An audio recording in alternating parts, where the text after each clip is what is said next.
Hello everybody and welcome to Overwatch 2 here at the NECC. We are into the semifinals. Only 4 teams remain here today. My name, Warren Jungle Got Him, and joined as always by Soav. How are you doing? It's a beautiful day to look at these playoffs, and you got to be excited if you are playing in this Emergence Division because you've got the number 1 seed in Limestone going against the number 6 in Catawba Blue. And there's, Catawba has a lot to play for here in a lot of regards. Last time they saw each other in the regular season of Week 5, Limestone took them 3-0. And considering both teams are playing for their lives, there's a lot on the line for Catawba Blue here. There certainly is. Both teams came out of last week, or rather the previous round of the playoffs, relatively unscathed. Each team only lost one map, Catawba being the 4 seed. Took down UPRM White, the number 5, so to be expected. I think the results that we saw from that round, but absolutely, I mean, this is do or die time for these teams, and Catawba is certainly the underdogs here. Yeah, they definitely are. They've already had a little bit go their way in upsetting the number 5 seed in the previous round, so they are hungry. You can see the fire is there for them. They just have now to come up against the biggest wall of their season again, They really just have a lot to stare up to, so hopefully that first round was a good warm up for this week. Yeah, I would imagine it would be. It's gonna be.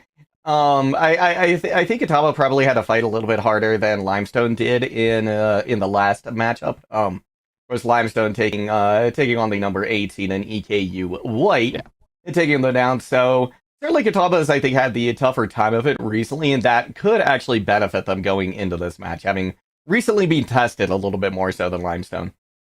Yeah, there's a big potential for them to, like you said, like I kind of alluded to earlier, they had to play and beat a higher seed. So really, like you said, they've had to test a lot more. This is they're already pushed up against the wall. So this is a great way to check them. And considering the style they like to play, when you look at how they got here, they want to play in big open maps. They want to play in spaces where they can capitalize on mistakes and it's easy to catch someone out. That is a very reasonable way to kind of play, especially in Emergence. It's very easy to see a mistake and capitalize it, and that be the starting point to success. Yeah, absolutely. Because you're going to be catching players out of position or kind of on their own, and whichever team can really recognize those situations to capitalize on one the most, definitely going to be the team that I think is going to have the better day here today between these two squads. But let's take a moment now and talk a little bit about the maps that we are going to be headed to, because the ban and the pick is in. Kataba said we are not going to Lijiang Tower today. Instead, we're headed to Ilios. Ilios, not my preferred thought, but I guess when I'm sorry, your number 4 seed, as it was shown to me, it was, Ban's probably the map you want to go to. Ilios does look like a good map for Limestone. They want to poke, they want to play, wider comps, they want to keep themselves a little bit more anti-dive in some ways. So this does give you a lot to work on, and the other thing I think that this does is enable a lot of your DPS players. And if my memory serves me, LSM really came to life the last time we saw Limestone. So I'm expecting a similar performance, given that we're now in the playoffs and there's so much on the line. Exactly, and Ilios could be a great place for it. Especially considering the kind of poke style comps, right? That Limestone really prefers to run. Just kind of poking away at a distance. We can see, of course, play, or rather, heroes like Ash, Pharah, the Soldier. These are going to be, I think, relatively likely picks going into Ilios. So my big question is, how is Kataba Blue going to counter this poke composition? What is going to be their way to try and kind of bridge the gap, right, between that space where they are getting poked out, where they are taking a lot of damage, and where they can have some success if they want to get up into Limestone's faces? I think you kind of gave the answer in some ways, is that they need to control the space. You gave me a softball. They need to control the space. They need to be able to say, look, they're just sitting back and poking, and they're just kind of firing. This is all free space for the taking. So let's put small sneaky heroes in there. Let's get our Echo in there to control and take up that space and really force their attention. So a little bit. I don't know if that is going to stay. I do like this Kataba lineup. It's very interesting. The Mei is, can snipe with that Icicle in a lot of ways, but a very defensive comp tells me that we're going to try to protect the Echo and kind of enable the Mei to pseudo-tank in a lot of ways on the point. And with Limestone, they are in what I would have expected from them. They are in this Orisa with a Pharmacy. They are in a strong brawl-centric point, and I'm really watching LSM here, because last time LSM was on this Pharah, he put in some incredible work there. So really keeping LSM in check is going to be so crucial to the decision of this match. And I think that that speaks to what Kataba's trying to do, right? You mentioned the Diva, you mentioned the Echo.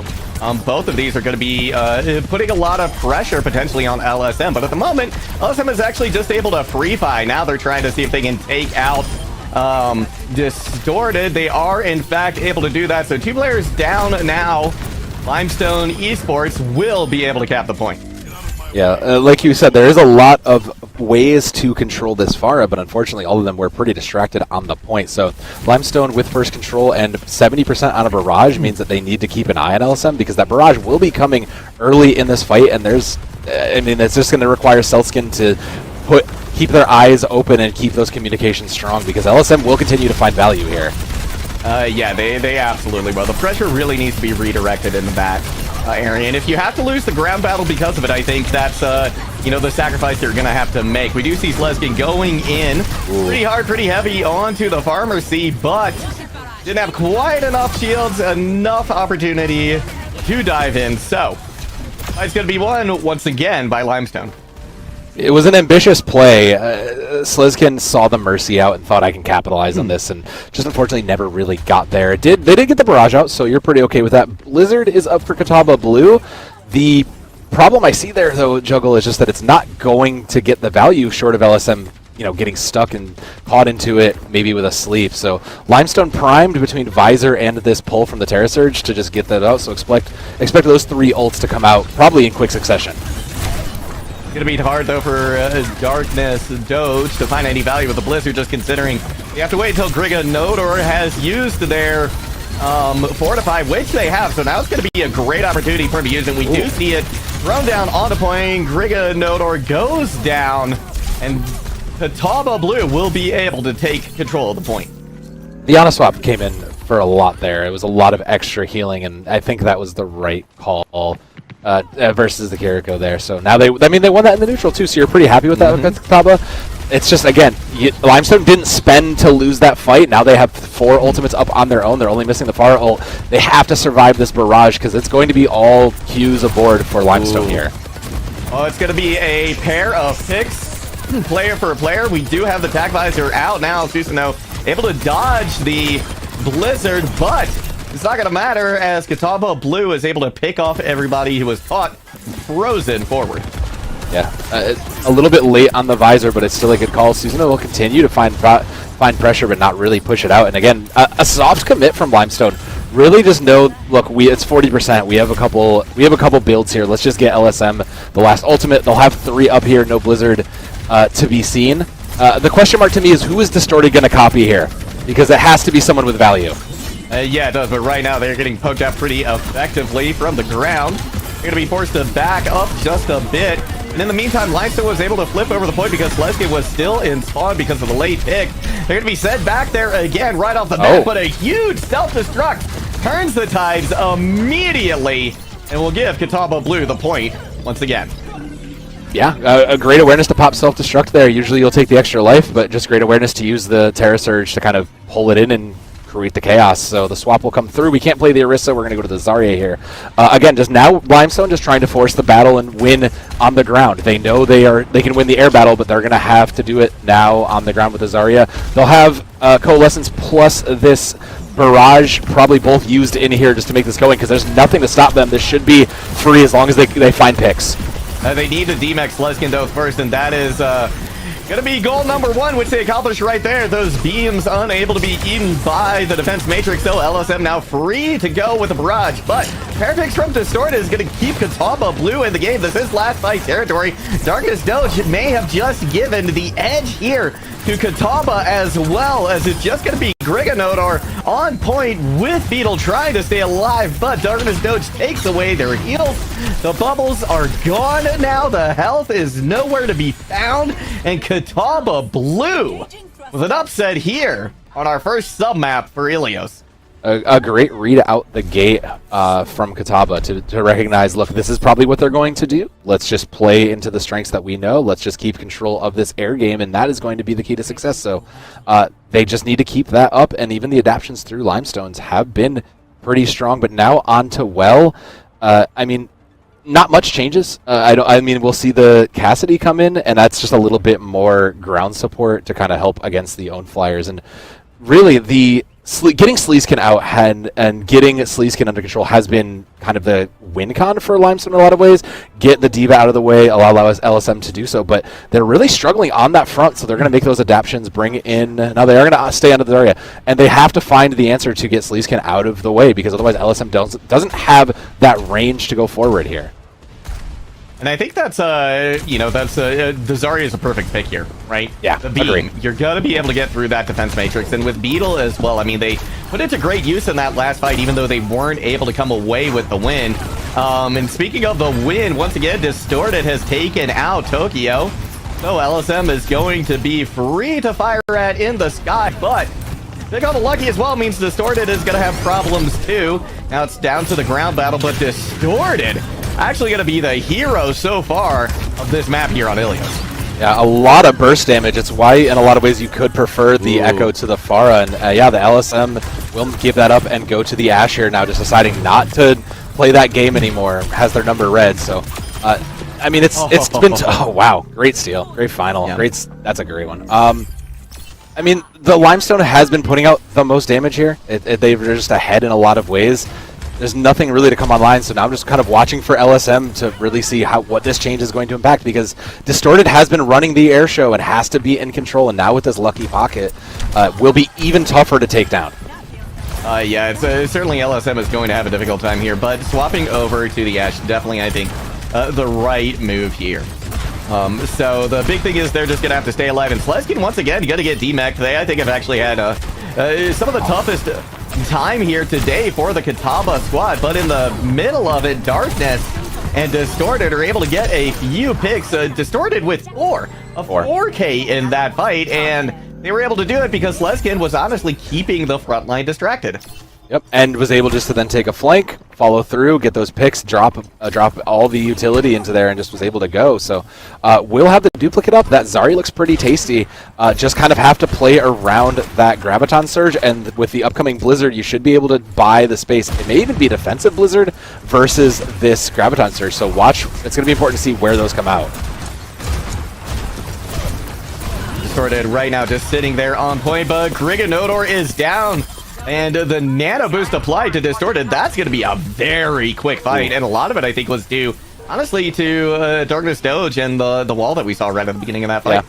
Yeah. You know, Mei is known for those isolations, not necessarily in this comp. You can still do it with now the Ram, but it's still, you know, it still works. It's a tried and true classic that works. Limestone picking up now a little bit more. They'll have pretty much all their ults online as fight starts, so I mean, building up Bob into grab, like, it just becomes layering your ultimates appropriately for Limestone here. Yeah, exactly. They're definitely, I think, going to be the win condition they're looking at this point. Sleskin now onto the Ramatra as well. Going to provide so much more front ability to take out of the aggression on the front line. As we can see, Griganodor is already taking out the duplicate onto the Zarya there, just like you expected. Susanoo now trying to find something with the Deadeye, but only really succeeds in clearing some space. But there's 90% on the board. Somebody here from Limestone has to touch. It's probably going to have to be Susanoo. I don't see the Bob. I say Bob will make it also, but this is going to be a little bit of a resource struggle here. Yeah, it certainly is. Now Lucky getting focused down pretty hard. Beetle's in with a Coalescence. Sluskin trying to keep things going now with the Annihilation, but he doesn't have any support behind him, so the point will flip. It was the right call. Send Bob in and send in everything else. Hopefully they're not distracted. They don't have an answer. Sleep wasn't there. So a great read. And now Limestone has to go the distance here. No ultimates in the board. And Kitaba has been winning in the neutral. So watch for Distorted to hit another flank while Sleskin draws the attention, because that has just been their key to winning these fights. And they haven't been stopped yet. So I don't see it not working again. Yeah, exactly. If as long as Distorted is able to find some position, able to get in to the back line, or at least over towards the squishy. But at the moment, Sleskin having a hard time pushing in, but the Distorted smells blood in the water. They're able to just completely burst down LSM, who's going to be their biggest threat now. Because of that, Griganodor has fallen. Beetle is down as well. It's all falling apart here for Limestone in the end, and Kitaba Blue, the number 4 seed, currently up 1-0. Over Limestone Esports. And a pretty dominant showing at that, too. A 2-0 is no joke, especially at this point in the season. And Distorted, rightfully so, will take play. And, I mean, it's hard not to talk about it. That's the elephant-sized Echo in the room right now, is Distorted on this Echo. Has just been using the kit well, has been getting flanks. And really, it's been the teamwork from the side of Kitaba that's been doing and enabling a lot of it. Like you said, just constantly drawing attention to the front, putting the resources into Distorted, and allowing and trusting them to go in and get those picks. That was a very bold play for Distorted to just take the nano, dive in straight over the head of the tank, and then just focus out the backline. But that kind of aggression will work, especially if it's a bold move like that isn't expected. Yeah, it worked gloriously for them, and a very brave move as well. I mean, Yeah. just going in, yeah, right over everybody, but they didn't give LSM time to really hardly react, right? They nailed the sticky bombs, and then the focus beam was out, and LSM knew they had to get out as quick as they can. But not much that they could do in that situation, and yeah, you know, the teamwork, right? That is, like you said, that's what allowed Distorted to find all that success, right? I did talk about Sleskin, right? Getting demacked and taken out of the fight over and over and over again, right? But it didn't matter because honestly, they were the distraction, right? That was the carrot that Catawba was just dangling in front of Limestone, and Limestone was perfectly happy to take it. They're like, okay, sure, we'll demech a diva. Yeah, we'll try and take her out of the fight. But you do that and you don't pay attention to your flanks. Well, Distorted absolutely punished them for it over and over and over again. Yeah, it is honestly a bit of a trap that everybody falls into at times. You know, it's very easy to sit there and think if we win the tank battle, we'll win the fight. But you know, the diva has the extra life. She'll get back into mech eventually. As long as you can hold, and you know, if your DPS can pop off, you're fine. And that's exactly what Catawba was looking for. You know, they were telling us to watch out for their DPS line, and they weren't kidding. They have showed up between Distorted and everybody else on this team. Like, they have absolutely shown that they deserve to be continuing to play forward. Oh yeah, 100%. And you know, I think that now that I think back about this, right? One of the notes that we got from Catawba is that they just like these big open maps, right? And honestly, those are the two sub maps that we hit on Ilios. Yeah. Right, are the ones that have a lot of room. They have a lot of space to work with, and Catawba showed, you know, like we said earlier as well, just how well they could control that space and use it to their advantage to allow their DPS to pop off, which is their game plan, right? So now the big question I think for Limestone is, how do we counter Distorted? Because that's the name of the game here at the moment, right? That is what is driving Catawba to so much success, and why Limestone is having so many problems at the moment. And I was going to say, I think the answer here is going to be, we're going to look at the map to figure that out, and King's Row is a solid... I don't hate this answer. It's not only everybody's favorite and kind of the community darling, but it is a little bit hard to play flyers in this map. You can still run the Echo or the Pharah, you know, depending on your preference, but it's hard to get that. You have so many corners to hide around. You have so many places you can take, you know, cover from everything going in, and there's not a lot of ways for an Echo to sneak around. So this is a great look to kind of put Catawba and say, look, we're taking away that Echo now. You've had your fun, we're done here. So let's see what else you have. Bring out your Tracer, bring out your Genji, give us another flanker that we have to deal with. And like you said, this is King's Row. Now there's no flyers, hopefully, off the table, or there's a better way to manage them. And now you're forcing them to say, win the front game. We have to win. You have to win our fight now. And I think that's a great look from Limestone. I think that it is. Now that the impetus, I think, is really going to be on Catawba, right? Because either they have to figure out a way to kind of deal with kind of just the claustrophobic nature, I think, of King's Row, right? And I'm thinking especially when we get to Street Space, right? Which is typically going to be your more open area, but here it's just so narrow, right? They're just very well-defined lanes. Only about the width of a Reinhardt shield, coincidentally, I'm sure. And it's definitely going to be hard for Distorted to find the same kind of value that they had on the Echo. Now it's going to be up to him to find that value in a different way. Yeah, and the question mark becomes, what is the way that they're going to do? Because they could force the Echo, and I don't hate them if they do that, especially in this capture point. There are a lot of smaller side paths that you can take, but this main area is still pretty free. You can still kind of get away with running a flyer down. No pocket, though, for Limestone, as they show. But meanwhile, Catawba blue on the defense. A lot of interesting damage here. So LSM has picked up the Junkrat, the non-flying Pharah, which, means they're looking to kind of win the ground fight a little faster in a little bit of that regard. And picking up the Ram is good for that. Susanoo will pick up the Ashe this time around. And Susanoo had not been a slouch in those previous rounds too, so really comes to controlling the spaces and punishing trying to take this space, so really trying to find a way. The question mark is now, does Distorted stay on this? Because there's not a lot in their way to fly around on this intro. They still just have to get past that immediate damage, and that's an easy way to do it. Just deleted LSM. So kind of the ground-bound Pharah Wow. is no Wow. more. A focus fire on a Susanoo. Distorted knew exactly where they were. I don't know if that was scouting or just the anticipation and the expectation. But regardless, Catawba Blue has come in and claimed King's Row as their own. Yeah, I mean, that is a pretty dominant showing. I mean, Distorted absolutely just read that very, very effectively as to where they were going to be, and kind of like you said, now there's now it gets a little tough. You can't necessarily hit the Echo, but the thing that works in their favor here a lot is the less resources needed, right? The Mei doesn't need a lot of healing. Mei's pretty self-sustainable, so you can kind of just leave the Mercy to pocket Distorted and allow them to try to find these flank angles that are they're available.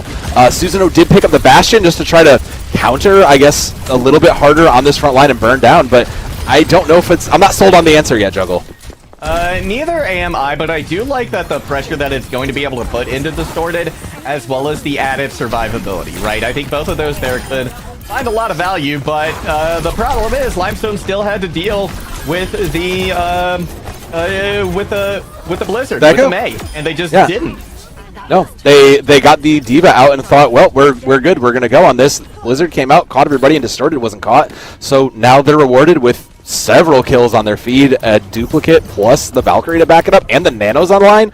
I mean, Distorted should just be able to have a field day with this upcoming map. There is a Nano across on the opposite side and Kitsune Rush, but Distorted just kind of has been uncontested again. Ooh. Oh, except for that. All right, I had to say, I cursed it, I'm sorry. Well, a big Mei wall is going to allow Distorted to get the res, as Lucky is forced to use the Valkyrie as well to get over. But in the meantime, once again, Sleskin has found themselves deemed back. Distorted now on the Cassidy in the high ground, takes out LSM, has Susanoo in their sights once again, takes out the DPS. They are no more.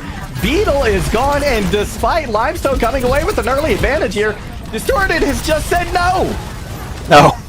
They said no. There were 3 ultimates that went in from Limestone there. Yeah. There were 3 ultimates in line, and Distorted just said, no thank you, I don't want any of that. I'm going to have your nice tasty backline to eat. And I mean, that's point B. At 5 minutes, 1 fight done. Catawba Blue is coming into this with Bomb. They'll have Self-Destruct and Blizzard up. I mean, that's pretty great space control. All it takes is one of those to create the chaos for Distorted to thrive. Self-destruct is thrown out, so Sleskin does have their second life now. They're going to dive towards that front line, see if they can take out some of this damage coming out from Susanoo. They're going to be out of their tank form now, so a big opportunity here for Catawba to come in. The Blizzard thrown out as well, and Griganode are unable to eat it, so there's going to be chaos, but it looks like just about everybody was able to get out of the way of the Blizzard, so Catawba Blue doesn't find the value that they needed there. They're gonna have to get this fight won now in the neutral, but everybody really low at the moment, and Lucky with another Valkyrie. Always coming up on a Nano as well in just a moment, but a huge nade from Beetle is gonna turn the tide towards Limestone, especially considering they have the Nano boost too onto Griganode. They need to find, though, a couple of kills here, and in the meantime, Griganode down to about half health. Distorted taking them out of their mech. Forced to use that, but the Bastion doge down. They duplicated the Bastion and taken them out, but they're unable to stay alive, sustained through all of that damage. The res does come in onto the Mei too, so Catawba Blue doesn't want to let this fight go, and in fact it's forced out the Kitsune Rush as well. So even though Distorted is down, there's no res left. This fight will go towards Limestone. That is a big piece of the puzzle. Yeah. Once Distorted falls, your chances are basically gone, and that burned 2 minutes off the clock there, so that was a heavy investment of time from Catawba. Distorted will now pick up the Genji, realizing, yeah, there's not a way. Look, there are 2 or 3 hit scans across from me plus the Diva. There's no world that's working. So, I mean, the problem now is not much for them. Limestone has this, they'll have the High Noon plus this Assault Form. They'll have the Mortars. So, a lot of peppered in damage, small sources, just really have to find a way to capitalize on this. They should hold. They just have to survive against this Blizzard. Expect all 3 of those to come out as this fight starts somewhere. You have the damage boost to start out here on Griganode. Self-destruct thrown in early by Sleskin. That takes out Susanoo. The big opportunity, especially considering Griganode is out of the mech as well. A huge anti from Hollow. LSM does get distorted, but here comes the Blizzard now, and Darkness Doge able to get a pick onto them. It's just Tokyo on point. Now we've got a big Wow. coming out from Susanoo, but it's not enough to get it done. Yeah, I mean, the Bastion was the first to fall to that self-destruct, and arguably that wasn't going to change much had they lived, but still, an impressive effort from Catawba to get it about 2:45. Limestone knocked half that clock off, but they definitely had... It was definitely a struggle. They definitely really had to figure out what it was that pushed Distorted off of Echo, because Distorted just continued to find value, constantly got picks, got the resources to do so, and it took most of the team hard swapping to counter it. So Limestone put in a bit of a peculiar position, really. Now, with their attack up, they have to assume the Echo's back. They have to assume that you're just kind of back to form for Catawba. You know you're there. I don't see a... okay, never mind. But like I think if you're still Limestone, you still assume that. Yeah, like I still think you assume that Echo's there, considering that, and I think you have to plan accordingly. Susanoo is going to stay on the Bastion for that, and LSM will probably stay on a similar hit scan. Maybe swap the Pharah when they see Distorted is not playing Echo, but I still think that's just difficult. That's a lot of a brawl comp now for Catawba. They are not going to get at this point easily between the Mei and the Bastion. We're just back to fundamentals of brawl, and I do think that this is a slightly different look that Limestone may not be ready for, especially if they play back like this. They're just going to play to control the corner of the point, contest, and really give up a lot of free space here. They just can't afford to get caught out like they did to Limestone first. Exactly, and I think we can already see that they're thinking the same way, right? Let's get into the rest of the team. They were just holding behind that second corner, right? I don't know if necessarily that's going to be the best play, right? Because you want to take space and you want to control it. You want to force Limestone to use things to get the point, right? But instead, no, they are just going to hang back there, and LSM is immediately, like you thought, back onto the Pharah. So now, the impetus on this time for Distorted to take that far out of the sky, throw some of the damage that way, see if they can maybe take out Tokyo. That's the way to do it. And we can see the rest of Limestone is backing up en masse. They're only going to go down that one player. The positive to the position they're playing is that they have so much cover versus this Pharah. They can really kind of keep the support safe. They're out of line of sight. They should be able to keep everybody else up. But LSM is coming into barrage here. Just needs to build the rest of it and not die. And getting those tank formations out of the Bastions will be the first steps to getting LSM in for success. Lucky's going to have to be quick with their Valkyrie, though, because I think as soon as the barrage comes out, you want to see that Valk from Lucky to try and keep the rest of the team up. But if Beetle decides to give the nano to them as well, they might not be able to. They're going to try for it. Not enough to hold on, but Susanoo is down. LSM, though, has found 3 with the nano boost. The res does come in onto Hollow, so Catawba going to try and sustain here as long as they can, but another beautifully placed anti from Beetle will take care of the rest of that. Yeah, this has just been a battle of the flyers between these two teams, considering LSM and Distorted have their preferred heroes. I mean, and again, Limestone, when LSM comes online, they look very dominant. They feel aggressive, and they just know that LSM will get in there, have support, and go forward. Now they have this bit more difficult segment, though. I mean, it's basically just this nano from Hollow that should be the difference maker here. It has to go on to somebody, probably Distorted, who's going to take out LSM, because LSM continues to have this Mercy pocket, and it's so tough to get them while they're flying high on these corners. Yeah, and LSM is doing a great job of just kind of ducking and dodging behind that corner, right? Pretty much negating the usefulness of the tank configuration for Distorted. Celestion forced to use as well the Nemesis form a little bit early just to get back some of their health and get back those armor. Now another barrage from LSM takes out Mercy and Distorted right when they wanted to use their ultimate. I mean, a massive plays coming out of LSM right now. Yeah, you have to, this is becoming just reading when the DPS carry is kind of going in at this point, because the second LSM goes in, or the second Distorted goes in for that matter, you kind of just have to be ready and make those snap decisions. Distorted will go back to the Echo. There's Blizzard plus Annihilation up plus Nano. I mean, the space control should be there for Catawba Blue as this rolls up, but the self-destruct to kick it off first. Susanoo able to take out Darkness as well. Yeah, that's your win condition gone, essentially, right? With Lesgen sleeping at the moment, things are going to be tough. The res does come in. Now the Annihilation is on board as well, but Togi with just a sliver of health, unable to sustain through that. The Blizzard, too. Catawba throws everything at that fight to make sure they win. Yeah, I don't think you're too mad about that. If you've been tracking, you know there's not that much. You know LSM is coming into a barrage, but you know you needed it to stop because your time bank is growing is like dwindling by comparison. So Kitaba will have to do this in the neutral. There is just Valkyrie, so nothing that expect that to be initiating the defense. LSM has barrage, has nano.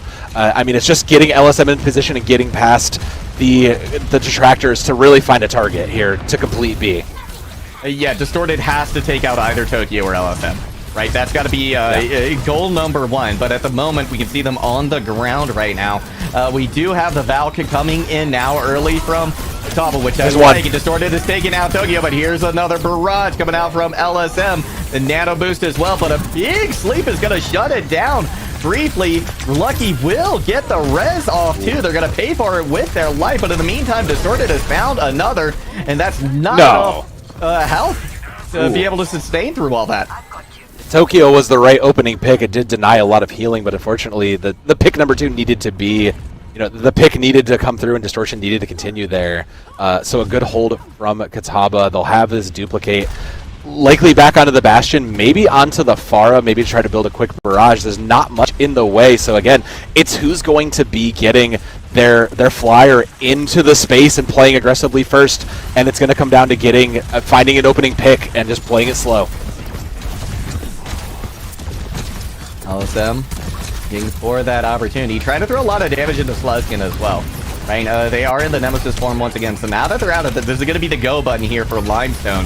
But they're kind of taking their time. I say that, though, and Darkness is able to get a pick on, or rather, LSM takes out Darkness, so that's, again, a big opener, especially considering they don't have the res, but a huge barrage from a nano-boosted and pocketed Distorted saves the fight once again. And, I mean, Kitaba, like, they've been fighting from behind just as much as they have from the lead, and they're getting wins.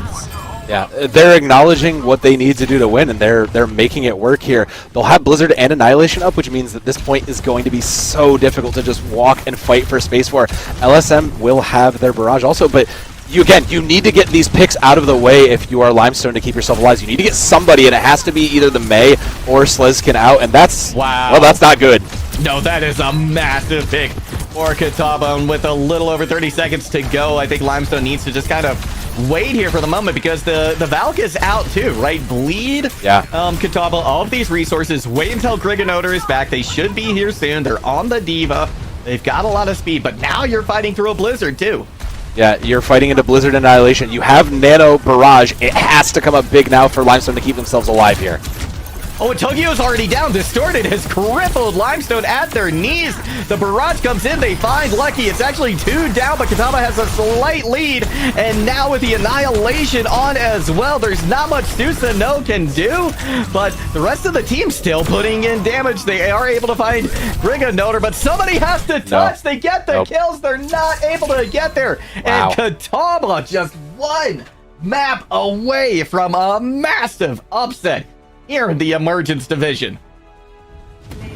That was a very, very strong showing from both of those teams, recognizing those win cons, and LSM will take play here for the time being. But, I mean, that was a rough ending for both teams. The space control that Kitaba had really was just so good. You can't touch the point. It doesn't matter if your carry is carrying. If that Pharah is putting in damage, you still have to be able to get to the point. And in between the Blizzard, the Annihilation, and just the inability to really get picks on those very tanky characters really is making a difference for Kitaba. So great awareness of the composition for them to just recognize we can out-tank this damage. Yeah, and that's exactly what they're doing, right? Yeah. Your health is there for a reason, right? Especially if you're a tank. It's just another resource. It's just another resource to manage. Exactly. And Kitaba, well, Slezkin still going down a lot as the Diva. Honestly, has looked fantastic on the Gramatra, right? They're able to actually, I think, kind of take a lot of the damage without going down. But even so, right, Slezkin's doing what they need to do. They make this space and let the DPS clean it up. And even though we're focusing a lot on Distorted, I mean, Darkness Doge has gotten a lot of big value too. And frankly, the backline, right? The backline too. For Kitaba, I've seen some massive nades come out. The Valks have been timed beautifully. There have been some huge reses too. The pocket onto Distorted is perfect. So, I mean, Catawba Blue is firing on all cylinders right now, and I am here for it. Yeah, it really does take a whole team to get you to this point. But we're going to give those teams a quick break and a chance to breathe. We'll take a quick break and come back for map 3 in just a moment.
Hello, everybody, and welcome back to the broadcast. We are here in game number 1 of 3 tonight, and already it has been a tremendously exciting one. And I mean, the story so far of the day is the Flyers in the sky.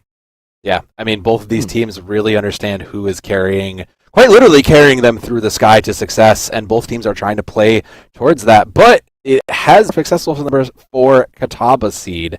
Whereas the number 1 Limestone now are on match, they're on match point here. They need to make a big change to really keep themselves alive here because it's one and done, and if they lose this map, they're out. This is going to be a tremendous showing from Catawba if they win. And it has been, right? Yeah. And we've seen a lot of we've seen flashes. I think we could say of success here. For Limestone, I mean, they came away with the initial point, the initial fight win, and a lot of percentage even on Ilios Ruins, right? Yes. And then when we look to the attack that they put out on King's Row, right? When LSM did swap back over to the far, we saw a lot of success. But the moment Distorted was back on the Echo, that's when things went sideways for Limestone. Yeah, and it was partially in their team comp to be able to kind of enable that. But we are on our payload map now, so we've got to see what's coming through. And there are plenty of options that you can take, and there are plenty of options to avoid. And I think if you're Limestone, since it's your pick, how do you enable LSM to play the Pharah that they want without enabling Distorted to continue to pick up the Echo really is the question that needs to be solved. And I don't know that that's something that you're going to solve in a map pick, but I do think you can look to the map to help in some ways. Yeah, and that's, I mean, where do you go to enable Pharah where you don't enable the Echo? Yeah. Like, that's the big question, and I just don't know. I mean, maybe, okay, so one advantage that Pharah has over the Echo, right, is that Pharah can stay in the air longer. Yep. Right, and so maybe you're looking for a place that doesn't give much cover when you're on the ground, right? But allows you to stay in the sky and duck and dodge around corners as the Pharah, right? In a way that Echo is not going to be able to do, right? So something that maybe puts your backline very far away from the rest of the team. Actually, you can't do that though. You can't do that. Distorted will just fly in on you. Like, you can't just let them hide. Distorted will just go, oh, they're in that room there. Let me just dive in and just waste all of my utility to get them. Yeah, Limestone does pick Havana, which is kind of where I was going with that. Yeah. And I think Catawba recognized that this was going to kind of be the angle that they wanted to take because Catawba banned Rialto, right? And I kind of think of those maps kind of going hand in hand. Yeah. And in fact, I think Rialto maybe does give you that ability as Pharah to duck and dodge behind some of these buildings where Echo doesn't maybe have as much success, but still, I mean, that's just such a small advantage. But here, picking Havana, you've got a tremendous amount of distance to work with, especially on first point. You really do. I've now come to the conclusion that Havana is just budget Rialto. Changed my mind. But like you said, there's still a lot of open skylines on points 1 and 3 that you can play in. And considering those are very wide open, it does give Pharah a slight advantage in some ways. You do have a lot more. What you can hit those rockets from more distance. Echo can't necessarily move from point to point to kind of get in and make those dives without getting caught out. So a good pick from both sides, great realizations from both. Now the question mark to me is, does anybody take the close hold? It's pretty standard that you take a close hold here just to buy a couple seconds and take the fight where you want to take it anyways, but both of these teams don't really need, I don't know that it would even help here. Both of these teams have shown that they have flyers that can put out immense damage that would probably break them. I think if you are Limestone, maybe that is an angle you want to take. Maybe you consider it. But Catawba, they look too good with this Diva May Pharah, just being able to spread the resources into Distorted. Into the Diva May Echo. Just being able to spread the resources into Distorted goes so far. Limestone, they are going to pick up what looks to be more of an anti-dive, more of a long-range poker comp, which, fine. That's exactly what they want to do. That's their comfort anyway. Susanoo did have some pop-off moments on that soldier. So, really, this is playing to comforts in a lot of ways. Catawba may not be surprised to see a frontal hold, but they should be a little bit... They'll struggle here. Distorted should struggle. There's plenty of things that should be able to shoot him out of the air. It just becomes now getting through and ducking and diving and dodging through all these different pathways to find the squishy targets in Tokyo and Beetle. 4, 3, 2. And yeah, that distance is going to be so difficult to navigate for Distorted, right? Susanoo and LSM are going to be able to poke them out pretty effectively.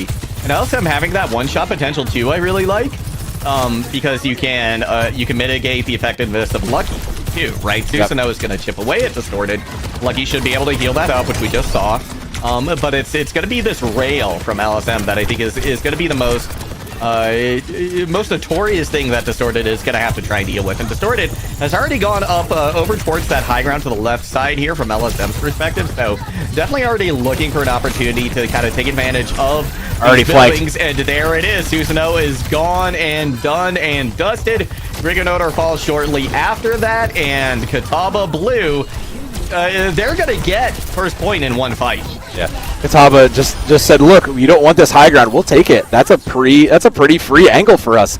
Gets Distorted a flank. They're too busy watching the front line, and I mean, there's not going to be a contest, so they'll get this in one fight for free. Limestone just needs to, they need to figure out where they're contesting these points a little bit sooner. That was a way far back, and unfortunately was one fight territory. Susanoo does find Distorted, and that'll put us slow here, but the damage has been done, Juggle. Now you have Distorted coming back with Nano Copy. Probably takes LSM's Sojourn going into this. The tools are, the rotation for Catawba is coming through immediately. And it doesn't even matter. Distorted isn't even there, and still they're finding success. Darkness says, I've got your back. Just take your time getting to the point. We'll clean up everything else. Leskin now in the front line, able to take out LSM, so there's even less that Limestone can do about all this. An anti comes in. Here comes now the Terra Surge. It does find Hollow, but Griganotor falling, I think, is going to be the bigger deal, especially because the Res is there and the Valk is out now. So whoever's kind of left from Limestone is not going to be having a good time. Yeah, really just unable to. Oh, wow. That late pick is huge, too. I mean, Catawba has just been forcing these errors and just forcing mistakes, making these 4v5 fights and capitalizing them. And you can see it. They're going to get through the end. There'll be a recontest, but they got through Brewery without really a contest here. And they have Blizzard and Self-Destruct. They're not even going to get it. No, they will get it. They'll have those two ultimates here, though, for it.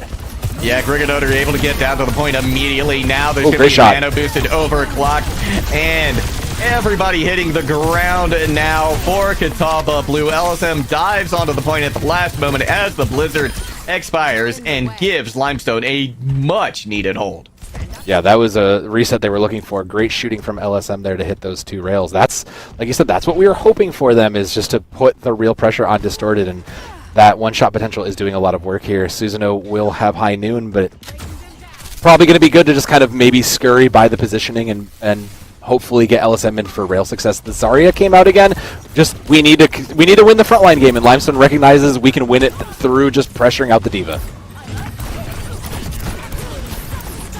Leskin goes in immediately with no fear. They throw out the self-destruct. That was a massive Suzu coming out from Tokyo, but Distorted still able to find the angle. Everybody looking the other direction. Nobody paying attention to them.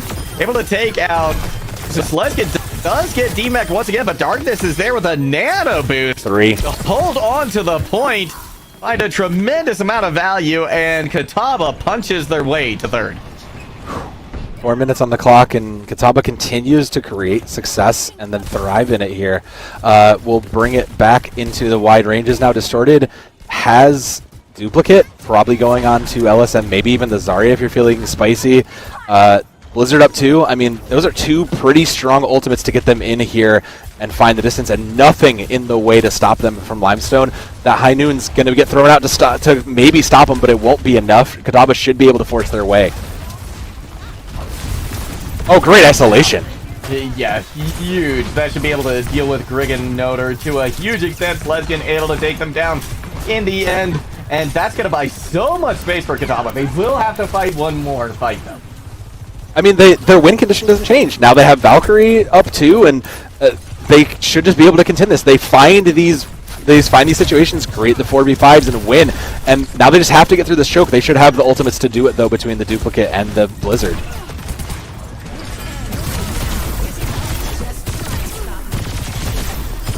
Blizzard there. Does find 2. LSM finds 1, though. Make it 2. Wow.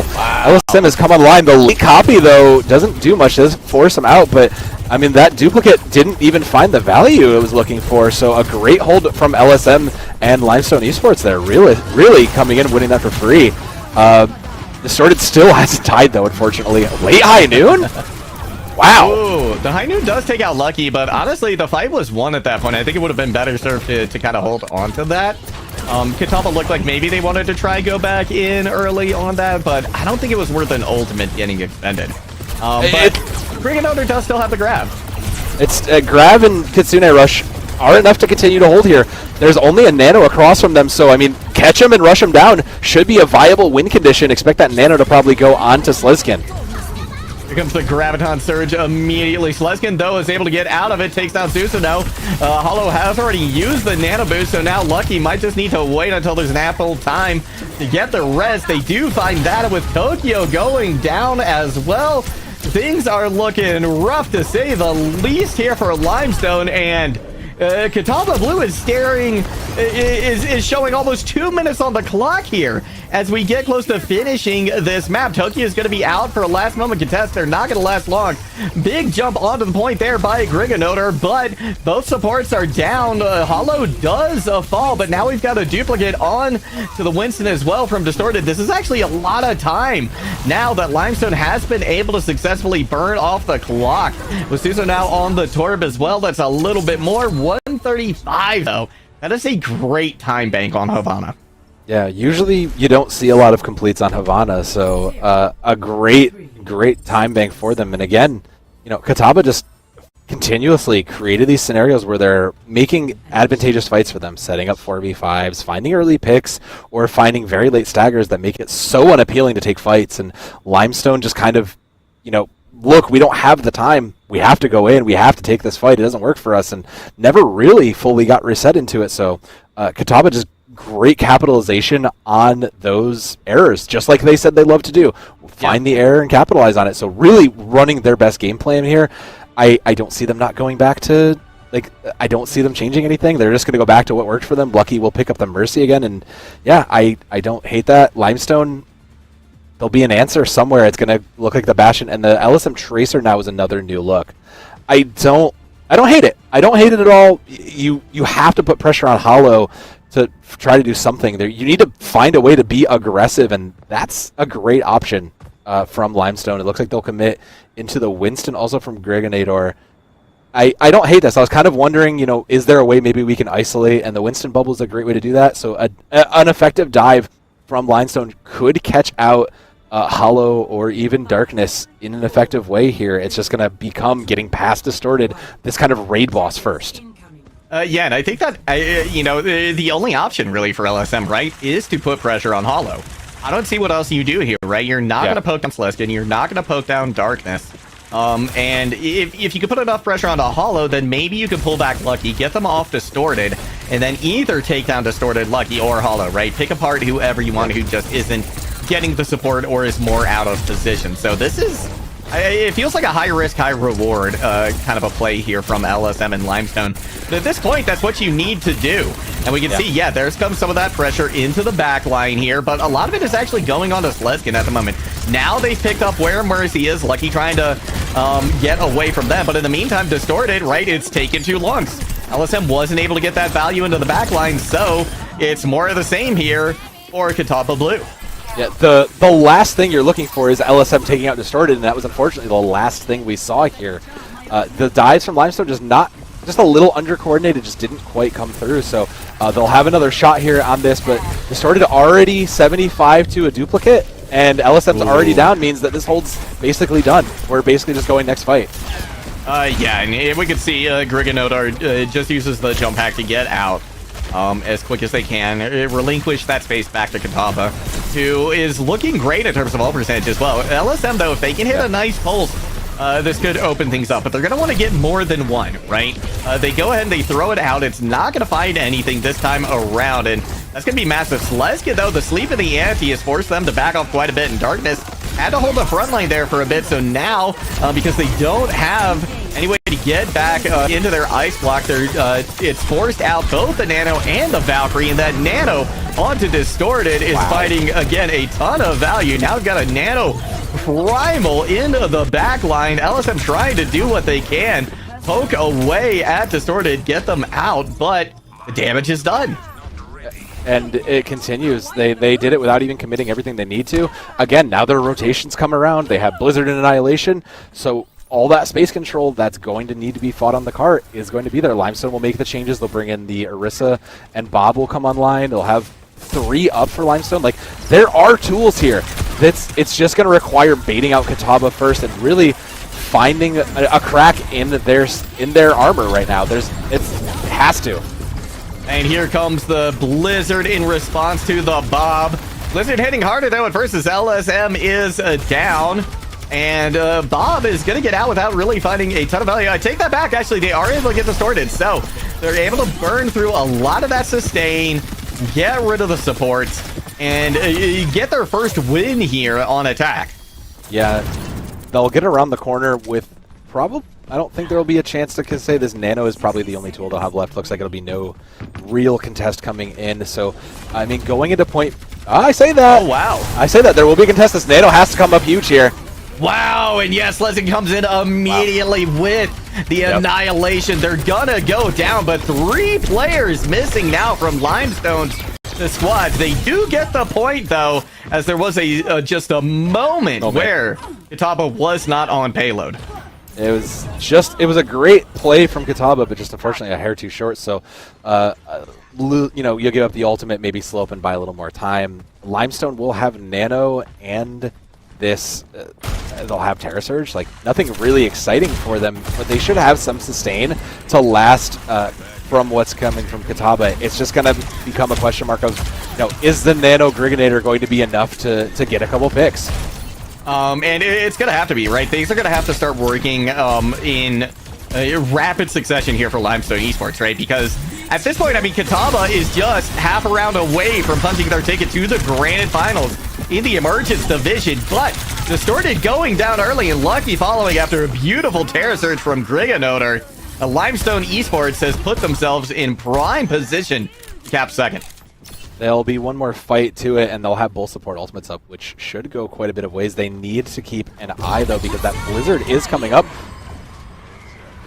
Okay, I see, I understand. Don't get me wrong. I like this idea, but I think that was just a little too advantageous. Like, the right call, but now we're behind, Juggle. Now we have to make this Nano count in every set.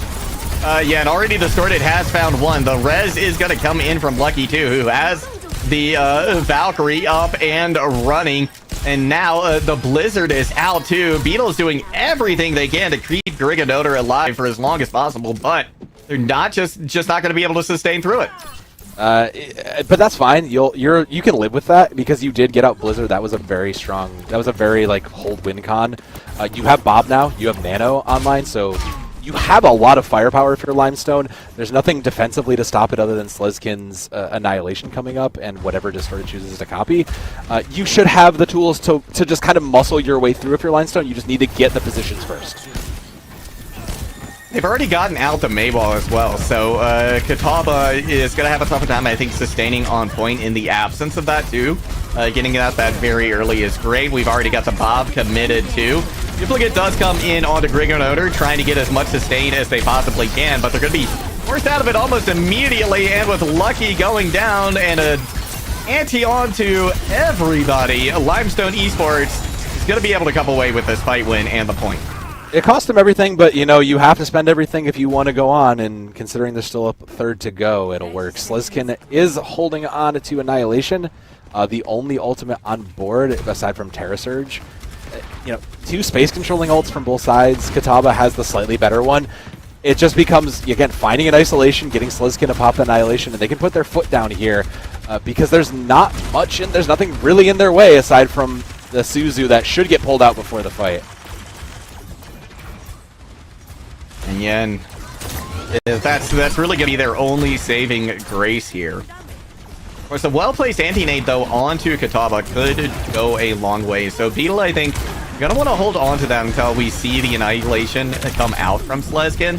That's a lot of good damage, though, onto LSM, keeping them in check. But everybody right now on Catawba going down incredibly low. This is a golden opportunity, I think, for Limestone to try and capitalize on this. Leskin's going to go in with the Annihilation. Already has one.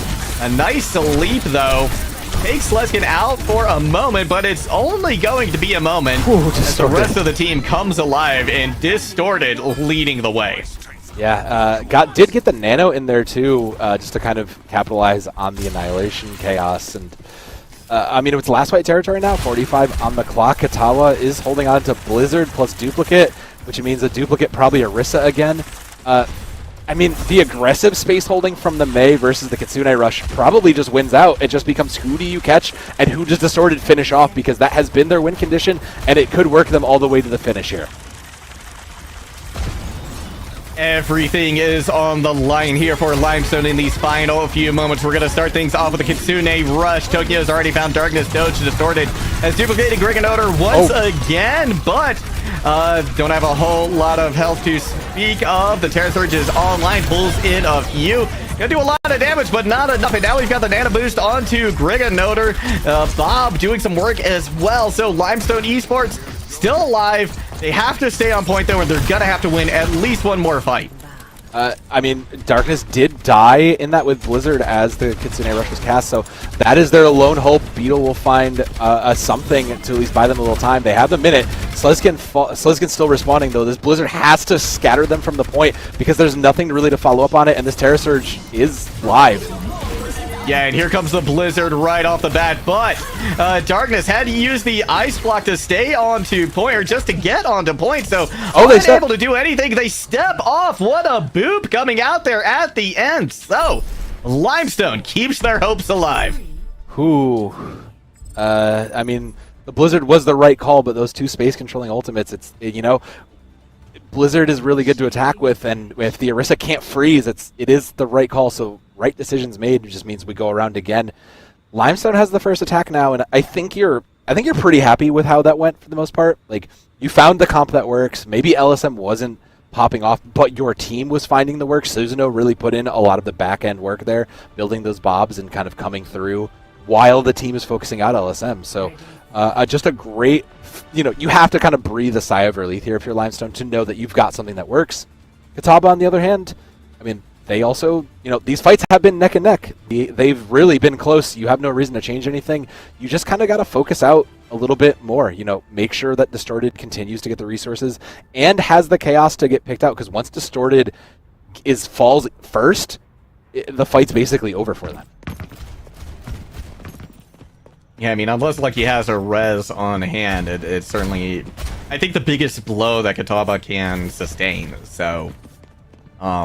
Yeah, I mean, like, but you don't want to give up res early, especially, like, right. The longer Distorted is out of the fight, the less DPS is going out, and the less your carry is active. So, like, you have the res, sure, but, like, it's the downtime is still just so impactful. It allows LSM to go uncontested and do that. So this is going to be close on the cart, probably 1 to 2 fights here, and I mean, I don't know how for Kataba, but they need to find a pick. Distorted, and we'll call it out first. Yeah, that's huge. That's gonna allow Distorted to go even a little bit more aggressive, but they may want to bide their time here just a little bit, see if they can bait Limestone in to, you know, the last, like, 15-20 seconds before they really start to push. Nice anti-nade slows down Griganoder for a moment, but now they've got LSM back, so Limestone can start to push forward here, but again, that pressure is gonna have to go on to Distorted. Leskin eats an anti-nade. Darkness gets out of it by going into the ice block. So that won't be available either here. So Griganoder can feel a little bit more appropriate going aggressive. And by taking out Darkness Doge, that's a big hole that now Kataba is going to have to deal with. Leskin trying to hold on to the space, trying to stay in there. Distorted gets one. The res comes in, but no, it doesn't. Both Lucky and Distorted go down. Limestone waits until they see Lucky fly in at the last moment. So this is huge for Limestone. Yeah, great capitalization. Kataba kind of gave up again. They're giving up this high ground, and Distorted tried to take advantage of it, but it was way too late. The pressure was done there, so they'll get A, and suddenly this 2-minute time clock looks very manageable. Limestone coming in with Bob, Nano, Kitsune Rush, and I mean, they have everything. They pretty much have everything in here. It's going to be all Qs on board because you can't afford to not commit for Limestone Esports to keep this rolling. And they are just slightly ahead and have slightly more damage coming out versus the lack of sustain of Kitaba. So as long as they commit to their Qs, they should be fine. Yeah, this bomb could be absolutely devastating. It's going to come out first, go towards kind of the low ground. That's going to buy them a lot of space, actually. And now that Darkness is kind of isolated there in the backline as well, they should be able to pick them off relatively easily. But the Nano Boost has been committed to Celestia. Darkness survives long enough to get the Blizzard out, too. That is a devastating blow here for Limestone, but I don't think the Blizzard actually got close enough to the point to matter. Celestia's still in the Annihilation, trying to get the damage in, and it does start to go that way. Distorted goes in as well with a duplicated Terror Surge to clean things up. So that will be the finish line that Limestone has set for Kitaba. 2 minutes 30 seconds is enough time to get there. You know, it's cap point. It's 2 or 3 fights you'll get through. So it's gonna be a long haul. Limestone has set the bar, but Kitaba continues to control the space. They continue to just build up these space control ultimates, the Blizzard, the Annihilation. Distorted continues to make great duplicates and just find the value with it. So, you know, Limestone, again, this kind of anti-dive comp that they have looks a little better on the defense, if you ask me. They typically, like, it's going to be harder for Distorted to press into this when you have so many things that can just bullet you down.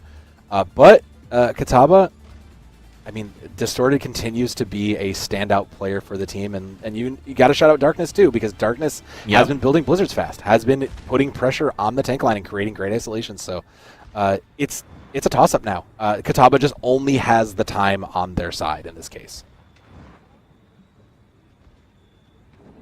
I think I would like to see Celestin still on the Ramatra, but of course they are still in spawn, so the swap can come in. But yeah, Limestone, I think they have settled on a composition that works, right? You mentioned that a little while ago too, and I think that this is going to be their best shot. 2.5 minutes on the clock here. Kitaba hoping to put this away with a 3-0 finish, punch their ticket to those grand finals. Limestone, of course, hoping to try and claw their way back into this game. The only way they get back into the only way they see those grand finals is going to be through a reverse sweep here. So there's a very, very little room for error for Limestone. No, they're giving up the high ground too, so, I mean, they're just playing down the mid, and Distorted should have that high ground angle here as this fight starts up. They absolutely should. And yeah, they're going in immediately, but Susanoo able to take him out. One of the first times we've seen that focus being come out and not find the success it needs. Plus, with the sort of being so far in, Lucky can't get the res, and the anti-nade prevents Kitaba from taking any more space. So very well played here by Limestone so far. Yeah. A great positioning as well from them, just recognizing, look, Distorted is going to try to dive in and just find value, so if we keep our supports close and in the position we can watch them, they should be good here. Yeah, and Distorted actually takes the space right there with the Nano to allow the rest to come in onto Sleskin. So Kitaba firing on all cylinders once again. Grigonotor getting slowed down a bit by the main freeze beam there, but he has to use the Fortified to stay alive. Now we've got the Kitsune Rush coming in from Togi as well. LSM with the Deadeye in the back line, staying in a very sneaky position, unable to get a kill. So that's a couple of ultimates now out of the way here. But again, Limestone is finding the damage. They're finding the success. They're getting the kills they need. And they have successfully, for the moment, shut down Distorted.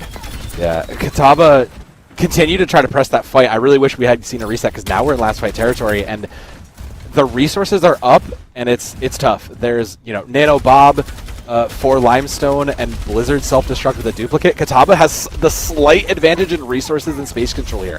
They just need to make sure they can open it up and find a pick to kick it off. And they're going to get a lot of space there with the self-destruct. Not going to find any picks, but now Distorted is in a much better position to try and put a lot of pressure on the enemy. Susanoo takes a lot of damage, but Tokyo and Beetle both able to keep them up through that. The Terror Surge not going to find anything, which is huge, because now Kitaba has the Blizzard. They're going to be able to get a pair of picks with it. Bob is committed as a last-ditch effort here to try and get something going, but with so many players up here, that was a Distorted Bob, actually. That wasn't even a Susanoo Bob. Yeah, that was the distorted Bob. That was distorted copying Ash and building Bob quick enough, so they'll ride this out through. But now we're history repeats. Now they can't get off the cart. No ultimates. There's only nanos on each side. So I mean, these targets have to be. It's going to be nano distorted and on this Echo and probably nano Griganator. So really finding these targets and enabling wherever these nanos go is going to decide the fate of this next fight. And this is the fight that decides the fate of both these teams. Are we headed to a map number 4 here? Can Limestone hold on? They're also going to have to deal with Lucky's Valkyrie, and that could be the difference maker in this upcoming fight. LSM is going to have a Deadeye, but a lot of times that's just used for space control. Slesky goes down very low. Oh, that's big picks. 2. Both supports are gone and down and out. Slesky with a sliver of health, and Limestone able to turn the tide, put a stop to Kataba, and make it the series 2-1. That is a sigh of relief for Limestone because this was long overdue. You were looking for this win for the longest time, and finally you get a map that works for you. Finally you find the comp that helps keep Distorted in check, and finally the pieces start to come together.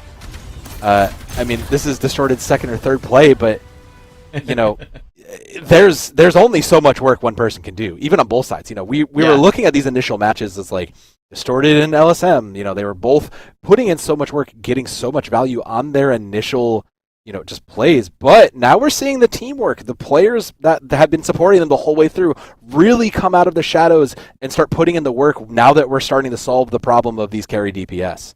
Yeah, and I think in that last fight and in the last map, just in general, I think a lot of credit needs to go to Griganoder as well, right? Yeah. The support behind him, certainly, right? But just that final play where they're able to poke away the Ana, right? Get that javelin onto her, take her out of the fight early, knowing, or at least suspecting that they had the nano boost ready to go, and eliminating that win condition right off the bat. Just tremendous play from Griganoder. So now, as we head into map number 4, this is the, I think the first time outside of the first map that Kataba...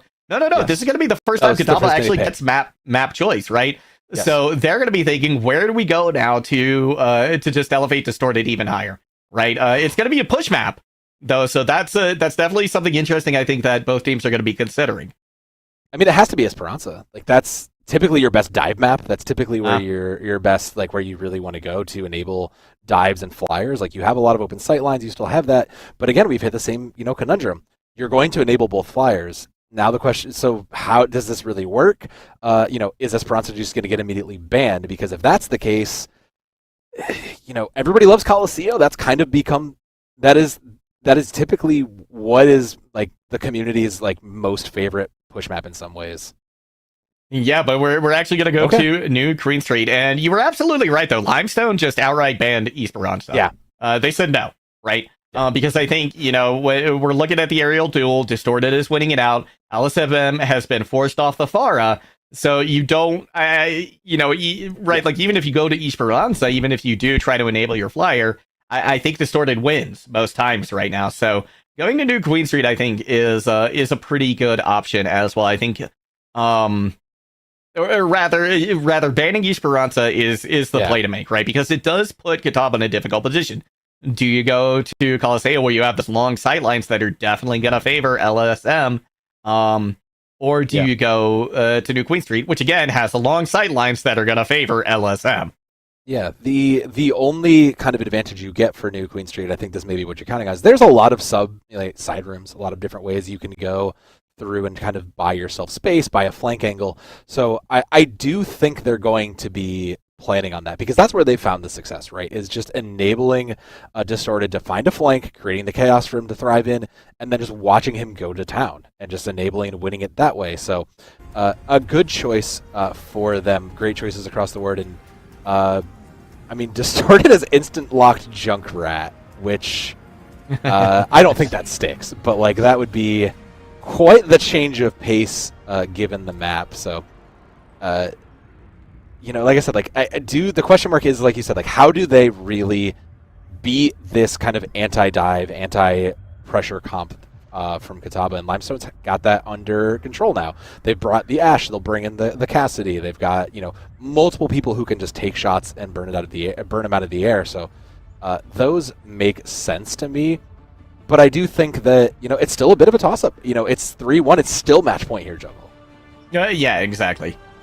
This is Limestone has to perform here exceptionally, and this is actually a little bit surprising. I'm not surprised to see Distorted on the Echo again, right? Because I think I think the advantage that New Queen Street does give you over Colosseo, if you want to play this fire, is that there is more prominent high ground, right? Yep. And so I think you absolutely rely on that. LSM going out on the Farah, that's a question mark for me. I mean, don't get me wrong, they're phenomenal on it. Yeah. It's just this head-to-head has basically always favored Distorted. Yeah, that's historically true. Echo versus Farah will typically favor Echo here. So I do think Susanoo staying on the Bob is the right piece to keep them on also, because Bobs have been a strong win condition for them though. Yeah. So I think if LSM can't do it and they're going to put the resources into stopping them, let Susanoo build Bob and win that way.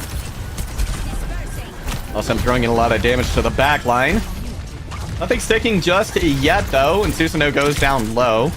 Will should be able to heal them back up. Now Distorted diving into that backline, has their sights set on Lucky. Darkness actually going to be the one who finishes them off, and once again, the battle in the sky going to go the way of Catawba, but still need to finish off the Ashe, who was down to just a sliver of health. Now Distorted going to be steered away as well, so this fight isn't over because Limestone in the meantime did find 2 picks. And now it's going to be down to this ground war as to who can stay in charge of the Bob, but Distorted able to get a pick there at the end. Trades for a support, which honestly I think is gonna favor Limestone, because without that pressure going into the back line, they're just going to be able to clean up. Yeah, Limestone, again, the 2 threats are active for Limestone. So now if you're realizing, look, if LSM's getting pressured out, let's put our resources into Susanoo and let them carry. Let's let them do that. I mean, Hollow did build Nano a little bit faster, so I want to see that used aggressively. I'm hoping they'll send it and enter on that, probably the Slezkin or maybe Darkness, but I really want to see them take this fight aggressively before LSM or Susanoo gets in a position to capitalize. And yeah, we are actually, Nanobo's going to go immediately onto Slezkin. This time Distorted, unable to finish off Lucky. They're going to have to back out and wait for their boosters to come online again. Beetle just patiently waiting now with this Nanoboost, as Catawba's has expired now. So this is a great opportunity for Limestone. They're going to commit the Bob. A nice Dynamite is going to get so much damage in. Griganoder pulls everyone back and is able to take out Distorted as well. Has their sights set on the Mercy, but Catawba actually a heads-up play there to grab the bot. Yeah, it does buy you a little bit more time, and maybe even you get a last fight before this checkpoint hits. Oh, that's a late pick. That means Catawba really can't contest this, and now they'll have to play from behind. They'll wait for their last member. The only thing in their advantage is they have their space control ultimates up again. So once this checkpoint clears, they should be able to take it back, even with the barrage in their face.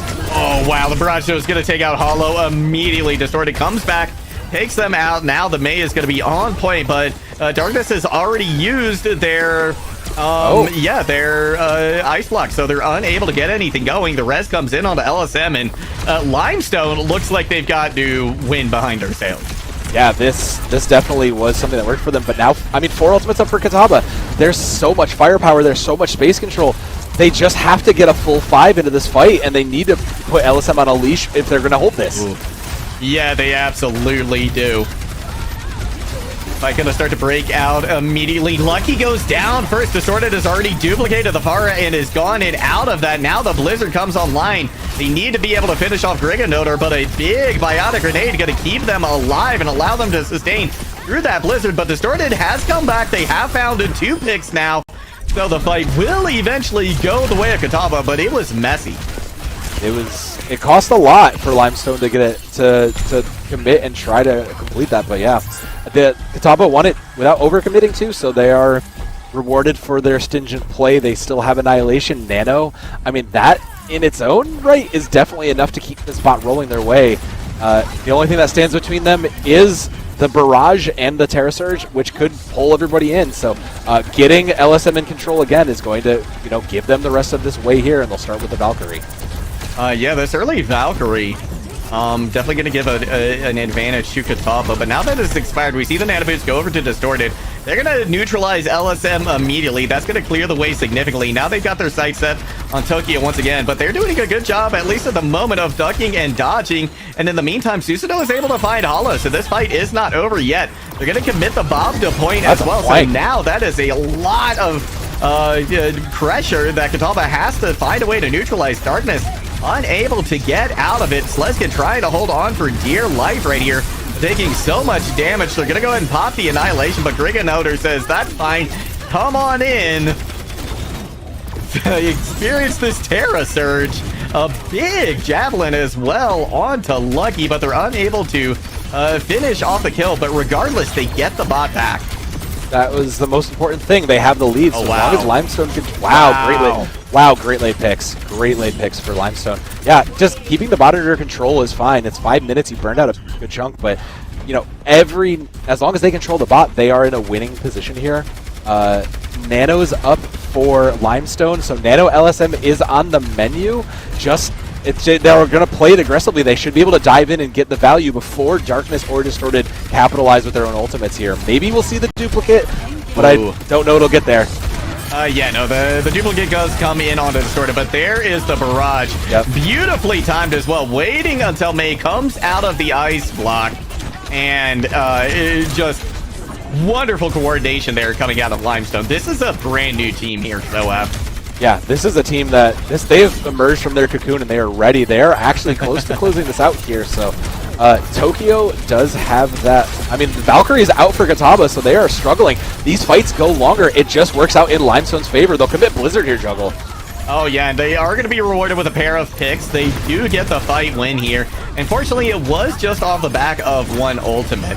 But like honestly, that was basically all they had to spare too.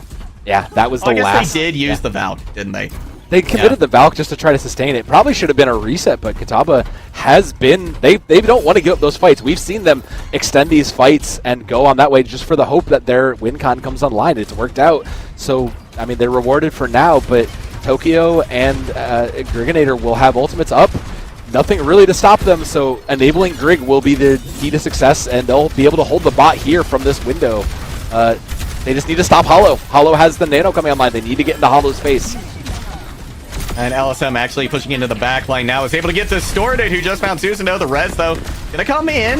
The Kataba back up to full strength, but the pressure is unrelenting here from LSM, and they're getting very close to a barrage as well. Distorted able to poke them out momentarily, but the fight going on point is still going the way of Limestone. Like, Griganator has just been in this position this entire time, and that's allowed LSM to come in and find a pair of picks. So with 2.5 minutes to go here, Limestone has turned this around once again. That was a great exchange of events, but I mean, Limestone just never let the bot move. They just hung out in the window, and now they have 5 ultimates and control of the bot. They just have the firepower. I mean, pick a win con for them. Versus Hollow's Nano, which, like, I think if you're Kataba, you have to save ultimates. You have to know they're coming up, and I mean, Limestone should just be able to keep this rolling and build their lead. 2 minutes on the clock for it means they just continue to extend this lead out. Distorted gonna be recipient of the Nano early on, makes quick No work of 3 players. LSM gets the memo eventually, but there's nothing left to be done. Distorted was like, cool ults, everybody. I'm just going to annihilate your backline. I mean, like, what do you do? Limestone still has, they still have all their ultimates. They still have their win con there, They still have their ults. Yeah, like, but just, I mean, Distorted just decided to win there. Yeah, that's going to be an early Terror Surge from Griganoder. They will be able to take out Darkness, who would push forward pretty aggressively. They didn't want to let them have that high ground this time, and despite the pick coming in, they actually are able to take them out. Gonna be a nice bit of focus coming out there from Distorted, but in the meantime, LSM has found one. They get Distorted as well, and there's no res available. They should be able to chase down this Mercy. Oh, the late pick. They allow them to... Oh! They bite off more than they can chew! And now Darkness has turned this around! Huge play coming from the DPS of Kataba. The hubris is back, Juggle. It's gonna require this nano barrage though from Limestone if they're gonna hold this out. They have 3 ultimates to fight through with it. Oh yeah, with Griganoder going down, that's pretty big, right? That was definitely them biting off more than they could chew, and not respecting darkness, right? Oh goodness! Oh goodness! That was mistake number 1 right there for Limestone, but they still have a commanding lead, and only 30 seconds left to go. And Limestone has already hit that 100-meter mark, which is generally considered a win con here, or just a win rather, not even condition. Just you probably have taken it. And once again, a big pick coming out. Darkness finds LSM. They pull out the res. The barrage comes in, but they're going to be slept out of it with a nano as well. But Griganoder still finding value. Distorted trying to see if they can get picks a little bit faster in the air than they're happening on the ground. And so far that has been the case, but with Sleskin going down, now they got a lot more to contend with, a lot more to deal with. You do eventually get LSM. Now it's just down to this Orisa, but the respawns are going to be here quicker by a long shot for Limestone, so this is going to have to be fast here. Then, in fact, Griganoder uses the Terror Search to try and get a hold of the cart. It pulls Distorted off. They almost get them with the overtime counting down. Griganoder somehow still alive. Eventually goes down, but they had to spend a lot. I mean, Kitaba was able to chain together their first fight wins, so Distorted has Duplicate, and they're gaining this. There's going to be one last fight for this with Duplicate. The only thing up, Distorted is the key to keeping Kitaba Blue going forward here, and they need to, it's going to be a Duplicate probably onto the Ashe again. Yeah, they're trying to poke out the Ashe, speaking of, from that off angle, so they successfully defended that for the moment, but to be sure that they're not going back. Now we got the Duplicate onto the Pharah once again. A lot of damage going into them. They are taken out, but they get the pick. That is huge. Susanoo going down means that Tokyo might have to expend this res here if they can even get close enough, but it looks like they don't even want to try. Distorted goes down very low, but able to duck and dodge behind some cover, and with the Valk behind them, they're staying alive. LSM has a barrage. They're looking for an opportunity for it. It's gonna come right now. Darkness is down. That's gonna be a big javelin, though, to keep them out of the way, but it's not gonna matter because LSM is still getting the damage in. We do have the res on Distorted, so all hope is not lost here for Kitaba, but it is dwindling rapidly, especially with Distorted going down once again. So Limestone starting the reverse sweep. We are headed to a map number 5. It all comes down to this. Wow. This Limestone team really came to life here in these last pressured moments, and Distorted is that's the consolation.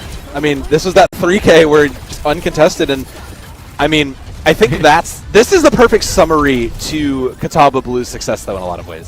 This play of the game right here is Distorted has the blue beam, Distorted has the support, has no one contesting him, has a free side of the back line, just goes in, gets 3, and that's the success that got them to this point, but just unfortunately has been denied by Limestone, and Limestone, recognizing that that's their win con, has gotten them to this map 5, and wow. Just I don't know what else to say, because this is still just going the distance. We are still trading fights back and forth between these two teams. And now Limestone has a momentum too. I think we have to bring that up as well. Limestone is found some success here, right? They have figured out Kitaba, so now we're going to send it to a break here in just a couple of moments because these players are going to need it. And Kitaba especially, I think, is going to have to sit down and have a discussion, right? How do we respond now? Because they have adapted, and now we have to do it again. So don't go anywhere. We'll be back soon.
We started with two very quick and dominating wins from Catawba, but now the pendulum has swung back the other way to the number 1 seed. Limestone Esports has taken us to a game number 5 here, Soev, in the semifinals. It all comes down to this final control point to determine who gets to punch their tickets to the grand finals. And like you said, Limestone, took a pretty couple of hard hits in those first matches, but they're the number 1 seed. They had only dropped 1 game in the regular season, so it only makes sense they wouldn't go out this early. They've solved the puzzle. How do we get past the distortion? And now they're on their way back. So as we move back around to capture King of the Hill, we were debating this. Where do you want to go? Where is really the best choice? And we have to assume we kind of concluded the Basan's probably the best choice, right? Like when you look at all the different factors you're bringing in, Busan is probably a decent choice to go to. I don't know if you saw my facial expressions right there, but the picks came in, and I am very surprised, actually. No way. Yeah. So first, Limestone bans Antarctica, which I don't know. I feel like that was maybe not even on the radar for Catawba. Yeah. If you're Catawba, I feel like you want to go to Oasis, right? You want to go to this place with the high ground, try and give more success to Distorted, but instead we picked Nepal, which the Catawba had no way of knowing this, but that is Limestone's one of their favorite map choices. Yeah. So this now just got a whole lot harder, I think, for Catawba. I agree with you. This feels like we're stepping on a landmine, though I do understand it. You can technically run flyers on 2 of the 3 submaps. So I do think that is I do see the logic here. But if this is one of Limestone's preferred maps, which you can't have a way to know this, this just feels like the accidental landmine that may seal the fate here. So really it's going to come down to the moment-to-moment play in these micro decisions, because you're now looking at, in some ways, the home field advantage of Limestone versus maybe your preferred style of play for Catawba.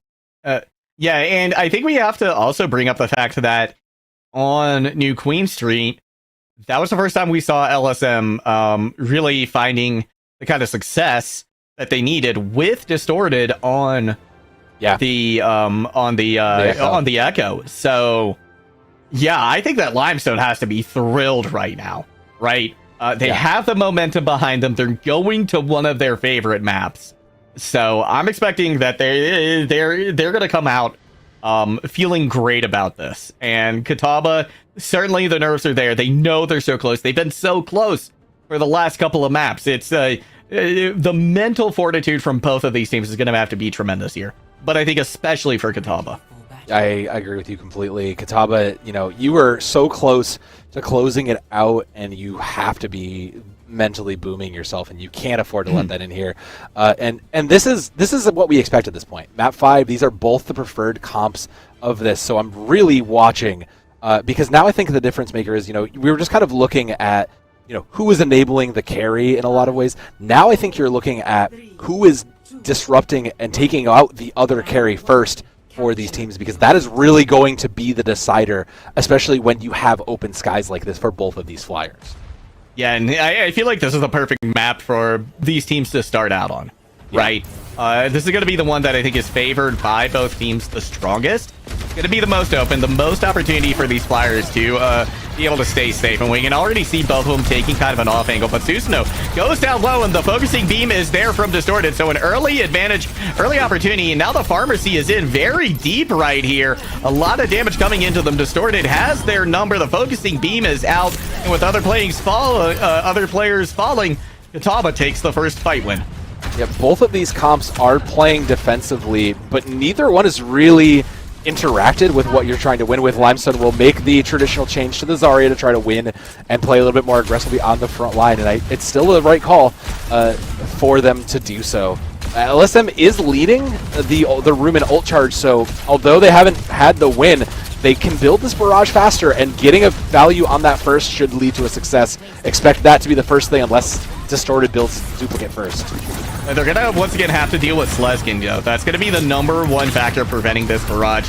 from coming in. But in the meantime, Tokyo is down, so now LSM does not have that pocket anymore, and they do not have a nano behind them. They're still going to go in. They find one pick. Griganoder gets a second, but that's just going to leave an even playing field here. But the res comes in as well onto Distorted, so now Limestone's going to have to work extra hard. They got so close to flipping this point. Griganoder is still online, and they have the grab. The res comes in as well onto Suso, and now we've got the Kitsune rush on point too. But SLSM is taking out Disturbed, and we just saw the res get expended as well. Griganoder going down low, but not low enough. So Darkness Doge comes into the front line, throws down their Ice Block after getting the pick onto Griganoder. Now the wall up to prevent the Deadeye, but LSM takes care of them on the other side.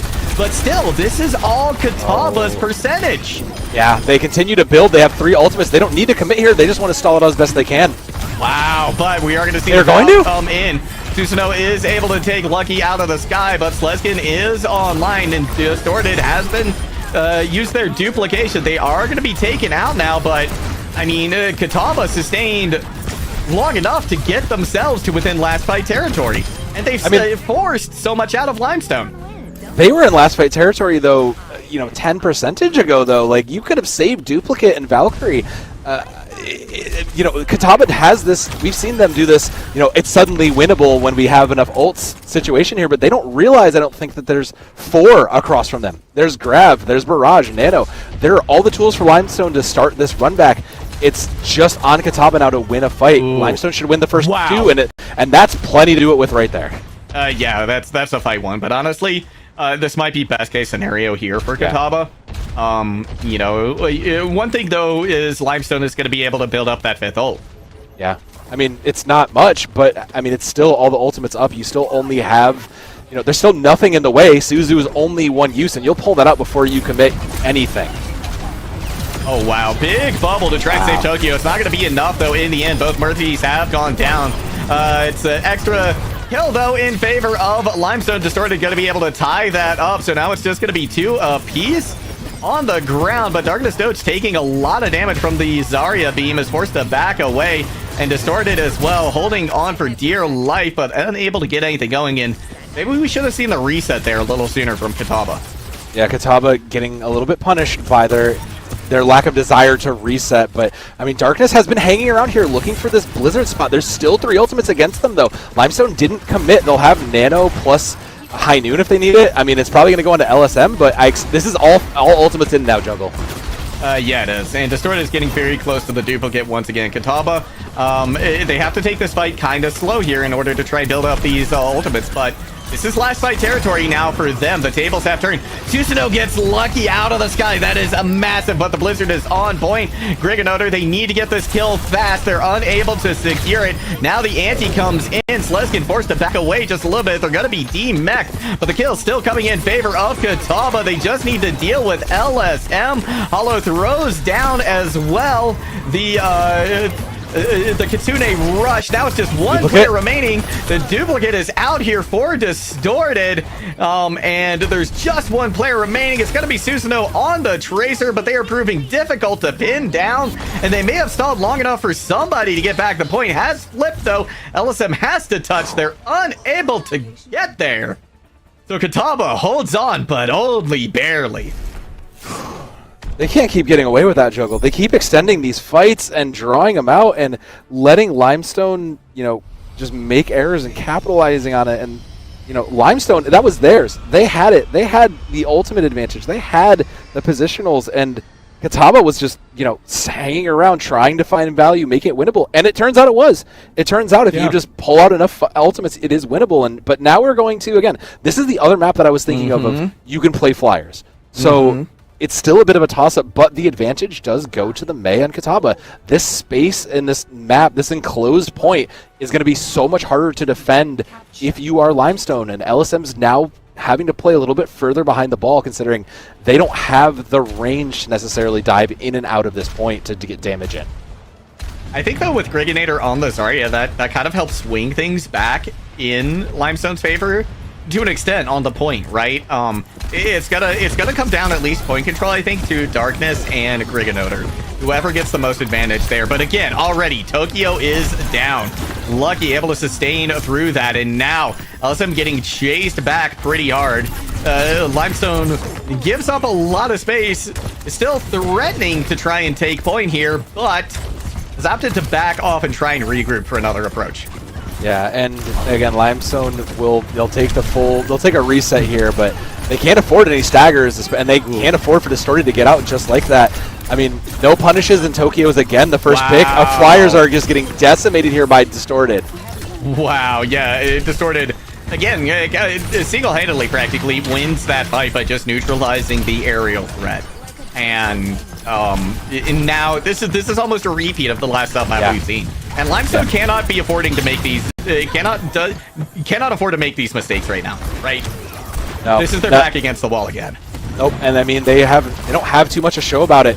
Hollow has an aggressive. They should be able to set this Kitsune rush aggressively, and that'll just get Distorted into the back line again to find value. Tokyo continues to get caught out, and I think this is as good as a confirm. Ooh. No, Distorted lets loose with the stickies a little early. They fall onto the bubble. So not only do they not get the kill, but they charge Griganoder even more. Lucky trying desperately to keep this point alive. Thinks about the rest, decides better in the end, and Limestone takes the point. Yeah. Again, just recognizing that Lucky was going to be the target and capitalizing on that has gotten Limestone very far here. So 4 ultimates up. I mean, Grab's there, Nano's there. Barrage, plenty of tools to put out enough damage. You just need to actually catch someone out, and it's going to be probably Lucky again. Who has Valkyrie, should be a little more slippery, but the 5 ultimates across the board just aren't. I don't know if they'll get there. There's not enough that could really scream to me that this is a win condition. Susanoo takes a lot of damage early on. Just one more bullet to take them out. Sleskin does eventually hunt them down. Now they're going to try and camp the kill to make sure Mercy doesn't get the res. They find that pick as well. 2-player advantage here for Kataba. And with LSM going down, point is as good as flipped. Yeah, Limestone continues to just recognize, look, if we deny them res, that's half of their longevity and their fight wins on here. It's a toss-up now, though, because Kataba, now they'll have 4 ultimates up. They committed that Kitsune rush, but it wasn't going to do a ton for them. The important thing was that Graviton Surge was spent. So Kataba now has Blizzard, has Self-Destruct, has Duplicate. It's just LSM and a Nano in their way to get through it. Kataba should be able to hold and win this out as long as they continue to create the chaos for Distorted to thrive in. Ooh, Distorted goes down. Susanoo with a big Deadeye, but we do have Lucky trying to go in for the res. They didn't use it, so they've still got an opportunity. They're going for it, but now the Blizzard on point has already found value. LSM gets one. They're unable to finish them off, though, in the end, so they come back in for the kill onto Darkness. And now a lot of damage going into Lucky, but Distorted has duplicated the Pharah as well. Sleskin still holding on, and they've got a self-destruct as well, right? And the kill's still coming in their way. This could be no one's there. Taba is going to the Grand Finals, the number 4 seed with the upset here today in the Emergence Division. It was a long, hard-fought battle to get it, but Kataba, they've proved they want this. They've proved they've earned this, so a great set. And, we saw their win condition. Oh, this is that play at the end where just didn't quite clean that up, but, LSM tried their heart out, tried to put the backpack on, couldn't quite get there, but, Kataba, early 2, and having to close it out in the 5th, they made a sweat for it. They really did. They really had to sweat for this win. So coming out versus the number 1 seed, that's a statement juggle, especially because not only did they beat them here, this is a revenge for the loss in the regular season. So you have to be feeling yourselves if you are Kataba. This is tremendous. They are going to be going into the Grand Finals with such high spirits, I think. It's going to be whoever they go end up facing. It's going to be a very, very exciting series, and I'm excited for it. I'm going to make sure that I try to tune in if we do get lucky enough to see that one on broadcast. But for now, that's going to do it for us. But I got to say, actually, I'm going to take a moment. Oh, this is great. We do get to see the bracket. Let's take a moment to take a peek at that. So it's going to be the number 2 and 3 seed, actually. going up against Kataba. But I mean, the fact that they took down Limestone, that's going to have either Central College or UPRM really worried at this moment. Mixed results versus Kataba. I believe UPRM was one of the few that beat them. You know, if you're Kataba, you're looking at this lower match of the 2 and 3 seed, and kind of you're watching this intently because this was a well-earned tough match, but you can't afford to be letting this go to 5. Not if you want to close out the bracket and take home the win. Yeah. Just looking historically, Catawba did beat UPRM Green in the regular season. They took a loss, but it was a 2-3 loss against Center College. Yeah. But both of those games were so long ago, right? Yeah. And considering this Catawba squad looks unbelievable right now, I don't think there's a lot that we can really do to predict how that grand final match is going to go. No, it's going to be quite an incredible match. And I mean, I would expect nothing considering this match we saw. This whole bracket has to be a banger up and down as far as I'm concerned. Oh, yeah, absolutely. Can't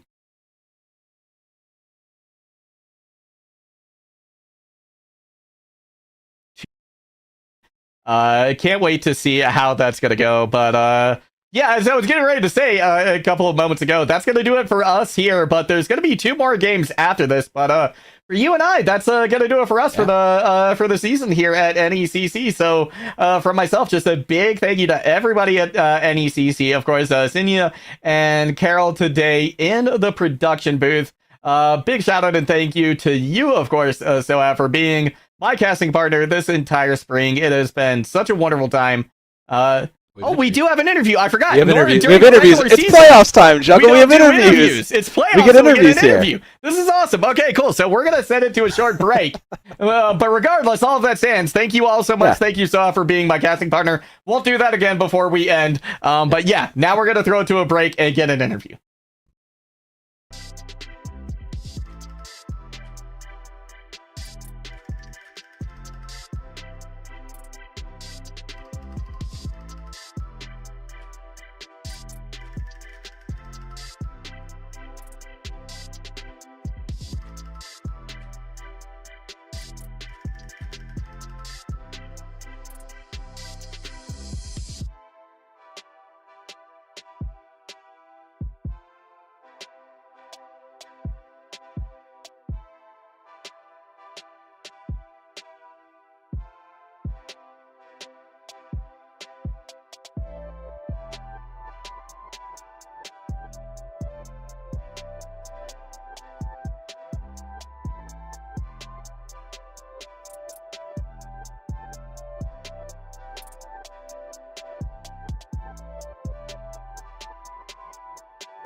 Hello, everybody, and welcome back to the broadcast. Thank you for sticking with us while we got this interview sorted. We actually have the duo interview. It's going to be the DPS Phenom from Catawba. That will be Darkness Doge on the top there and Distorted on the bottom. And before we even get started, just first off, big congratulations to you today on the upset, taking out Limestone Esports. I mean, you guys have to just be feeling fantastic, I would imagine. Man, we're feeling phenomenal. You should have heard it.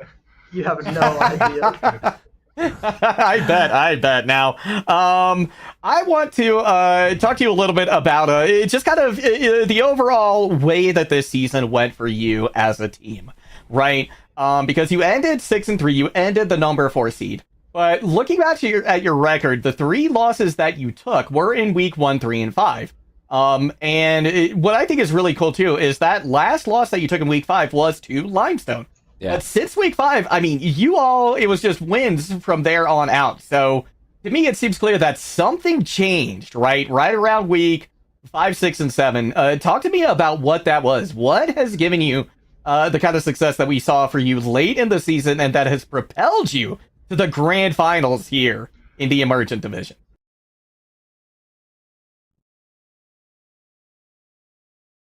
Yeah.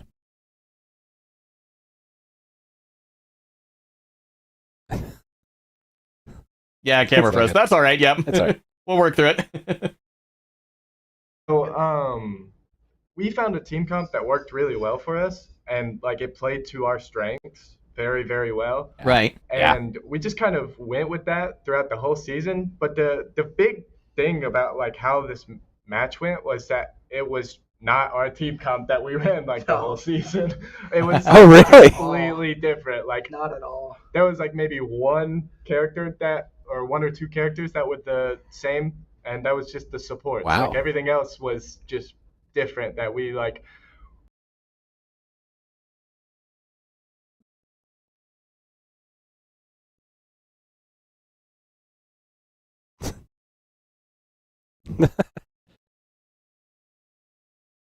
Yeah, I'll catch up. Yeah.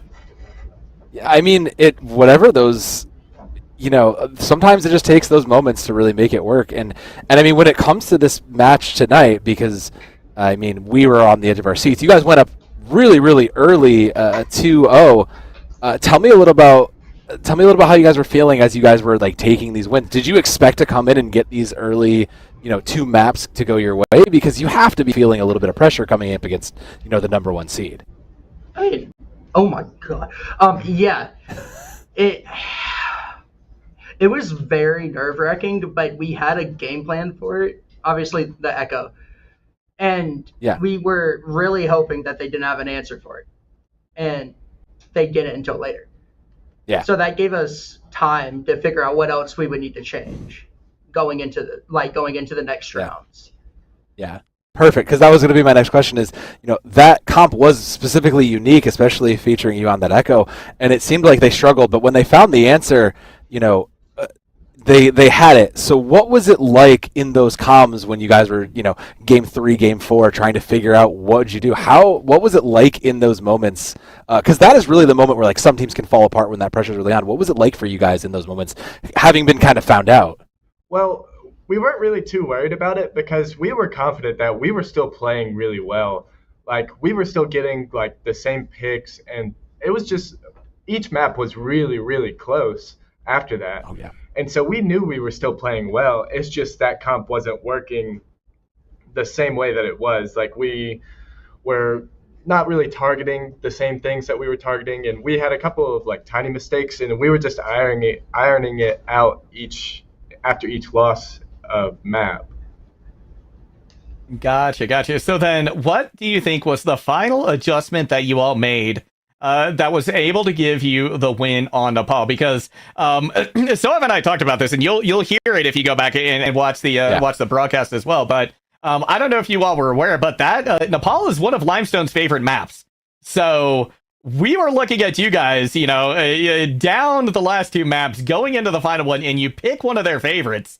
So we were back to thinking this is looking real rough for you guys, but you were able to make the adjustments. You were able to come away with the win there on Nepal. So what was the difference maker from your perspective? What allowed you to close out this series?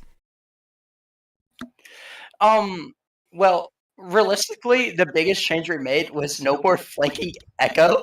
Yeah. Yeah. Very fair. And that kind of threw Nuke wins, but we don't talk about that. Look, there were moments where the thing is, there's moments that shine, but like, I tell me more. I want to hear it. Honestly, just going back to focusing, we all focused one target, that being their hit scan, and just ran as soon as we got their hit scan. We just went for it. Gotcha. Well, it worked out wonderfully for you, and now you've just got one more game ahead of you for the rest of the season, the grand final. So you're facing either the number 2 or 3 seed, but at this point, you took down the number 1. So I feel like there's a lot of things that can go well for you in those grand finals. So before we let you all go, any final shout outs that you'd like to give to your friends, family, teammates, whoever you'd like? Well, big thanks to our esports coordinator, Gid. Dude has been hammering down on us, giving us the good research. The school has been providing us with these, everything that we needed to really succeed this season. It's been, wonderful. And my teammates are crazy. We sit in a room together, and nothing is better than hearing like a win, like a map win. We all go crazy. By the end of each match, we're losing our voices. It's really nice. And I also want to thank, all of the people that were watching. We had basically most of our esports program watching this streamed match, supporting us, and it means a lot to us. That's awesome. Anyone for you, Distorted? Honestly, big thanks to Limestone. It was a really good set, And we really enjoyed playing y'all. GG's. All right. Well, thank you both so much for joining us here for the interview. And again, best of luck to you in the grand finals. Thank you. Thank you. All right. Well, that's going to do it for us here. So, what a way to start off the evening, right? That is just game 1 of 3 here tonight. So, before we send it to the next pair of casters, to the next teams, any final words from you, Soav? I don't know about you, Juggle, but it's been an incredible season, and I can't wait to see how all these playoffs end and for the next split to come around. It's been a pleasure to serve alongside you and our incredible production crew across the season. All right, well, thank you all so much for tuning in. Don't go anywhere. Game number 2 will be your way very soon.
All right, the good times continue here at NECC in playoffs here for some collegiate Overwatch. My name is Jeff. Returning here with me is Juggle God as we continue through our day. We're headed over to the Challengers Atlantic Division here for our next semifinal matchups where Arcadia is going to be taking on Florida Polytechnic.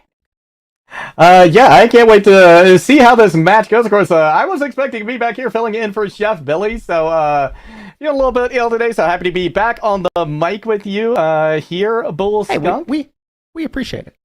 Yeah, absolutely. It's the big shoes to fill there, but I'm going to do my best as we take you through this game and potentially the next as well. Yeah, it's going to be a good one coming up as we'll pull up the bracket here and see how we got to where we're at here in the semifinals. But both coming into the postseason with 4 and 5 records, both of which took down far higher seeds. If you look back at the quarterfinals, there at the bottom of your screen, you can see Florida Polytechnic took down the number 2 seed in FIU Gold, and then directly beneath that, number 6 Arcadia Knights taking down the number 3 seed in our teams punching above their weight class to get to the semifinals.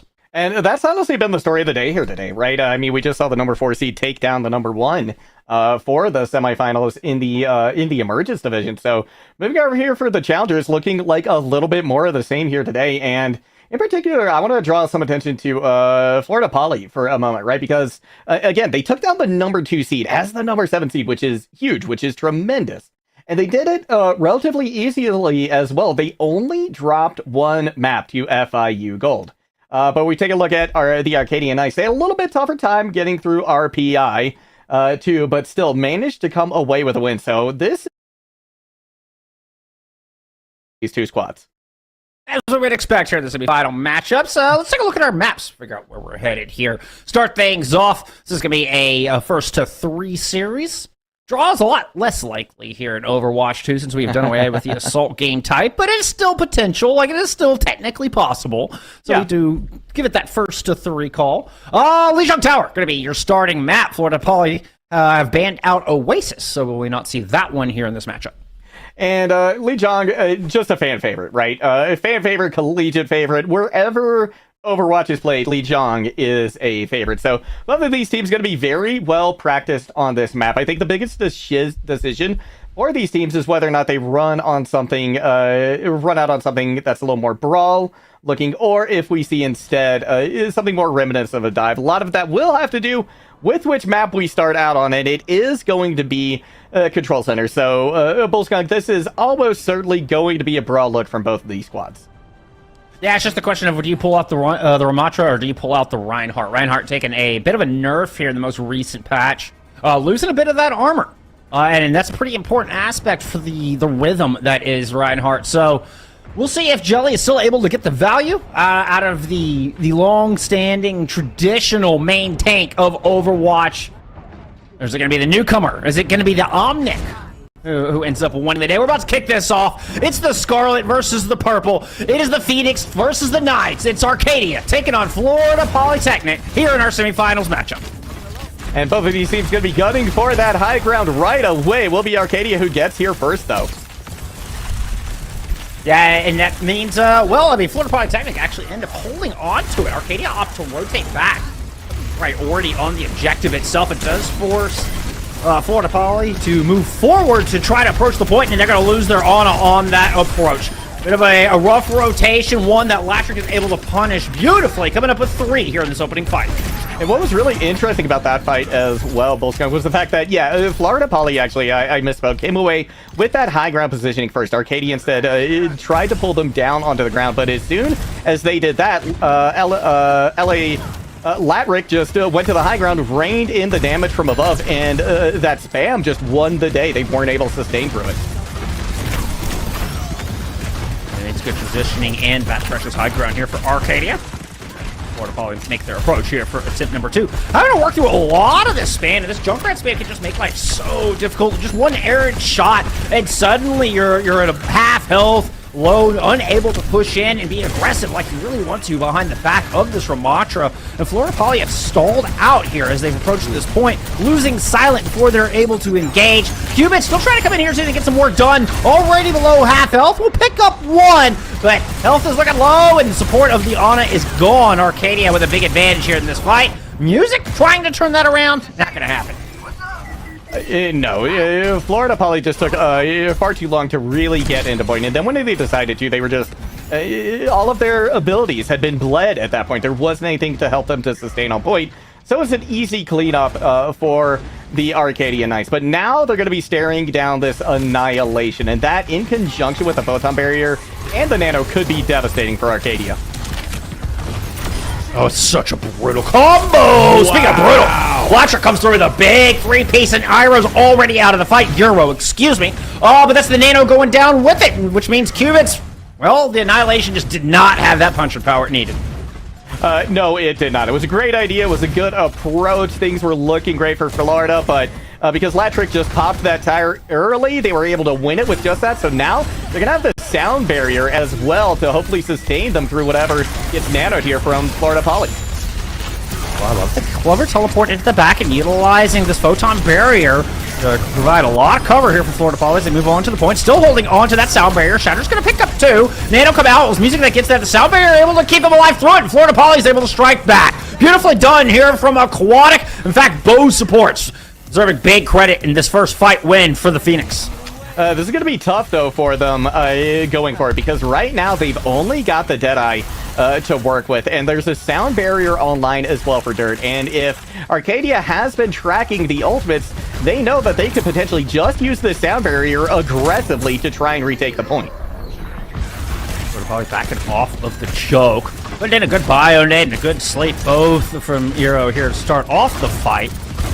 Florida Poly don't want to be too aggressive, a bit of a conservative approach. Arcadia working around to the outside, facing a lot of damage as they move up onto this high ground, but eventually they surge forward to see that Lucio running right into a Deadeye, which not going to pick up much, just hits some shields. Albert now out from Arcadia, and they just push on through, muscling Florida Poly all the way back.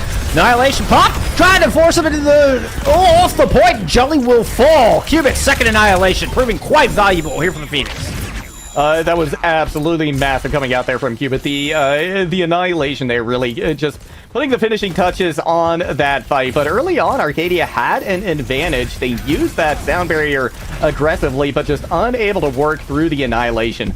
But now, looking into this next one, they're going to have an Animatrix, and that Tyre is back on board. Oh, and Electric won a fight with that one single-handedly last time it was up. Gonna drop it right out of the gate. Start things off here, and what is approaching final fight.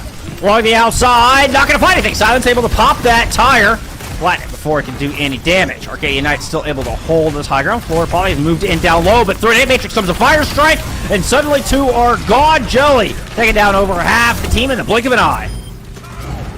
And that is absolutely massive. Arcadia Knight's going to be able to reclaim the point. We do have a last-moment contest here from Aquatic and Cubit going over to the ball to try and touch point, but this might just be a formality at this point here, Bullskunk. Let us get somebody there. Cubit is back onto the point. But get Silent onto this point. It might have some punching power. Silent's able to get one. Silent's worked around to the back, and it's caught. I'm off guard, but doesn't get on the point.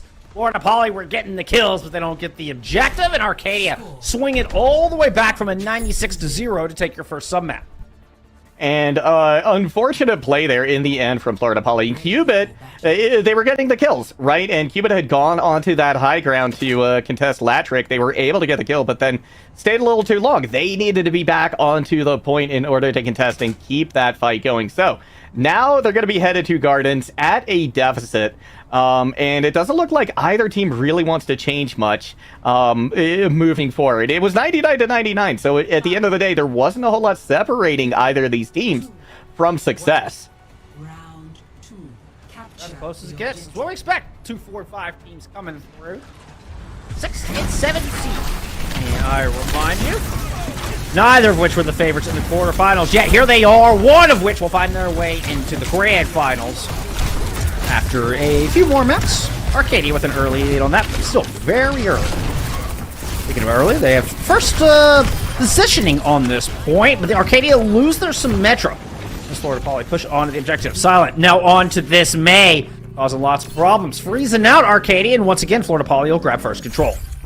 And there's a great May ball there, too, from Silent to prevent the escape from Arcadia. They were already up one, and that allowed them to get the rest of the picks, because Arcadia might have been able to stabilize there. But now we're seeing a little bit of a change in approach. They're going over to the far right because there's no hit scan save Iroh on Florida Poly. So this could get a lot of value here, Bullskunk.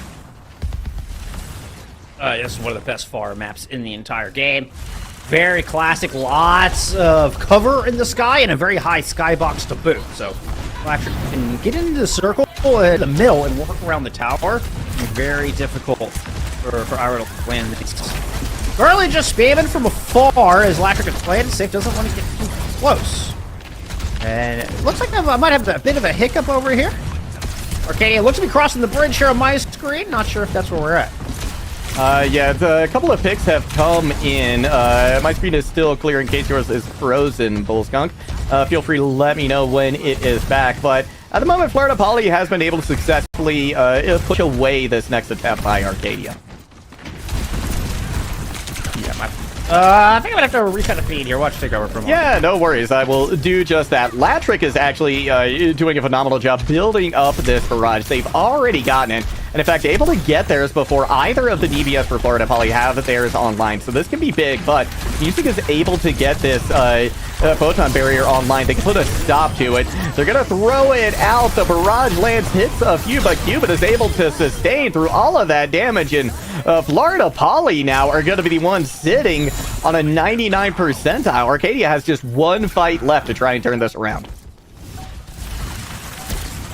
And with this fight as well, they're gonna have to deal with a blizzard too. So Jelly on but somebody is also gonna have to touch.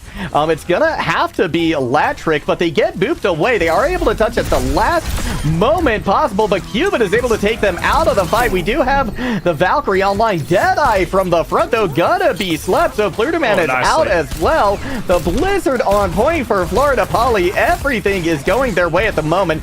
They just have to get the picks. It's gonna start with Zelda Warrior. Oh, Dirt tries to go in for the res, but it's going to be booped away from it. Florida Poly ties it at 1 apiece. Score 1-1.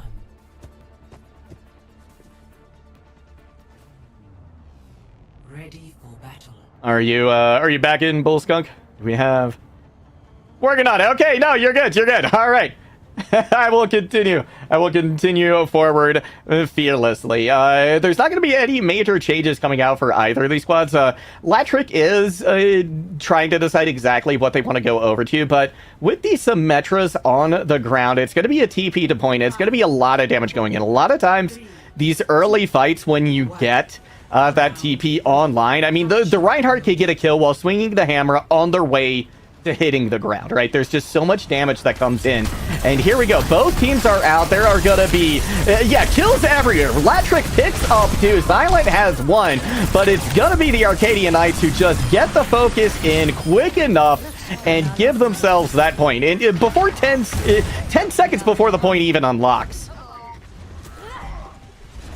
And because of that just intense amount of damage as well, Latrick is about 40% to their ultimate, and both the DPS from Florida Poly are really struggling at the moment to get theirs online.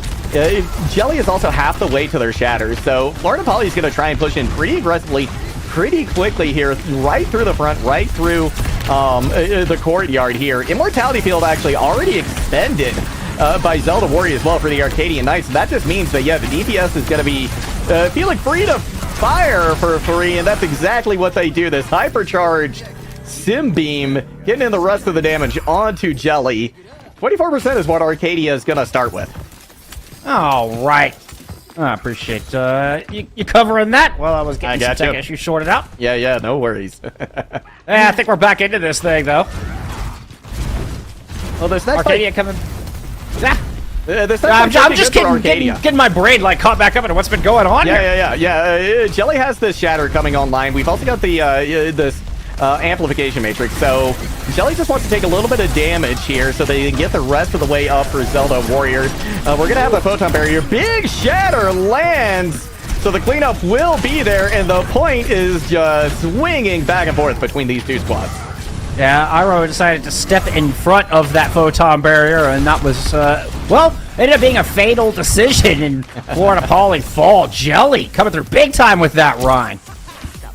Now we're looking at a couple of big support ultimates, most notably from Florida Poly. We're going to get the TP straight to point, though. And the sub-barrier will come out immediately, but Silent goes down before the barrier falls. It's going to be an annihilation coming out from Cubit, pushing out into the courtyard. It's going to pick up 1, 2, 3 kills here for Cubit, and Florida Poly are going to hang on.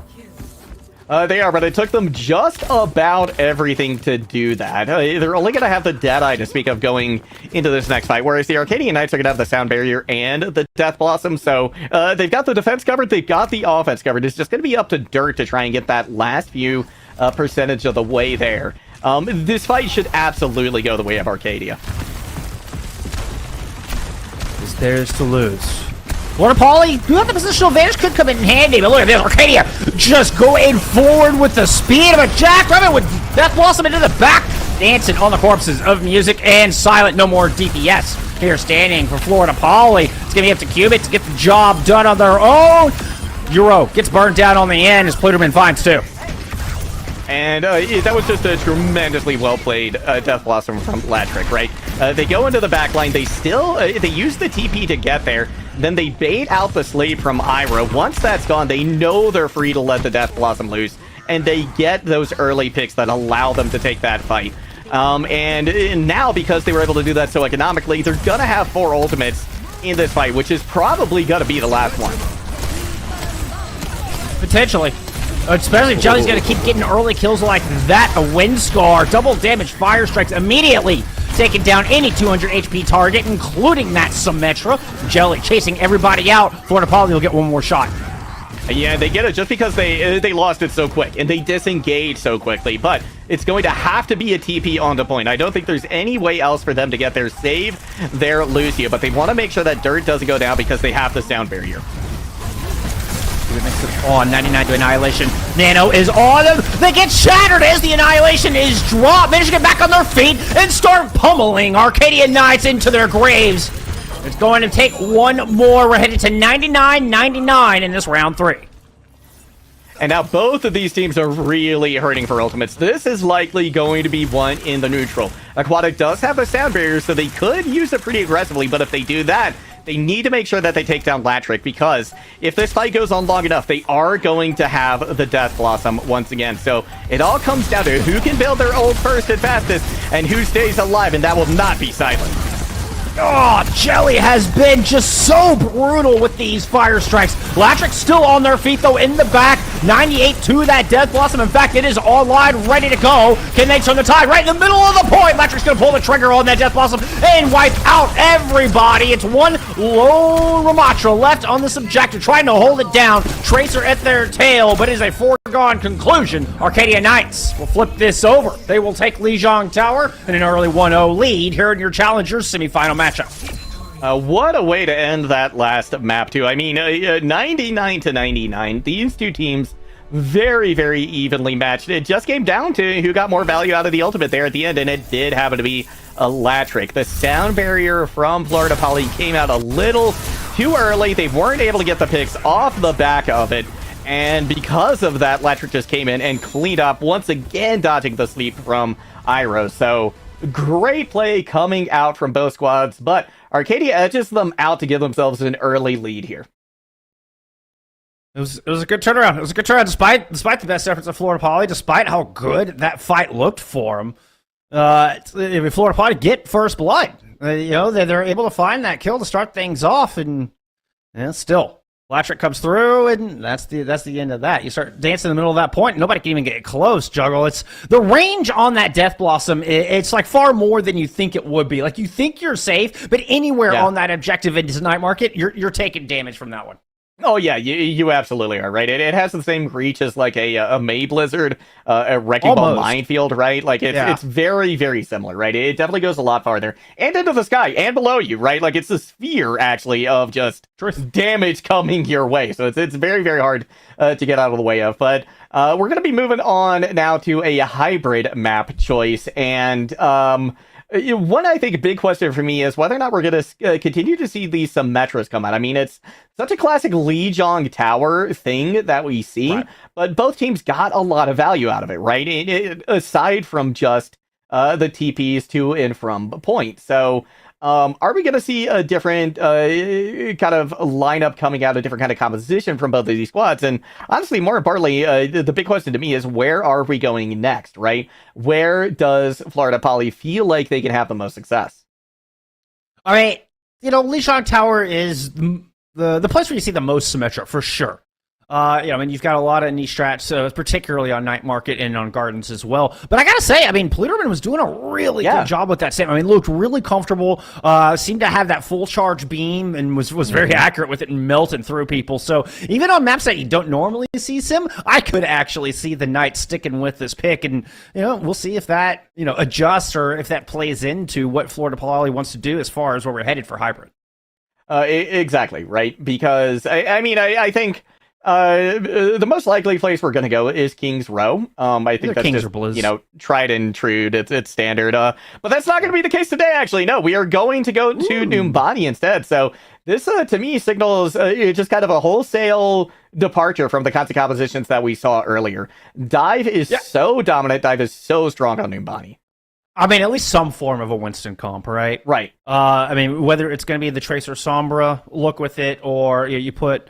I mean, the Cass was commonly used in that composition prior to this patch. Now, suddenly, Cassidy has lost 25 of their health, and the Magnetic Nade's not doing as much damage. So, do they continue to run with that strat? I mean, that was kind of where you play the Ana with the Winston, right? And you can kind of send the Winston onto high ground. It plays very similar to what Double Bubble played like in Overwatch 1, but you don't have that Zarya to anchor the base. It ends up just kind of being the Ana in the back. But it plays less divey and more push and pull. Once you get into the Tracer the Tracer Sombra look, that is just full on like old school 2017 dive. Exactly, and that's certainly. I think if you're going to run something like that, Numbani is the place that you're going to do it, right? It's just so effective here. You're able to get into the backline, especially on attack, right? If you can get one or two flankers to that high ground, isolate the Ana, and then have your Winston jump onto them, they could be absolutely deleted. So this is certainly, I think, the most likely place you're going to see some form of that. But like you said, this composition, in a lot of ways, absent those two dive and flanking heroes, it's going to be more similar to a brawl, right? Kind of take space slowly, do some cleave damage, and then once you have somebody vulnerable or out of position, you jump in and you secure the kill.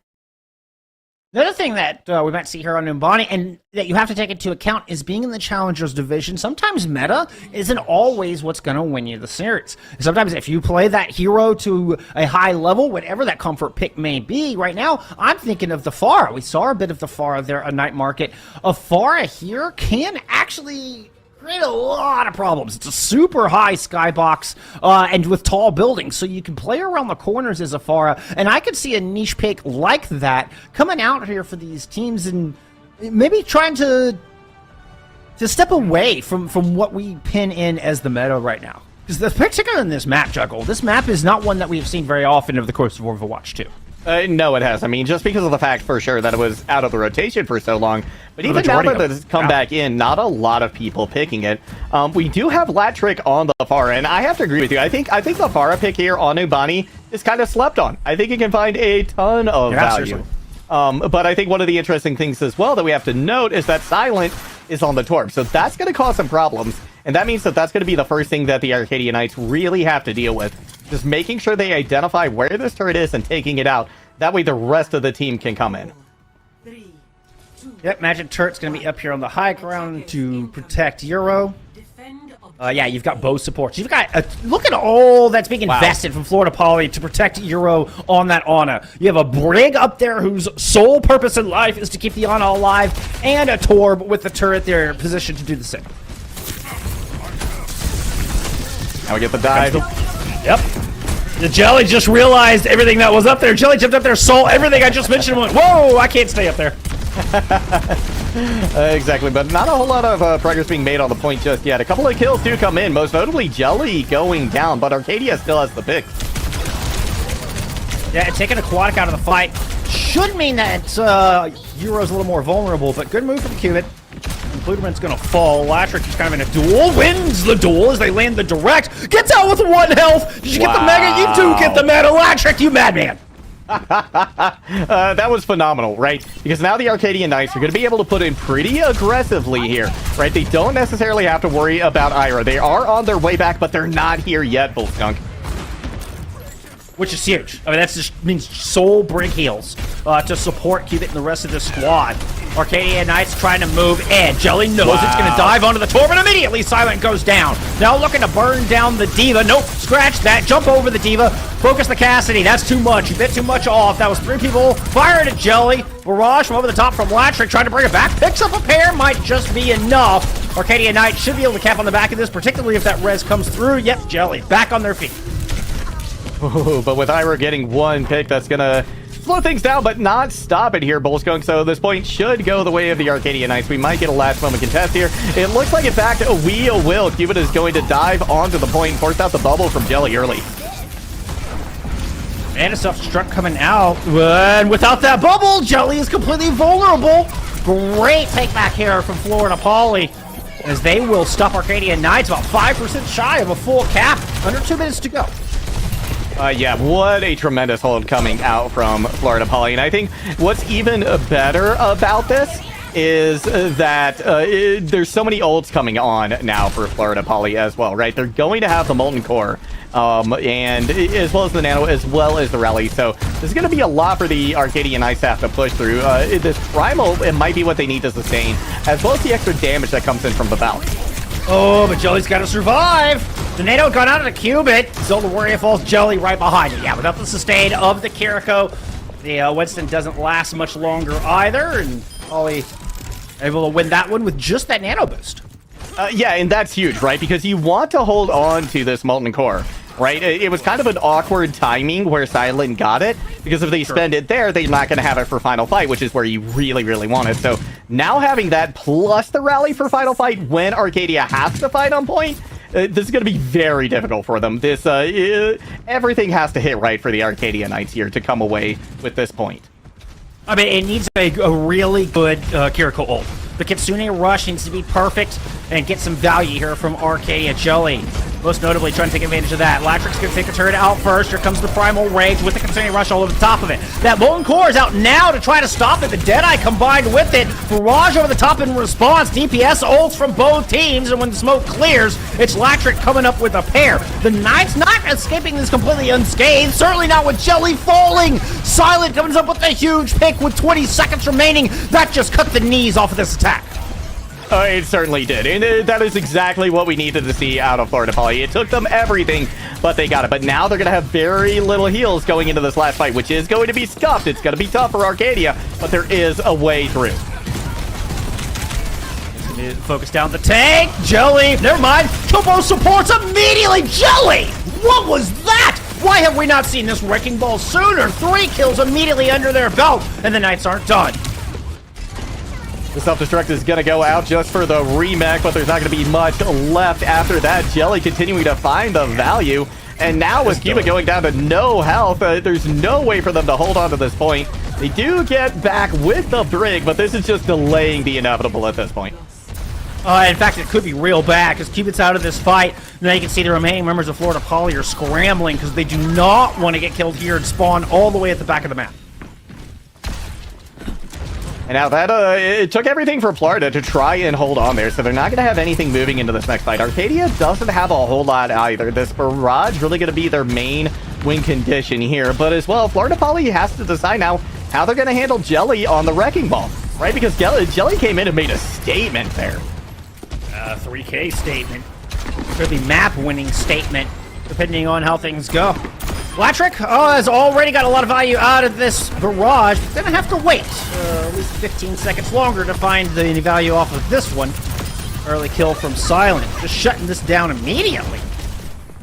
And that was a great hold there from Florida, right? Because they needed this time, they needed this damage in order to get back some of their ults. Now, they've got the Rally and they've got the Nano going into this next fight. We are going to see a swap coming in from Jelly as well. They want to take this D.Va duel head-to-head, which D.Va against Wrecking Ball, not necessarily as brutal as a D.Va against Winston, but still not going to be the equal. And with an early pick on the Latrick, things are going great again for Florida Poly.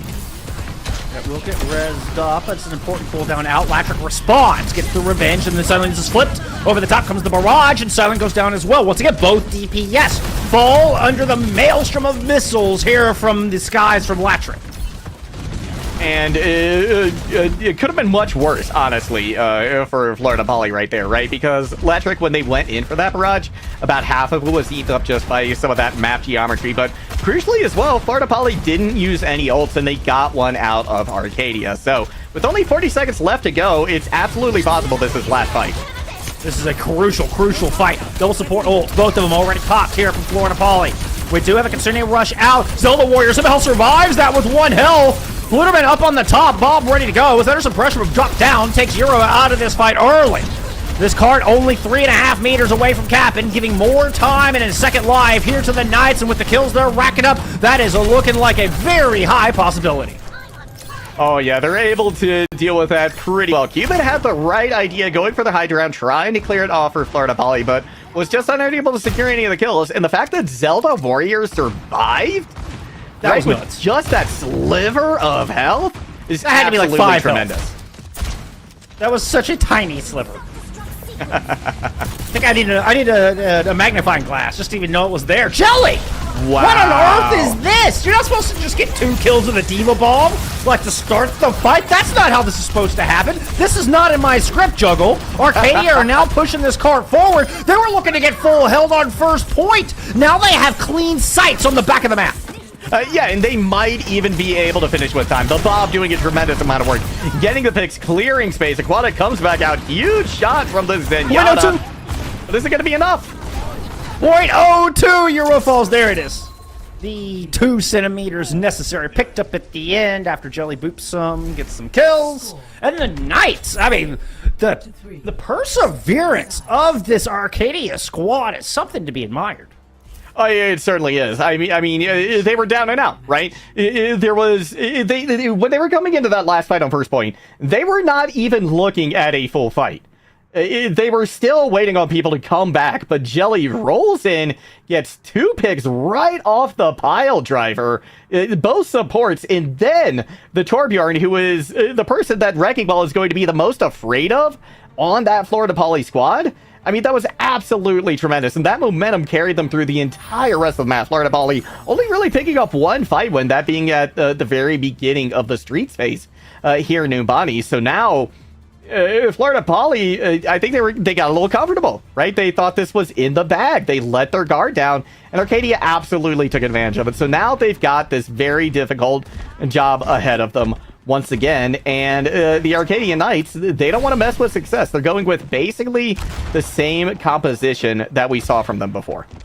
I mean, and you're talking about, Jelly having any kind of fear. No.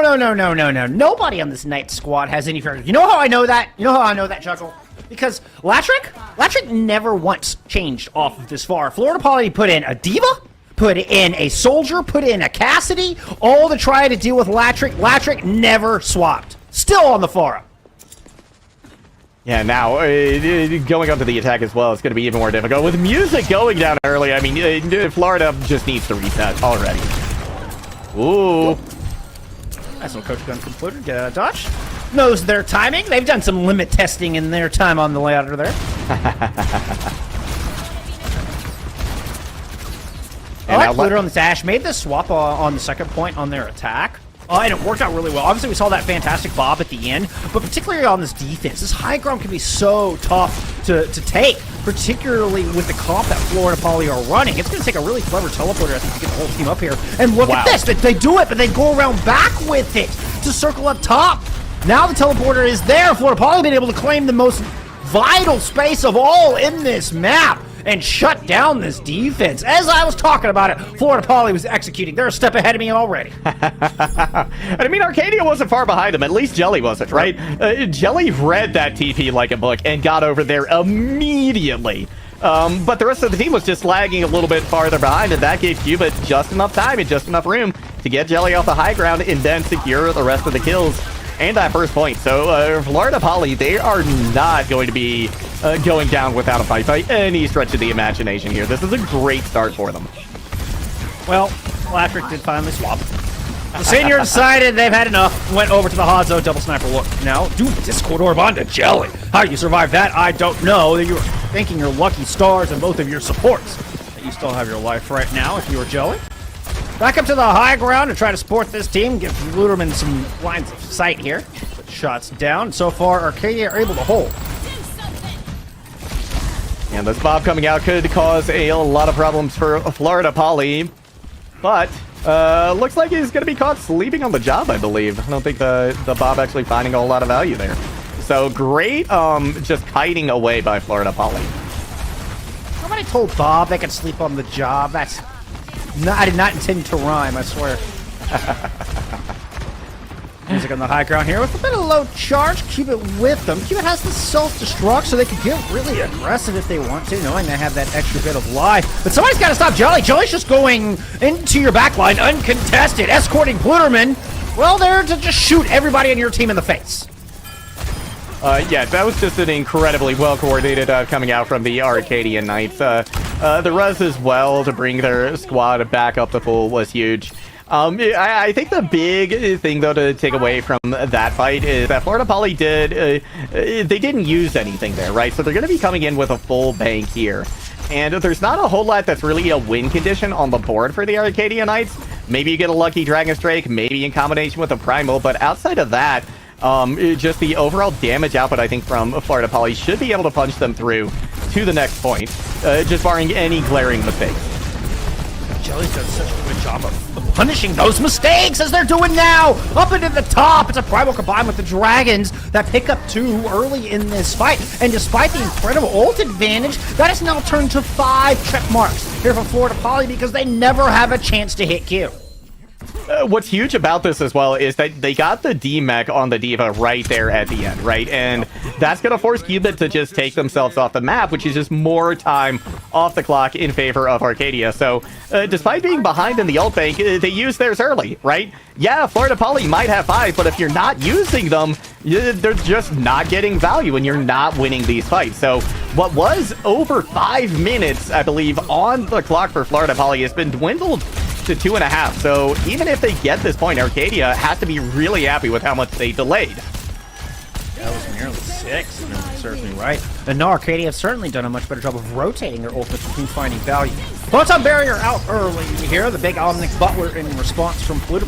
That's going to prompt the Transcendence and a self-destruct here from Florida Poly. So they've already spent 3 of those ultimates, and they have nothing to show for it. They have not gained a single inch of ground. Finally, they're able to get some kills. Controlling that high ground, allowed them to burn down Pluterman and Jelly, who've been hard carrying Arcadia Knights here on this defense. Latrick just proved me wrong as they pick up 2 with the Dragon Strike, looking to burn down this Zenyatta. Will get it as they palm them to the face, and it's Latrick who comes through clutch on the back of point B. 0.8 meters, and the Knights stop this cart. That was absolutely tremendous from Latrick. Latrick also, through no small amount of luck, was able to get that Dragon Strike past Cubit. Cubit, either the defense matrix let out right there at the end, or they just dropped it for that critical moment, but regardless, it gave the opportunity for Arcadia to come back into this. And now we've got Jelly back on the ball, of course, getting back to point as fast as they can. So Cubit gonna have a bit of an advantage here, plus this Nano and the Deadeye could be big, but with music down, that's not a great way to start. And it's just another great example of the synergy here between Jelly and Pluterman with that combo.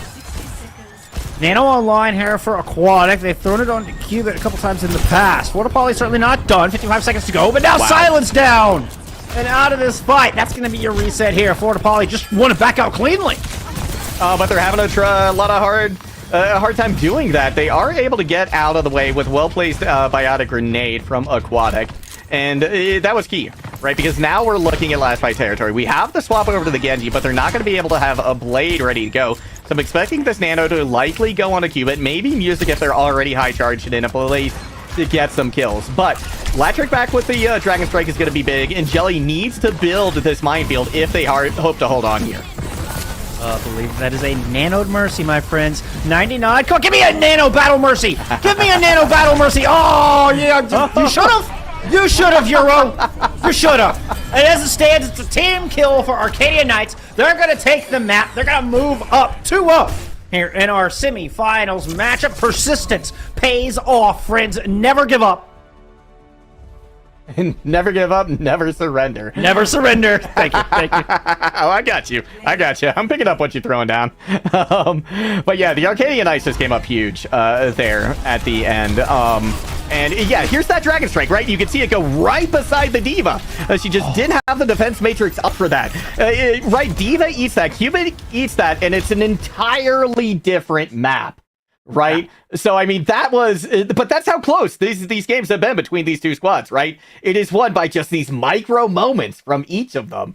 And they're so exciting to see, so exciting to watch. And Arcadia now sitting on match point, just one game separating them from the grand finals tonight. Overwatch is a game of inches, my friend. A game of very, very small inches. And so far, that has left the Knights, well, about 2 inches in front of their opponents, at least if we're doing a 1-to-1 of map wins to inch ratio. That's the ratio I'm sticking with. As we move into this break, when we come back, it's map 3. We'll see you there in a minute.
Well, Florida Poly tried Brawl. It didn't quite work out for him. Tried going to a Winston map. That didn't quite work either.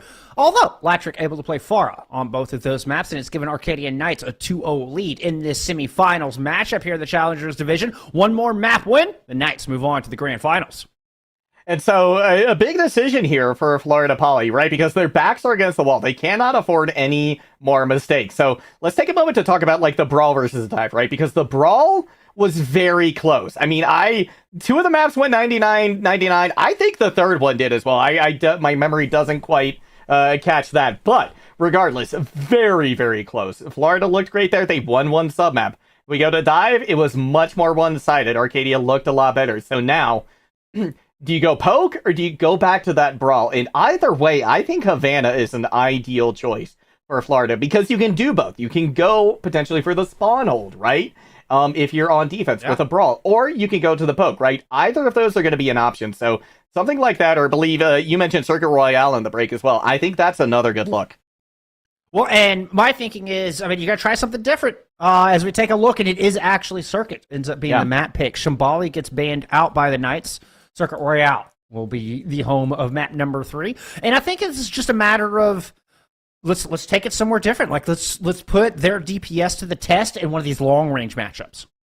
Right, and now you get to mitigate Latrix Farah, right? Almost completely. It's going to be nigh on impossible to run the Farah on first point, right? Regardless of whether or not you're on offense or defense. Maybe a little bit easier if you're on attack because you can use kind of the buildings that are parallel to your spawn to kind of cover your approach and just go for a big booster over the top. But you do that, it's do or die, right? Because once you're in, you're in. There's no way out. You have to get a couple of kills or just hope your Mercy sustains you long enough for the rest of your team to find something. So I'd be very surprised if we see Latrick on the Farah here. I think this is going to be, it's going to be the poke. It's going to be the long range hit scan. And so Florida Poly, they're resting their hopes on that.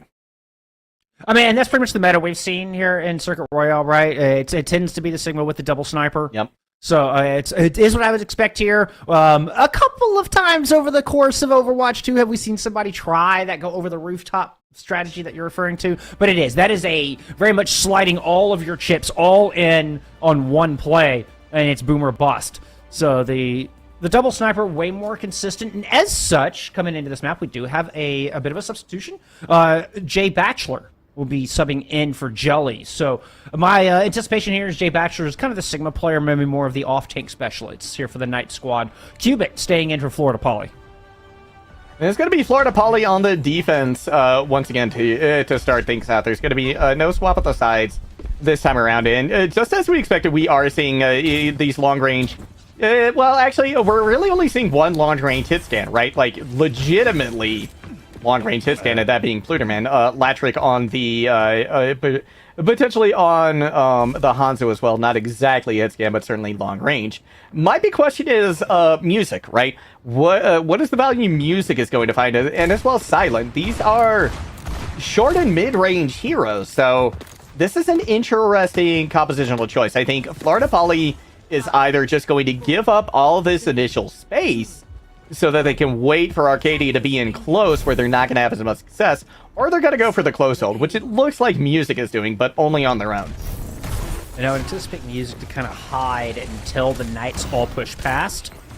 Pluderman going for the jump shot. Had the angle. Couldn't quite find the head of Jay Bachelor. Music stayed on the outside. Silence able to find early value, but music gets shot down here by the Widowmaker to its trade. Now that trade will favor the defense, but the Knights have the close response. Exactly. So, and plus they have to get this cart moving, right? There's still enough of a threat coming in, kind of at this mid-range, just from Cubit and Silent, and even Aquatic, honestly, to where Arcadia just hasn't felt comfortable pushing forward yet. But now that Pluderman has this high ground, we're gonna see the rest of Florida Poly, rotate off of that, and now this big brawl is gonna, pseudo brawl is gonna happen, where honestly Florida Poly is going to have a bit of an advantage.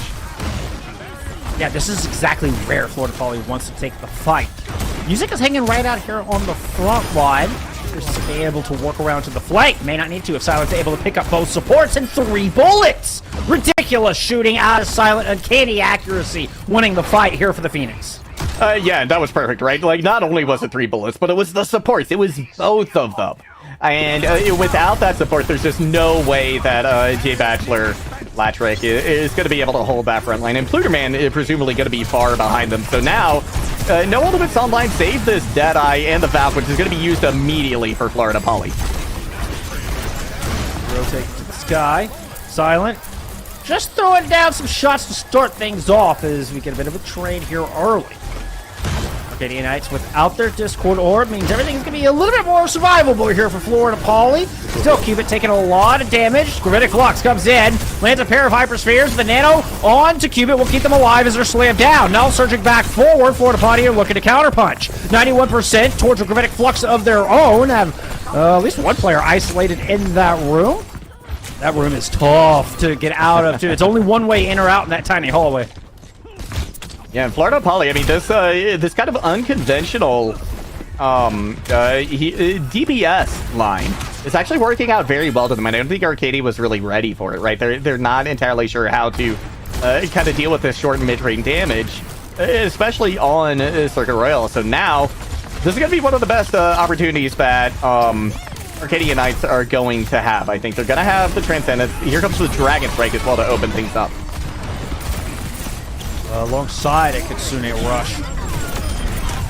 Pulse Bomb will land. Dirt goes down 98% towards their ultimate, but Cubit will get taken out of their Gravitic Flux. Gets rezzed up, but it's not going to bring that ultimate charge back here for the defense.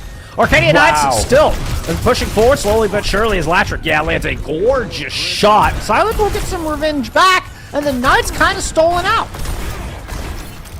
Yeah, they just haven't been able to punch around this corner at all, and now they're staring down last fight territory, so they either we're going to have to see a tremendous defense put up from them on the reverse side, or they have to get this fight win here in order to see the second phase of Circuit Royale. But they only really have this Transcendence. Yeah, they're going to be able to deal with the damage coming in, but where is it going to come from? They have to get this Gravitic Flux online. Even able to stop Cubit's Gravitic Flux, they still couldn't win that previous fight. 2 headshots will put Cubit down to half health, but heals come through as Euro is going to pop that valve. Transcendence used early here for Arcadia Knights, and Aquatic is just going to be patient here with this Nano boost. Gravitic Flux in from the other side, so the Knights trying to push in. That Nano comes out onto Cubit, and they're immediately back at full health. Wow. Going forward, they throw some Hyperspheres, take Dirt out of the fight, realize that they've got a Hanzo on their flank, punch them right in the dome, circle around to stop this cart, keep it from capping. There's only 3 players left here from the Knights as they look to push in and finish off this map. Pluderman finds one. That's a good start towards that direction. There's another great shot. 2 headshots make it 3. Pluderman is just dominating. There's 4, and Pluderman single-handedly keeps the Knights going. What a phenomenal showing from the hitscan DPS for the Arcadia Knights. They finally found the answer. They just had to build up the Bob and give enough opportunity for Pluderman to pop off. So, it took just about everything they had in order to get through the first point, but now things are going to open up for them a little bit. They're going to be able to get this card, presumably, all the way to this high ground here, as long as J Bachelor isn't pushed back too terribly far. Deadeye the only thing online here for Florida Poly, and that's gone! J Bachelor has been ruthless with these Hyperspheres. I mean, if you're consistent with that kind of damage, that's when Sigma gets really scary. But speaking of scary, gorgeous shot out of music, and Aquatic's going to get res. Florida Poly back with a 1-player advantage as they continue to hold outside of point B. With the Kitsune Rush, we're going to get the response with the Valk as well. So a couple of support ultimates out, but again, J Bachelor finds success. They find music. And now with the Gravitic Flux as well, a big Biotic Grenade going to keep Aquatic alive, but is it too little too late? It does feel like overwhelming pressure on the back at this point, and the supports hanging on by a thread, if at all, as Euro goes down. Just 2 left here. Biotic keeps Cubit in this fight a little bit longer, but Aquatic falls just as that Nano boost comes online. It could have been the one saving grace.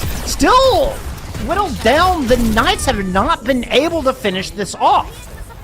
No, they're trading almost kill for kill. And now with this res coming in as well, things just got a lot harder, especially with the Gravitic Flux, too. Bob has been committed by Pluderman, but at this point, Florida Poly is in control of the point. 45 seconds to go. Bob out on the back, but still the Warrior goes down. Blatrick returns the favor, and most damage is going to be permanent here on the back of this 4v4. Dragons coming in. Zelda Warrior got res and immediately killed once again. Second time they've died in this fight. Arcadia Knight's going to lose Latrick, and, well, one of their suits of armor goes down, and they're running out of time. That they are. With 20 seconds left to go, this is going to have to be just a soft reset from the Arcadia Knights. And they don't really have much of anything left to use. They want to try and build this Kitsune rush as quick as they can, but they're going to be staring down the face of a Deadeye, which could just zone them off a point. Oh, and this Valk. Euro has had Valk like every fight, and it always feels like it has a massive impact. Music right back on their feet is another clutch res here for the defense of Florida Poly. Into the skies goes Euro, and looking nice and healthy is Florida Poly. Arcadia Knights just struggling to keep Jay Bachelor alive at the moment. Latrick might have just tilted the balance, but they're going to fall as well. Cart starts to creep closer, but the defense steps up. No C9s here just yet. The Kitsune Rush trying to push it over the edge. Gravitic Flux might just be the one to do it. Able to dodge the accretion and slam Cubit into their grave, and the Knights might have just done it. That punch on the music, the exclamation point the Cat needed to finish off point B. What phenomenal play coming out from the Knights, right? They were able to do a silent early, so they didn't have to worry about the high noon coming in, about the Deadeye. So without the threat of that, they were going to feel a lot more. They felt a lot more confident to just push forward a little bit more aggressively. And I mean, the fact that they were able to build up those ultimates at the last moment was huge. By all rights, Florida Poly should have had this map finished twice at this point. But in overtime, the Knights are just getting the job done. But now, it's going to be this Valkyrie that they have to keep online in order to charge the rest of their ult. Oh, it's a good opening pick here. Florida Poly can't afford to lose their Sigma that early. Cubic gets caught out, not able to retreat, just ends up in the middle of nowhere. A disastrous turn. And Florida Poly just scrambling for cover right now, all the while the cart getting closer and closer. And again, Dirt has actually been able to hold on to this Valve, which is huge, right? Because now it's at a point where they can push themselves over to some of these critical positions for an ultimate. Well, and we saw Jay Bachelor go super low, and it was that Valk that kept him alive. Blatrick is going to turn this, or at least attempt to, but no, Aquatic jumps up top, and the support is able to get that kill. Latrick will get res back up. But Aquatic just finishes off turn and gets Latrick again. Aquatic's like, no, stay down. Oh my. Oh my gosh. Aquatic just came alive on that last approach. Silent will get the Deadeye kill as well, and the Arcadia Knights are stopped right at the end. But I mean, the Knights, that was looking absolutely devastating for them, right? This was looking like it was almost certainly going to go to a map for Bullskunk, but just by the skin of their teeth, every single time, they were able to punch through in overtime to get a point capped, to get a point completed. They weren't able to win that final fight, but at that point, it almost doesn't matter, right? You've got it so close that that there's just so... It's going to take a huge effort now coming out from Florida Poly to be able to win this map at this point. Oh, it was ridiculously close. I mean, it was an incredible single effort coming out of Pluderman that gets the job done on point A, and then on point B, it's Jay Bachelor who comes through with the clutch plays and the giant gravitic flux that finally is able to push that one over. I mean, if not for these just individual plays at the last possible moment, I mean, honestly, I think we'd be sitting on a 1-1 scoreline right now, because the same thing happened on point A back on Numbani. B, Florida Poly we talk about game of inches. Like this, It was an inch between this could have been Florida Poly going up to match point. You know, as opposed to this is Arcadia Knights looking like they could close out the series with a good defense once they start. Yeah, exactly. Now, I mean, I think that the team that has looked better consistently on this map is Florida Poly. So I think I would still have to give them just an edge overall in this map. I think we will be seeing a map 4 just because it just took a Herculean effort, right, for the Arcadian Knights to be able to break through each of these points every single time, right? And that was just due to how dominant Florida Poly has been on this map. And so save those few hero plays, right, this looks completely different. And as well, I don't think that's something that you can necessarily rely on. You can't rely on these clutch plays coming in every single time, right? And that really is... just kill 5 every time. Right. Yeah. I mean, that really was, I think, the big difference, right? on this map between these two squads was just the clutch plays coming out from Arcadia. And sure, there are going to be those people who perform better under pressure, right? When it's all on the line, they rise to the occasion. That's absolutely what we saw. But that can't be the only thing driving you through a map. And so I think that this is still going to be tough for Arcadia. Florida still has an advantage here, but they just can't make mistakes. I mean, it was a heck of a game plan. An atypical game plan out of Florida Poly. They clearly came in here knowing exactly how they wanted to play this map, and had the whole team on board with that. Everybody, was doing a great job of adding value to that, of filling the slots, of creating the rotations. We see the Tracer going in and able to take risks, and went down a couple of times, sure, but that Tracer was back in that fight lickety split. So it felt very calculated and very clever from Florida Poly, and I would have to agree with you 100% every step of the way. And I think it was that planning that's given them that edge, and they're certainly not out of this map yet. No, they're not. Now, the thing, though, is that kind of composition I don't think is going to work on the attack, right? No, that short and mid-range, right? Because now Arcadia is going to be the one who has the potential to kite away. So Florida Poly is going to have to come up with something that looks a little bit different here. And so my question is, what is that going to be, right? Are we going to see a Hanzo, a Widow, an Ashe come out? I think any of these are good choices. The Ashe actually was amazing, now that I think about it, for Arcadia, right? So maybe take a page out of their book and throw an Ashe in the mix if you are Florida Poly. There's certainly a lot of different options here, but it's going to have to look different for Florida Poly on the attack.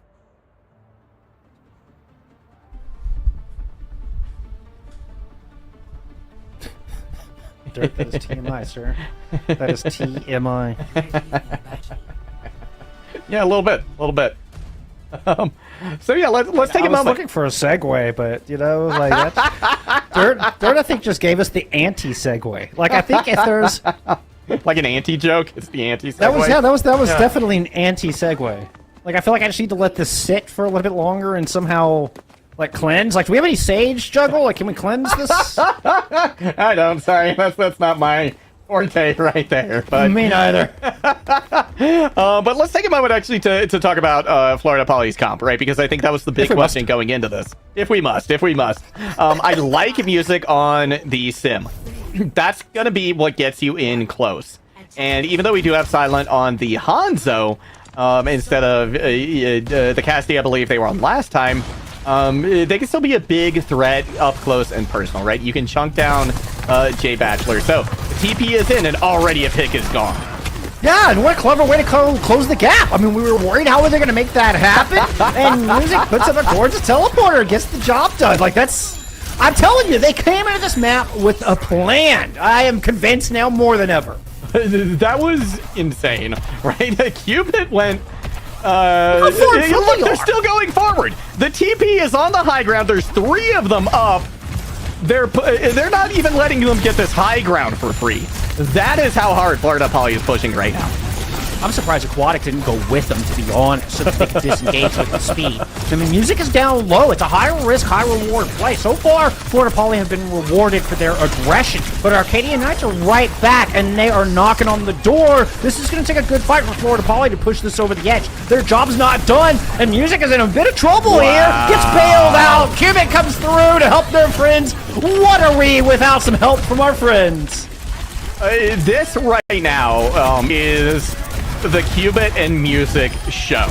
The TPs in are tremendous, and Music somehow survived with Latrick on them as well, right? And it was part of that was due to Qubit coming in and helping them finish off those kills. So, yeah, Florida Poly, you were absolutely right. They came in with a plan.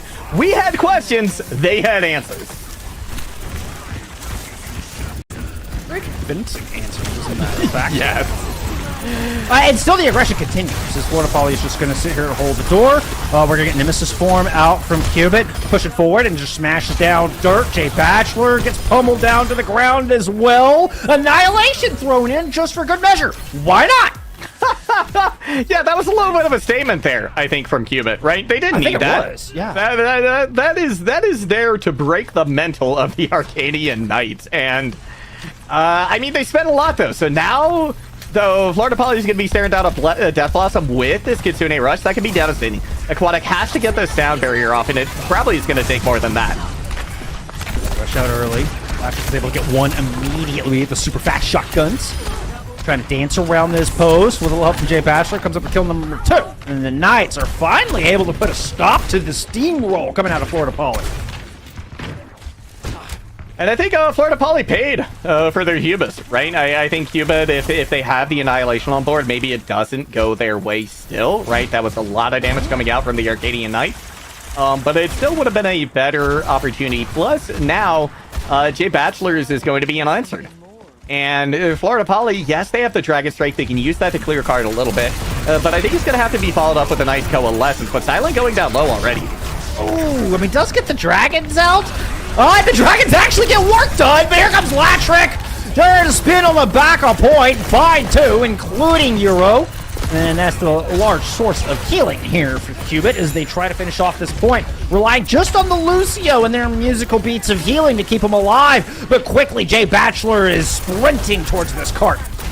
Yeah, now they still have the Annihilation, right? Ready to go. They're going to commit the Bob, too, to try and keep this at an arm's length, and they're doing a great job of just that.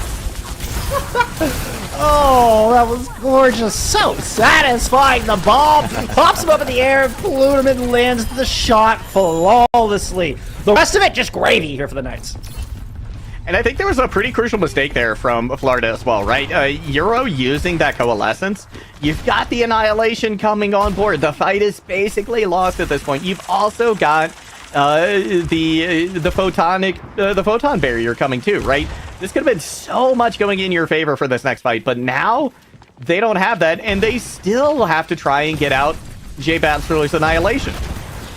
They really need to win this fight right here and now. They lose Euro on the approach. Pluderman comes in clutch again, and this time it is one singular kill to put a stop to the opponents. Yeah, now this composition that had been working so well for Florida Poly is starting to show some wear and tear. Silent has gone over to the cast as well. We see an adjustment coming out in that regard. So once again, looking at kind of that short to mid-range damage. Here comes the Annihilation, though, from both teams. Some barriers up, but music is going to fall. Jay Bachelor goes down mid-Annihilation. It's the big Omnic Butler route, so it's still... Well, now it's just back and forth. This one's just getting messy. Cubit very low. Sound barrier was keeping them alive there for a moment. And Cubit has to hold forward. They can't give up space, but they only have 30 health. Easy pickings there for Latchik. But Latchik emerges with no reinforcements. Jay Bachelor just now making it back to this fight. And Silent is going to keep everybody at bay here with this Deadeye. Should buy enough time. Yep, there it is for 2 points to get on the board. Nice shot. That was huge. Best Deadeye I think we've seen tonight, right? And Deadeye, again, usually not an ultimate that gets value, but that was kind of the perfect storm for it, right? The other team has few players, but they have to move in, they have to push, they have to try and touch point, but you can't because of the Deadeye. It picks off Zelda Warrior, who goes down, and Jay Bachelor is left out to dry. So now, 2 minutes for Florida Poly to try and win 1.5 fights here. And they're going to be staring down again another Death Blossom and Kitsune Rush. It doesn't get easier for them. No, and that cart basically made it all the way to the end, so they have to get down that long, dangerous hallway. Wow. Oh, but that's a hell of a start! Cleaning off the high ground, but losing Cupid's not good. And despite being up now 2-3 players, can they still push without their tank? Looks like that Coalescence, being the final straw, might have just gotten it done. Not often you see a team pushing tankless to win a map, but that is exactly what the Phoenix have done here, and they're getting themselves right back into this thing. They buy themselves one more. Another chance to move on to the grand finals. And they looked absolutely phenomenal there, right? That attack was so convincing, save for point 2, right? Where, again, I think the overconfidence kind of got to them. Again, a lot of, I think, what happened on second point was just due to the fact that we saw actually an overinvestment of ultimates twice, right? First on Cubit with that Annihilation. Second, I believe with, was it Iroh? The Moira, right? Seeing that Coalescence come out to a losing fight. Those two things don't happen. I think we see Florida Poly win that even faster. But that's if you are Arcadia, I think that's something to be aware of, right? That's something to be cognizant of going forward into map number 4, right? Can you bait Florida Poly into these situations where they think maybe they can turn it around, or maybe they bait them into a position where they overinvest on ultimates and that ends up shooting them in the foot. So that's certainly a weakness that I think Arcadia can exploit. But Florida Poly now knows that their poke is definitely the way to go here. Well, and it also, I think, reinforces the fact that their planning is where they need to fall back on good strategy. Really pushes them far. We've seen clutch plays and incredible individual effort be the stalwart here for the Knights. It's happened time and time again, where it's super close and it's just an incredible mechanical outplay that carries the Knights across the line. It is phenomenal planning here from Florida Poly that have kept them in this. As we move on to our push map, this one is the Knights map pick here. So it's Esperanza for push. And this honestly, this might sound crazy, but I'm going to say it. This gives me echoes of Numbani, right? Because we saw the Pharah come out on Numbani, and Pharah is actually a pretty... it's even more well-suited to Esperanza. So I think that we're seeing Arcadia wanting to go back in this direction. In addition, there's so many tight kind of corners in Esperanza that it's going to make the poke more difficult to run as well. I think the brawl is going to go better here, and I think the dive is going to look a little bit better here. So I do like this map pick for Arcadia because I think it plays into some of their strengths and it puts Florida Poly in a difficult position. I say it's got me curious to see what Florida Poly bring out. I kind of hope we see the sim again. Like the sim was really fun. There was a lot of clever stuff going on from Florida Poly using that Symmetra, using that teleporter in creative ways to close the gap and to get on top of their opponents and really catch the Arcadia Knights off guard. Man, I'm hoping we see more of that. That was fun. I would like that too. And in addition, I'd like to see more of the Ram. I think the Ram was a great look. Too for them, right? I think it kind of serves, and especially since we're heading to a map like Esperanza as well, right? Where you don't necessarily you want the flexibility in your tank to be able to adapt to any given situation, right? Brawl or poke, Ram can get the work done, right? You're in your Nemesis form, great, go in, brawl it out. Once that's done, you can fall back and poke. So this plays to the strengths of Florida Poly, I think, in a big way if they stay on the Ram. Only time will tell. I think one of the big seconds left to go here. What was that? I think one of the big things too that Florida Poly also needs to deal with is Pluderman. Pluderman on the Ash has been phenomenal, right? So yes, they were able to come away with a map win previously, but they still have to, and we don't see any change, right? Pluderman is still going to be on the Ash, so no surprises there. But speaking of surprises, a lot on the Florida Poly side. I'm not sure if any of this necessarily stays. Keep it on the Diva is an interesting choice. Maybe they're anticipating the Pharah coming out here and just want an answer for that in the sky. I could certainly see going over to the Diva in that regard. But outside of that, it would not be my first pick here. So I'm going to be real curious to see how this goes. I mean, it just seems like comfort picks to me at this point. We've seen all of these picks already for these players, these specific heroes. So I'm guessing these are just comfort picks. Another thing to highlight here is Jay Bachelor is still in this fight. Typically, you see your Sigma specialist just play the escort map. But the Knights have left Jay Bachelor in, going back over to push, when I partly expected Jelly to come back. We saw Jelly do a wonderful job with both the Winston and the Reinhardt. Speaking of doing a wonderful job, Pluderman, quite possibly your MVP of the day thus far, with an incredible accuracy, and that continues here, drawing first blood on Esperanza. Florida Poly doing a good job, though, of still staying in this despite going down one early. With the D-Mech in, though, the fight is essentially over. So now the Arcadia Knights, I mean, look at how close they are to a bomb, right? Pluderman is 73% there. Music is going to get a pulse bomb online, too, and they're probably going to get it up a little bit quicker, unless Pluderman hits like a big dynamite or something along those lines. So as long as Arcadia can sustain through this pulse bomb, or as long as they can dodge it, they should be sitting in a good place. We do also see Cubit swap over to the Winstons here. Dave Baxter stole one of Pluderman's kills. Otherwise, Pluderman would have 100% of the elims in the lobby right now, or at least final blows. Cubit taking a lot of damage after making that swap to Winston. Euro on the Honor, the perfect combination, but unfortunately, Cubit cannot be reached. Out of the LOS, cannot be healed, and now Euro themselves are going to fall. Arcadia Knights easily, convincingly handling this one and have yet to drop a player. Flawless showing thus far.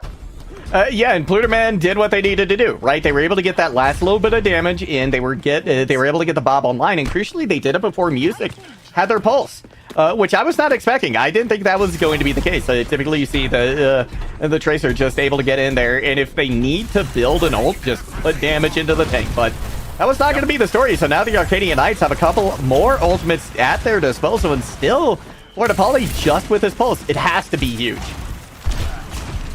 And the Knights, they get their closer respawn, and all of them move back to this high ground. It's such an advantageous position. It look at the makes bot. it so difficult for Florida Poly to try to push through. I mean, the proof is in the pudding.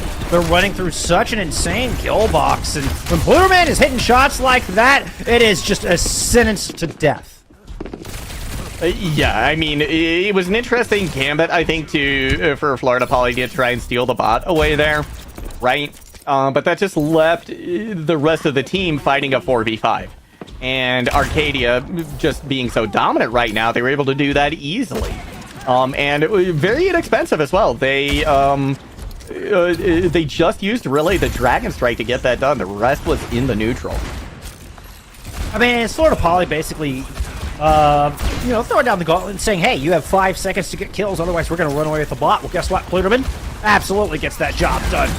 Easy window with that angle for Pluderman. And now they're coming up on their second Bob juggle. It's been 3.5 minutes. Pluderman has their second Bob online. It's not exactly the fastest charging ultimate in the game. Nevertheless, it is the Knights with a 6v5 edge here in the middle of this map. Oh, and now Euro caught in such a bad position, too. Latrick just hanging back to get the cleanup kills. This is devastating for Florida Poly. That drop shot on the Music. Oh, that was nasty. That was nasty. That was the most perfect combination of filthy and clean that I have seen all day long. Right? You gotta love seeing shots like that, hitting shots like that. It's always something else. So now Florida Poly, they have swapped over now to the Ram, which is what I wanted to see to start out for them. They're gonna have this Annihilation, so whoever gets more out of it, right? Is it gonna be the Nano Annihilation or the Rush Annihilation? Here we go. Cool teleports, what we wanted to see. I love the pathing. Unfortunately, Florida doesn't catch that Annihilation. Doesn't really account for it at the very least. It's a bit of 1-for-1 trade, and Cubit now has an ultimate of their own. 2 seconds, 1 second. The kiting is perfect. All Arcadia Knights didn't even have a Lucio, and they disengage beautifully from Cubit's Annihilation. That was huge because now they get to come back in with the Kitsune Rush as well. So Florida Poly, they show some signs of brilliance. They show some signs of success, but the Arcadian Knights are just playing this so intelligently right now, Bull Skunk. They are so good at the push and pull, like reading those fights in the moment. You know, we're talking about the overall strategy of Florida Poly. Arcadia Knights just have this sixth sense on how the fights are going, what their win cons are, and the push and pull, the most important aspect of Overwatch 2. A messy fight here on the back of this, but it's none other than Pluderman, who's still left standing and is still getting the job done. Right, they're holding onto the cart. All they gotta do is stay up here because Florida Poly, they gotta rotate around, right? Cubit has said, I'm not even gonna bother with this. Cubit anymore. just pieced out! Yeah. Oh, that's unreal. Cubit was standing on the cart forever, realized it wasn't gonna move, and just turned tail. I mean, it's a smart play. It is. It was funny in the moment, truly, but it was the right play for sure. I mean, now Florida Poly have some things to work with, but Euro goes down early. Now Aquatic falls as well, both at the hands of Latrick. That is all the healing god, and it even takes the Kitsune Rush out of the fight with it. You were talking a few moments ago as well, right, about the push and pull for Arcadia, and I think in how well they're doing that, and I think that comes down to map control, right? They're letting Pluderman, I think, kind of follow the bulk of the team, and then Latrick, if someone drops back, if someone goes on a flank, they're there to to kind of take care of it. So this is it's just the way that they've been able to spread out but stay connected enough to get the job done. And now again, Oh my! That should not be possible.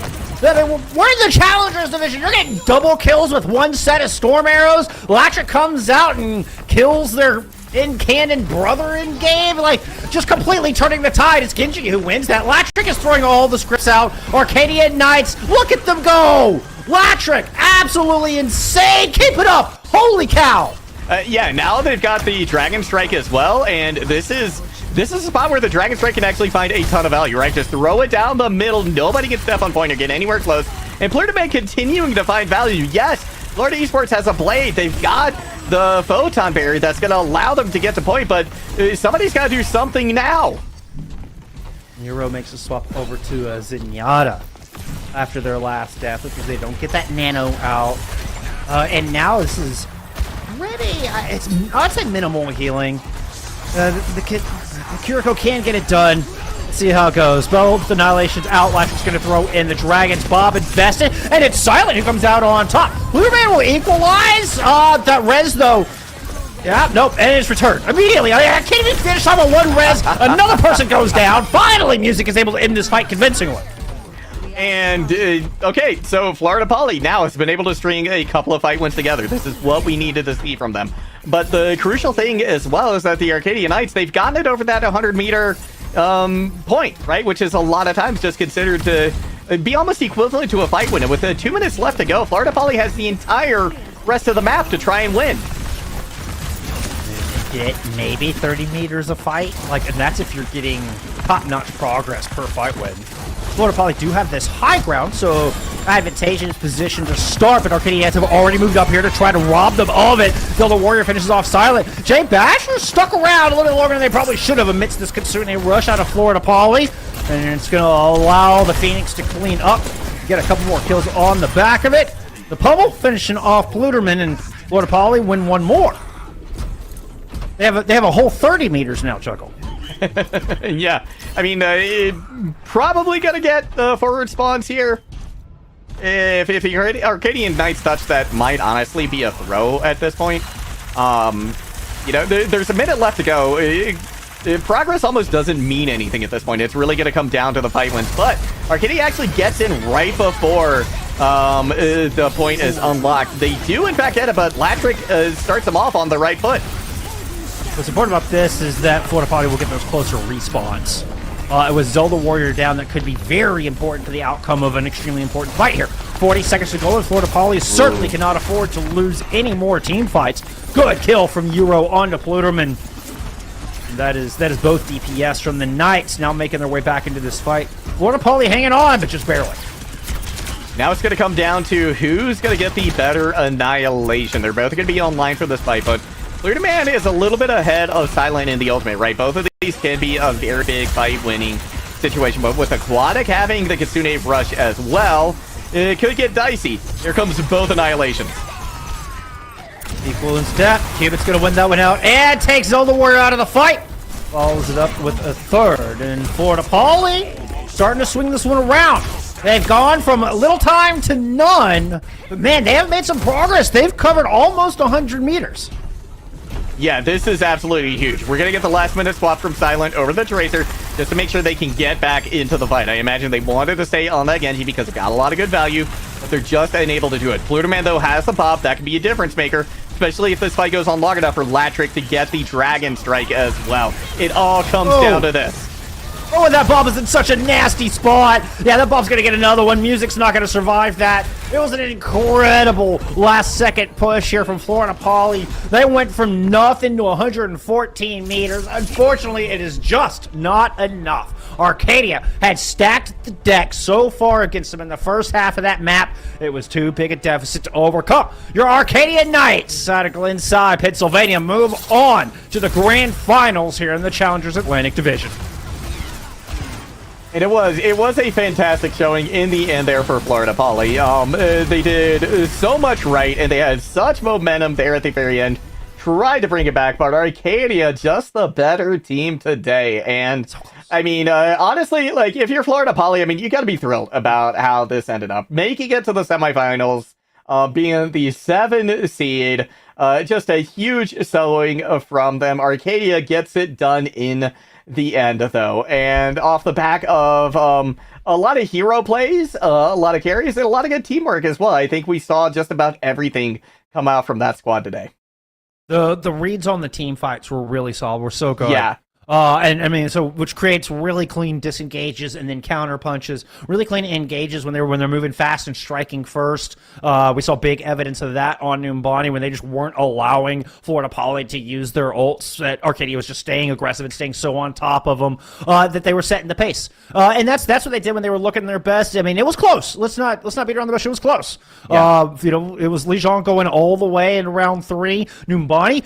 Arcadia almost get full held, but they have an iron will and an incredible perseverance, and they push through, end up winning that map in the entire series. Again, huge props to the 6-seed squad. 4 and 5 in the regular season coming into this. Now, moving on to your grand finals. Grand finalists!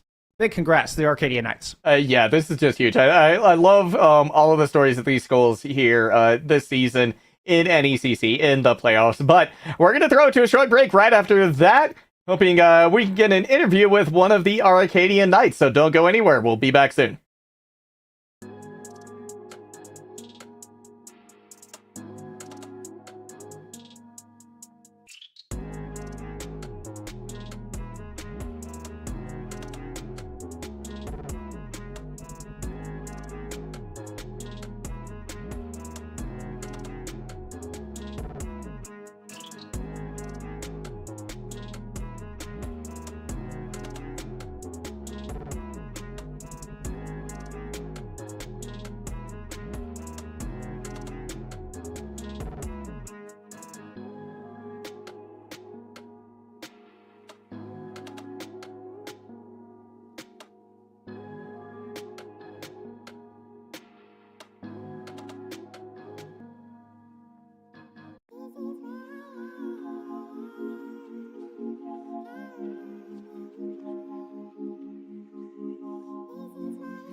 Well, we are here with your grand finalist DPS player from the Arcadia Knights, Pluderman, on the line with us. Hey, thank you so much for joining us. Yes, indeed. Congrats on a big dub. Yeah, thank you very much. We were pretty excited to play in semifinals and try and make it to grand finals, and we didn't know how this was going to go. I mean, it went very much your way. And not without some incredible display of mechanics and accuracy from yourself as well. But before we get into talking about your accuracy with the Ash, I gotta ask about the name. It's a funny name. I'm not gonna lie, it's a funny name. I like it. It is funny. Where does Pluderman come from? Yeah, it gets mispronounced by people in competitive every time. It came from my first Minecraft username in April of 2012 when I made my account was Plotmaster, and Okay. it had to do with like a certain Minecraft server I would play on. But anyway, Sure. I turned plot into plute and turned master into man, and it pretty much means nothing. Origin. Well, You're the. All right. I thought it sounded funny. well, now Pluderman does. is going to strike terror into the hearts of unsuspecting squishies across the NECC spectrum. So let's dive in a little bit now to some of the success that you found tonight on the Ash and the other heroes that we saw coming out from you, and in particular how you recovered after that after the loss on Circuit Royale, right?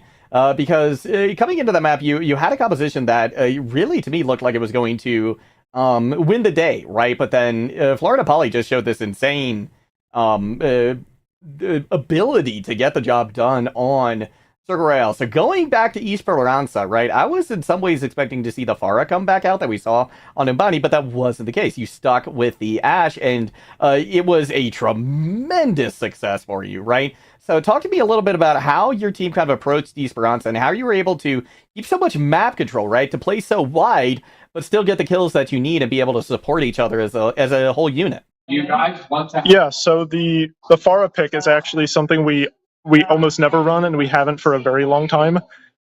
We heard like before this match that they play a lot of Sim, so we had it in the back of our minds the whole time, and that came out on Lijiang, and it seemed to it worked well.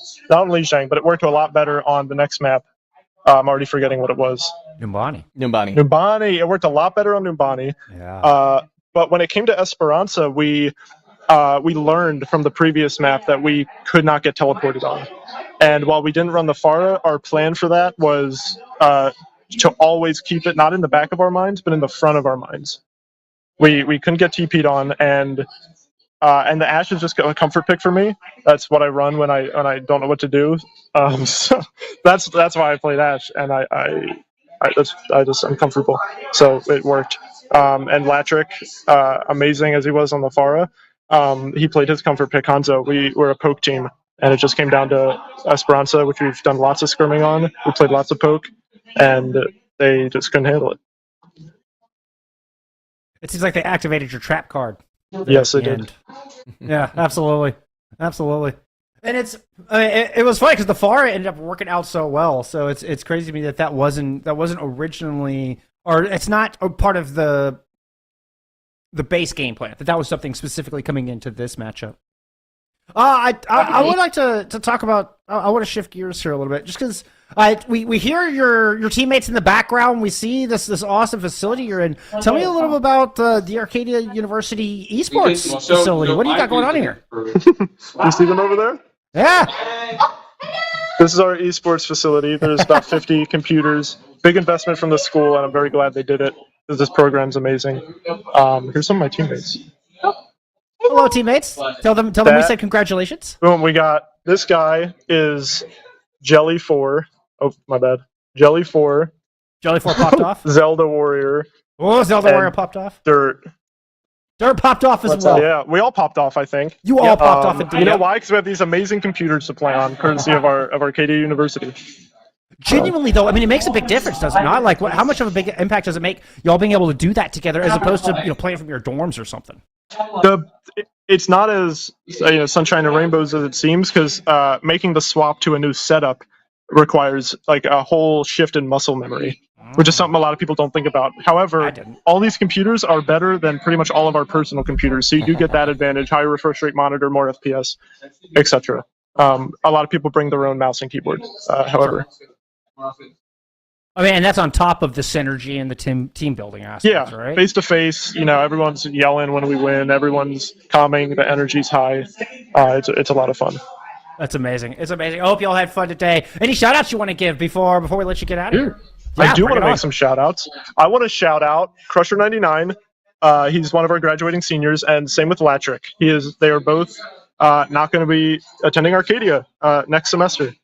They are leaving us, and they were here from the start of the program, the first year. This is year 4.5-ish of the program. Wow. So they were here from the start, and they're about to be the first wave of graduating seniors. Are you not a senior yourself? I'm a junior. I'll be a senior next semester. Oh, okay. The information we had, honestly, it showed you as the senior and Crusher as the junior. Interesting. So there we go. Hey, we got that They clarified. messed up. That was good because I was going to call you the senior after the interview, so I'm glad that came up. Yeah, that's interesting. I guess my coach messed up or someone messed up. It happens. Hey, congratulations once again. Really looking forward to seeing y'all in the grand finals, and thank you for coming and talking with us. I pull out the ash again. Yeah, I hope we do I can't good. wait. Thank you very much for the interview. We're gonna win. All right, cheers, man. There we go. The junior, as we have just learned, the junior and computer science major, assuming that's correct, from Arcadia University, Pluderman, absolute all-star on the battlefield today. Got my MVP nod. An incredible performance. And definitely looking forward to seeing what the Knights have for us in the grand finals. I'm also looking forward to what we have else coming up, because we're not done, Juggle. We got one more semifinals match coming your way. After a bit of a break here, look at that fancy graphic. Bringing up our schedule. It's RSU taking on Marion here as we're going to head to the Navigators Division for your final matchup. All that coming up after a short break. We'll see you back here in a few.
And the good times continue here in NECC as we are in playoff Overwatch time. My name is Jeff, returning for our third and final match of the night along the very handsome Jungle God here as we head into the Navigators division. It's the Marion Sabres taking on RSUOW Blue. That is a mouthful, Jungle. It is. There's a few like that, I feel like, in the NECC this year. But that will be Rogers State University Overwatch Blue.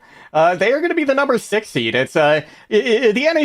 This entire spring, it's been a story of upsets, right? The number 6 seed able to take down the number 3 in Peru State in the quarterfinals. And not only did they take them down, they took them down in fashion, right? A 3-0 score line for them. Whereas the Marion Sabres sitting at the number 2, they took down the number 7 seed, but it took them all 5 maps. So, I mean, this underdog story is omnipresent right now throughout all of NECC, and I love it. It's so exciting.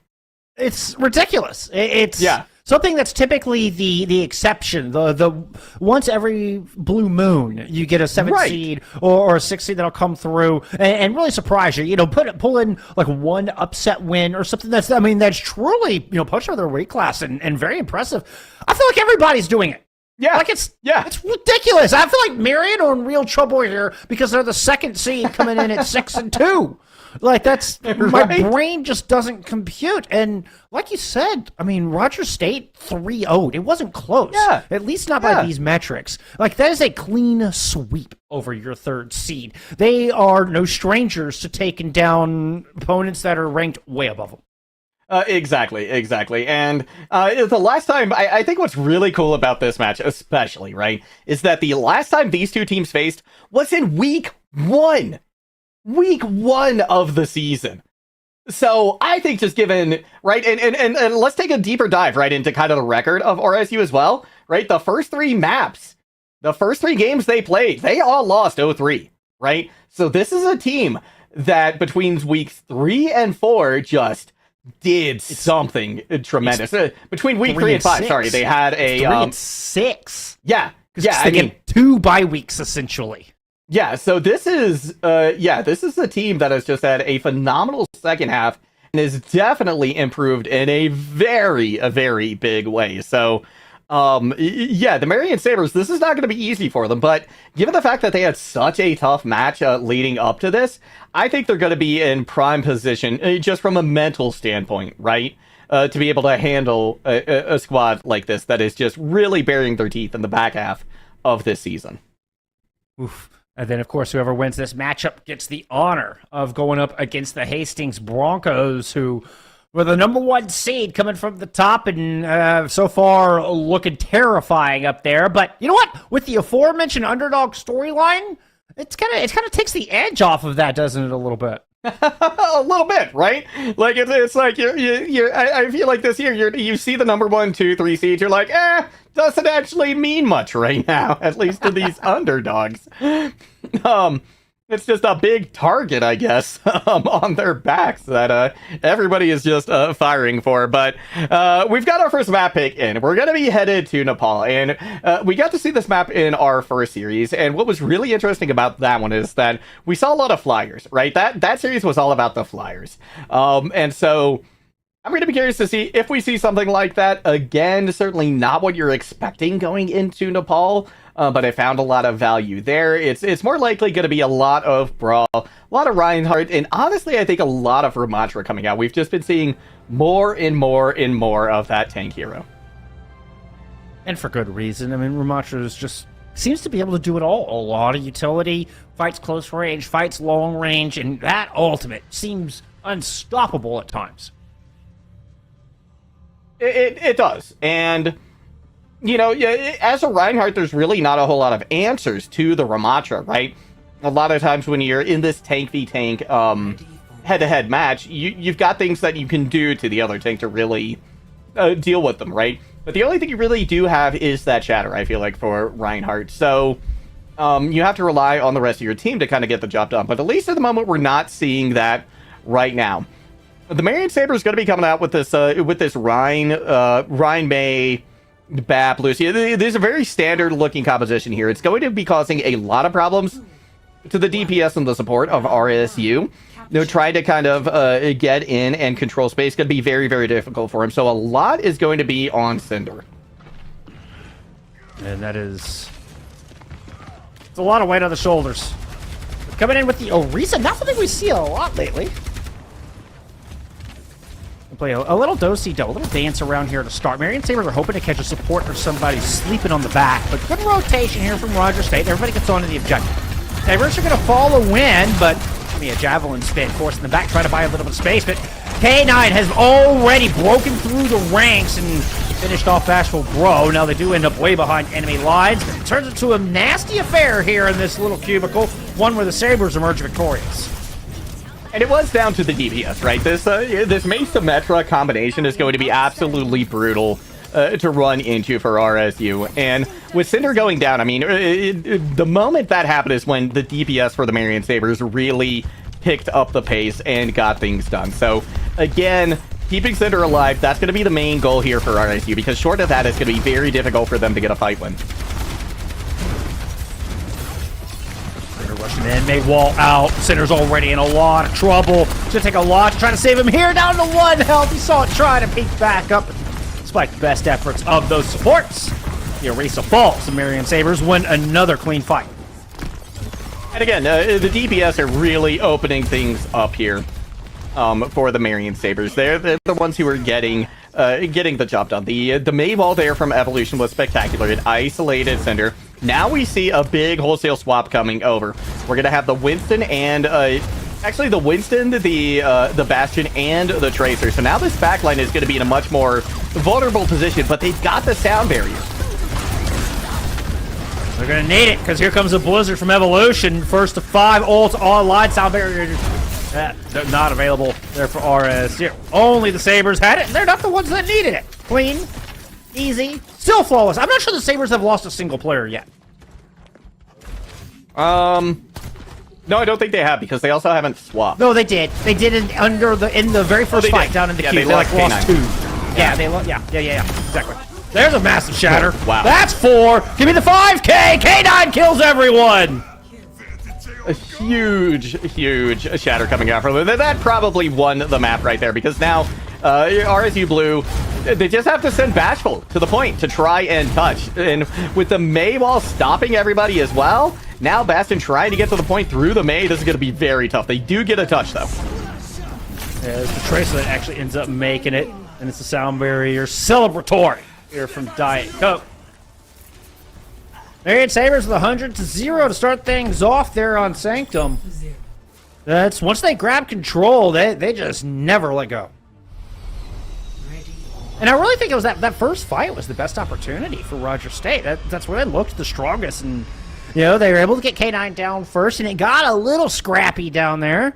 After that, it wasn't even scrappy. It was just a runaway here for the Sabres. It was. They once they had a hold of that point, they did not let it go. And I mean, they didn't even. Nobody even touched the point after that first map until the Tracer went in. So that's a lot of adjustment that I think RSU Blue is going to have to make here. We are going to see Cinder try now their third take. They're going to see if maybe the Rhine head-to-head is going to get the job done. They've got a mate of their own in, and as well, Bastion has gone over to the Cassidy, and I like this adjustment. There's going to be a little bit more poke from kind of the mid and far range that's going to allow them to get value, but the fight is already breaking off on point.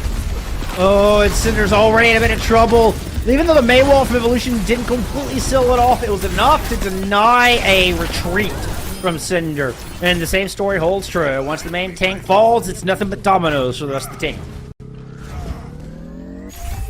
And that fight was won so quick, too, that hardly anybody had time to build up ultimates. Marion, their supports are a little bit ahead of RSU's, which is honestly not typically what you see. Typically the team that loses the fight is going to do more heals trying to keep their team up. But that's not going to be the case this time around. So expecting this Photon Barrier to come up pretty early here for the Marion Sabres hopefully buys them enough time to get this Blizzard online, which I think is going to be their true win condition. Cinder able to dance around the Maywall this time, and it's K9 who actually finds themselves with the ice at their back. Patiently waiting, eventually a shatter comes through. Cinder goes forward and finally able to clean up. Bashful Bro finish it off too there in the back of the fight. Bastion wins, comes up with a pair as well. Yeah, great pacing coming out from RSU Blue there. They were able to get the picks in. They were able to build the Shatter before K9 had theirs. And crucially as well, before that Photon Barrier, the Blizzard came up. And in fact, the Blizzard lagging really far behind for the Sabres. So now I'm looking at this Ant Matrix from Yulon, probably to open things up. So that's actually a Shatter use first. Only finds Bastion wins, but that kill does come through. Coalescence out from Raven Rider as she looks to keep the West team alive and standing. Maybe even melt down some of the enemy in the process, like Yulin. As Hyper finds that one. Blizzard out for Marion Sabres, though. And the Sabres are going to bring it back on the back of that ultimate. RSU tried to respond in Kai, but Roger State just does not have the reinforcements to get the same value. Raven did a beautiful job as well, staying alive. And because she did that so effectively through the Blizzard and then through that oncoming damage, RSU Blue gets 40% on the board. So now they only have to win 2 more fights, but they're going to have to take the point back. And they're going to be, again, staring down this Ant Matrix, which now, Yulin, because they saved it, they're going to be able to use that to charge up the rest of their ultimates. And K9, if they get a couple, even one good fire strike in there, could turn the tide of the fight. 200 damage through that Ant Matrix. Syndrome just desperately trying to retreat. The speed is there. Bashful doesn't want to have to use that sound barrier yet, but Syndrome falls. And now Bashful kind of hoping or wishing that they had pressed Q amidst that retreat.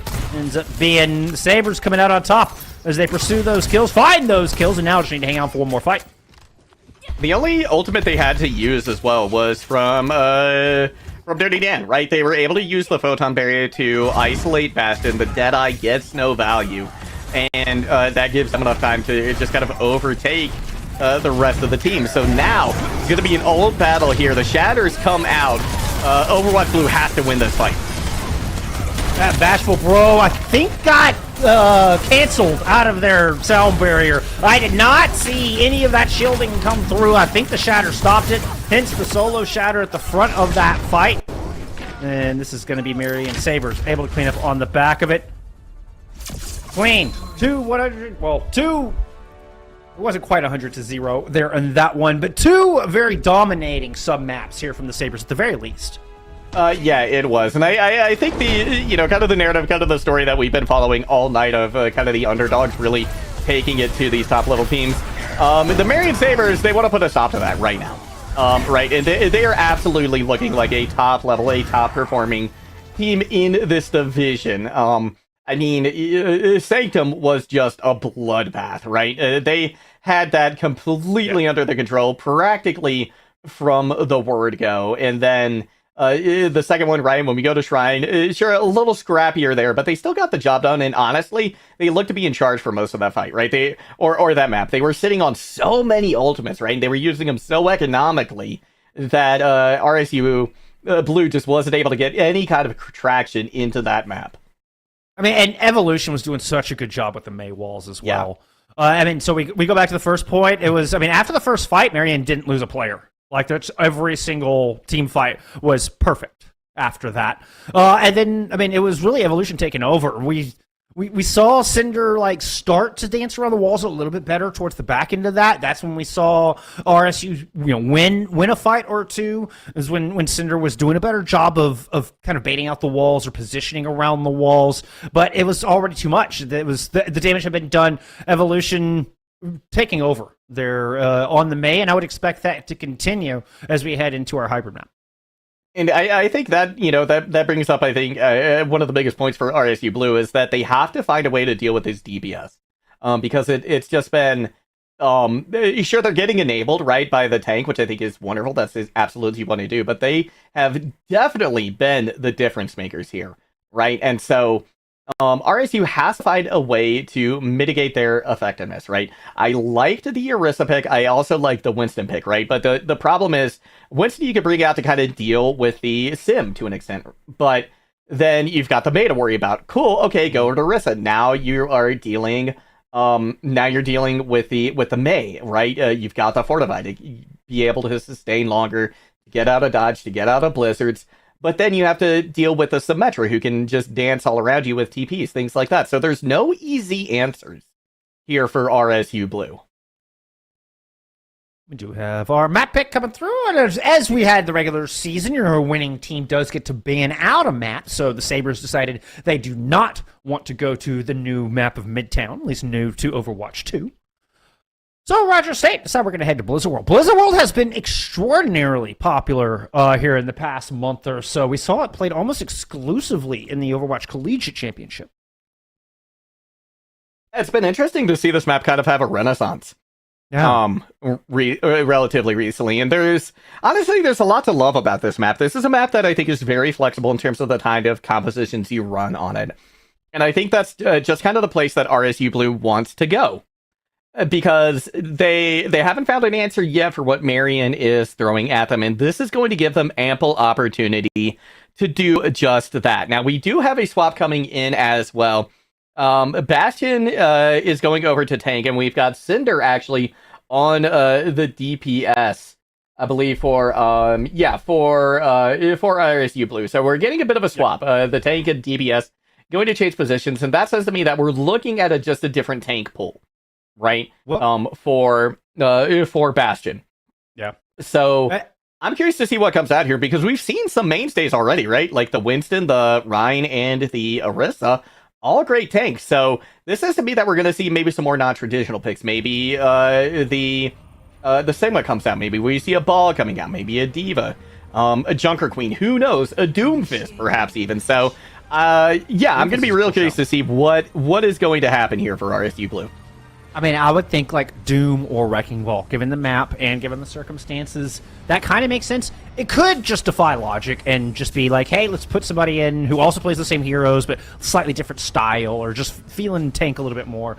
Now, what's even more fascinating to me, Juggle, is we have the same thing on the other side. And K9 had a phenomenal showing on that Reinhardt. Had that huge 5K play that we saw with the giant Earth Shatter, cancels a sound barrier there at the end of the map. And then still, K9 head into map 2. They're going to go over the DPS. Just show us some more flexibility. Not only do you have an S-tier Reinhardt, but now you're showing me a Pharah as well. Come on, get out. What is this, K9? What is this? Right?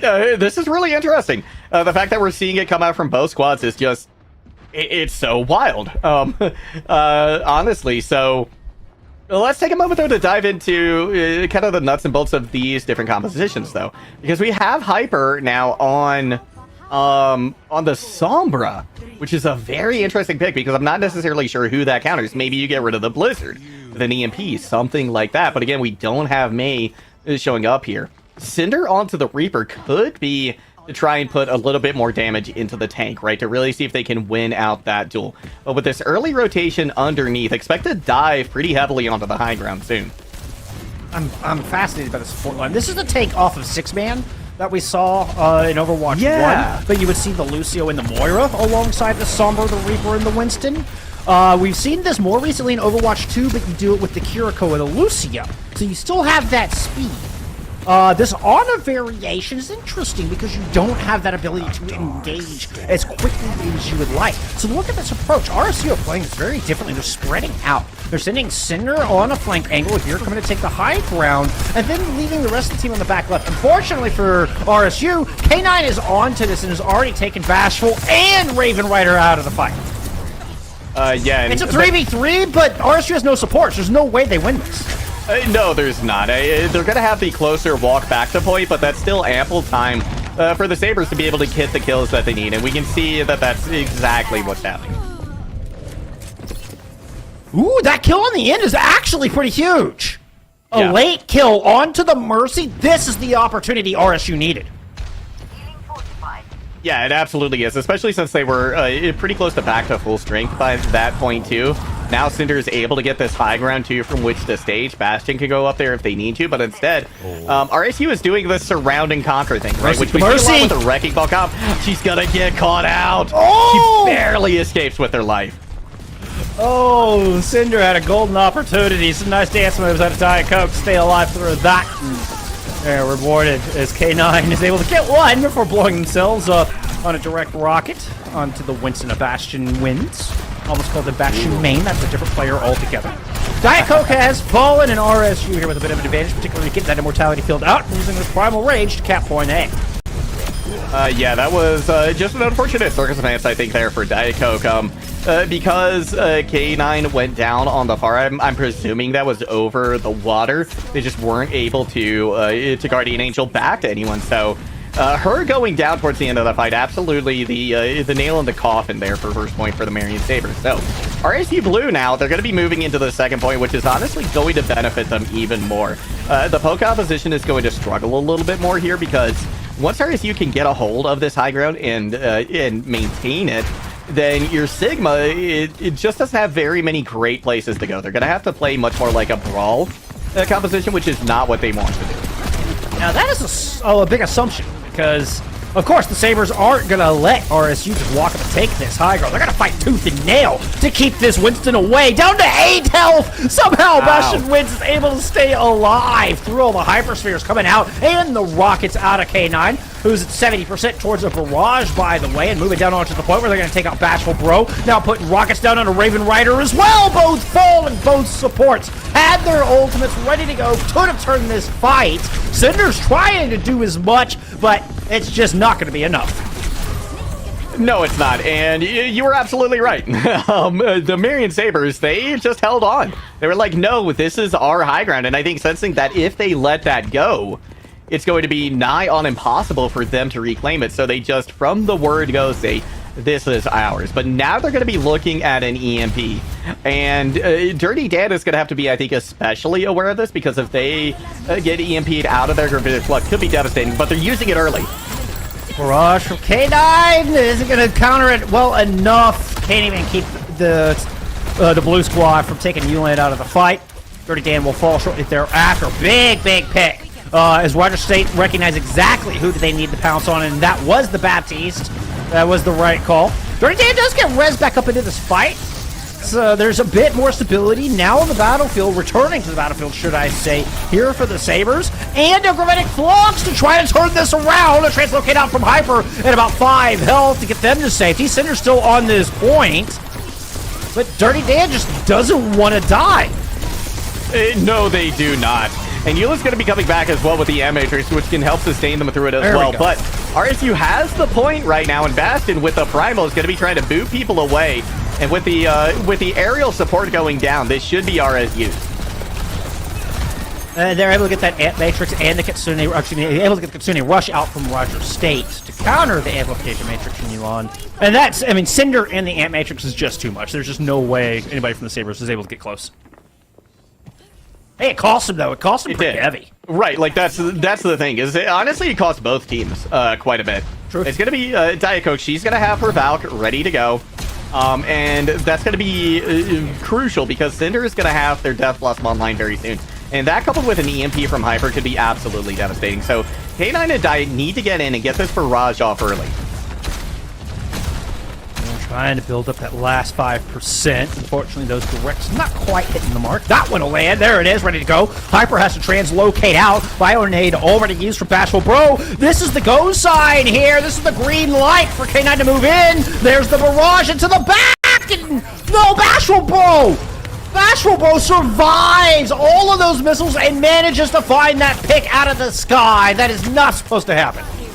No, and K9 had the opportunity to clear that up as well. They just weren't able to land those directs. And then, I believe, if I'm not mistaken, Bastion comes in, throws the bubble down in front of K9, which does a lot of damage to them, too. So just a great overall play from RSU. And now they're looking at the final fight here, but Raven going down is a big deal. They might have... No, they absolutely regroup here.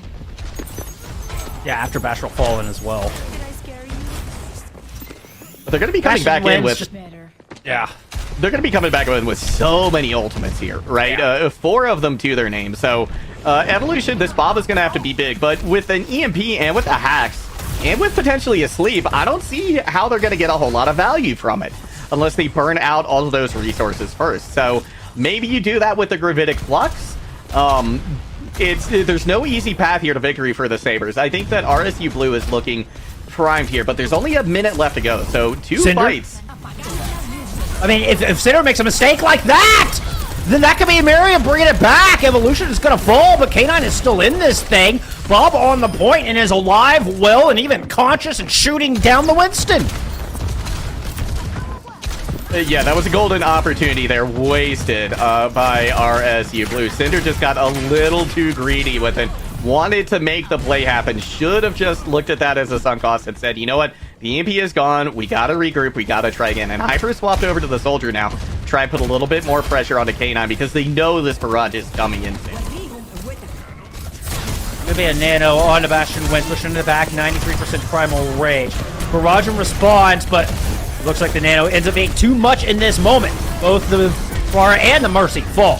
Primal Rage to try to finish off the 3 remaining members, but a Gravitic Flux coming the other way, and it's going tit for tat. Bastion Wind is able to equal back, gets the Baptiste out of the back line, and Dirty Dan doesn't survive without any supports. Here comes the Pharmacy Duo back onto the point to try to stop this. 5 seconds remaining, and this is last opportunity, one way or another, for Roger State to finish off this map. Yulon returning here with an Ant Matrix, trying to keep Dirty Dan alive. Immortality filled up. Now the Ant Matrix is there. That's double healing here for the Sigma as long as they're on the other side of it. Still, the shots come through, and Dirty Dan is able to stay floating on those twinkling toes of theirs, but Evolution cannot. Bashful Bro lands the Bionade to put them down. Cinder, 87% towards the Death Blossom, going to be just the ticket here to finish off this point. No team. Yeah, and that is going to be a great push coming out from RSU Blue. It took them a little bit of time to get going on first point, but once they did, the Sabres had a tough time stopping them. They put a stop to it a little bit in second and a little bit on third as well. Hence why it was a cap in OT. But regardless, it's a cap, and that is not an easy thing to do on Blizzard World. I think this one's kind of in the middle. I think it's not the easiest map to cap, but it's not the hardest either. So it kind of rests kind of right in that middle ground for me as far as capping an OT. Honestly, is probably like dead average. Like that is right on the mark of you finish, but you don't have time. And this is a hybrid map, remind you. I mean, I know it's easy to forget that considering how these last 2 points go, but if the Sabres can finish this with more than a minute left, I mean, granted, we're looking way into the future, it will deny RSU any opportunity here. So a lot rests on the attack of the Sabres. I think furthermore, you know what? Let me reframe that. A lot rests on the defense of Roger State. Yes, that's very true. And right now, the defense that they're putting out, I do like. The only problem is what Marion is basically hovering over in spawn right now. Because with Dirty Dan on the Doomfist and K9 on the Pharah once again, Bastion wins is actually not going to get a tremendous amount of value on the Ramatra. So we might see an early swap or an early swap from them. But the Dirty Dan actually goes over to the Sigma. So now Again, maybe not the best head-to-head matchup for Bastion wins, but certainly going to be easier to deal with, I think, than the Doomfist. I know Cinder is thinking they're lucky stars that if Doom isn't coming in, is they're going to play the Widowmaker. That's the last thing they want. Yeah. It's a Doomfist pouncing on them. Woo! That was a close shot. Just pixels away from the head of Diet Coke on that Mercy. Now in a bit of a shootout here with Evolution. It's K9 who sneaks a direct rocket in! Oh my goodness! Evolution ducks out of the way and... Oh my, there's a rocket in your face, Cinder. Rez comes through. Raven Rider's able to get that off despite K9 just hovering right above him, and we'll finish off Cinder for a second time. Now attention turned back onto Raven Rider. K9 will pick that one up as well. Tremendous skills on both the Reinhardt and the Pharah. K9 can do it all. Yeah, what a phenomenal performance, actually, coming down from K9, because not only did they eliminate their biggest threat first, but once that was done, they were able to spawn the res, or camp the res, get that pick as well, and that right, the opening was getting the Widow out of the way. The finishing touch, honestly, was being able to pick up that pick onto the Mercy. And there was no better pick. Of the 5 up there, that is exactly who you wanted to go for. Aber's going to take some high ground. It does have this barrage online ready to go. Gotta be careful with Cinder sitting in that back, though. Yeah, you definitely can't count them out by any stretch of the imagination. And K9 is certainly going to want to deal with them before they get this barrage underway. Because that's just easy pickings for a Widow at that point, right? Even if you have a Mercy pocket. I mean, that barrage does a ton of damage, but you are perfectly still. I'm honestly surprised they haven't changed that yet. That seems like only a matter of time before far. I mean, they were toying with it with the April Fool's patch and stuff, right? So it's one of those, almost feels antiquated, but it puts out so much just raw damage that I can understand why Blizzard is hesitant to add any mobility. Up to the top it goes, and there's that raw damage I'm talking about. Somehow Raven Rider is able to fly out of there sub 10 health, and the Annihilation proving incredible. Bashwitz has got 3 under their belt with that ultimate already. The res coming in as well onto Cinder. That fight's over. Dirty Dan will get out.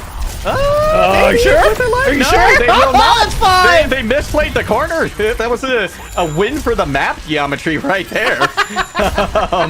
So map geometry 1, Dirty Dan 0 at the moment. But yeah, that was a big hold there for RSU. They needed to kind of stop the bleeding because Marion had just blown through first point. And honestly, the first 2/3 of second as well. They got out the barrage, but now they're going to have to deal with the Bob and the Amplification Matrix. And if they're able to get both of them in the same spot, that's just going to be lights out. Bros finds that kill on a K9. It was really Hyper who put the majority of the damage down. But hey, focus fire, extremely important. Bashful Bro, fully aware of that regard, and lands that final blow onto K9 to kind of buy some more time here for the defensive Rogers State. Ooh, good shot from Evolution. Start things off the other direction, but the favors returned. And you know what? I think Cinder got the better end of that trade. Yeah, I think they did. And especially considering that Hyper was down now, Cinder has really picked up the pace and is securing this fight win for RSU. What is up with this game and tank players turn around and just being like phenom DPS players as well? Right? Both K9 and Cinder showing us a wide variety of chops here today. That 3K, that was incredibly impressive. Yeah, aim and tank are not normally words that you put in the same sentence. No, right? they are not. Yeah, so this is just incredible. And again, it's the tank duo, now the DPS duo duel. That was another instance where Evolution kind of stole the aggro and K9 sneaks a direct rocket in onto Cinder. Raven comes in, gets the res, and Hyper pulls K9 out of the sky, so that 5v4 is flipped to the favor of the defense now. But with Bashful Bro out of the fight, Bastion wins is feeling a lot more vulnerable, wants to back up around this corner where Barrage is waiting for him. K9 saw him coming in, said, "Welcome to the spawn room." And this is great for Marion, because they needed, harkening back to the end of the attack round for RSU, Marion needs to finish this with time, right? That's going to be their ideal situation here. And 3 minutes on the clock. It is not a ton, but it is enough to get that to get the payload over the finish line with time. Well, I mean, and really they want to finish with more than a minute. Yeah. Not just time, but with 60 seconds plus. With that early kill, it's looking less and less likely. Bastion Wind's able to open things up here. And it means the Saber, I mean, it just takes so much time off the clock. Yeah, it does. But now Marion's coming back in, but they're going to have to deal with this Annihilation as well. And Hyper's going to have a attack visor coming online soon too, which granted they only got a little value last time. But now looking down the barrel of the Sand Matrix, things are getting even tougher. Oh, Cinder. Some good covers, long range shot. Takes K9 down. Oh, Hyper tried to bump attack visor there. Got 0 value out of it once again. K9 gets rezzed. And the Sabres are about to cap here. Just under 2 minutes on the clock as they just speed run point C on Numbani. Cinder back out onto this point. The big Omnic Butler, Annihilation thrown in. Roger State suddenly appearing like they just realized Marion Sabres were on the precipice of victory. Huge. Cinder and Bastion Wins won that fight right there. I mean, able to come out with the Annihilation and the Bob immediately. There was already a pick into the Sabres, so there wasn't anything they could do. So now, minute 25, it's looking very unlikely that they finish with over a minute. What a sleep. So close to, canceling the Gravitic Flux. Already dead. Try to stay in front. Meanwhile, K9 once again was just going so far into the back line. There's no helping. Kill on the Bastion Wins means an opening here for the Sabres, though. Hyper making a swap over to him. May gets a wall up, doesn't but temporarily stop the Sabres from pushing forward. Evolution with the Bob in. Immortality Field currently protecting Dirty Dan off of that huge bio. It's Bashful Bro who finds 2 with that anti-nade. And the purple outlasts the Immortality, and Roger State outlasts Marion.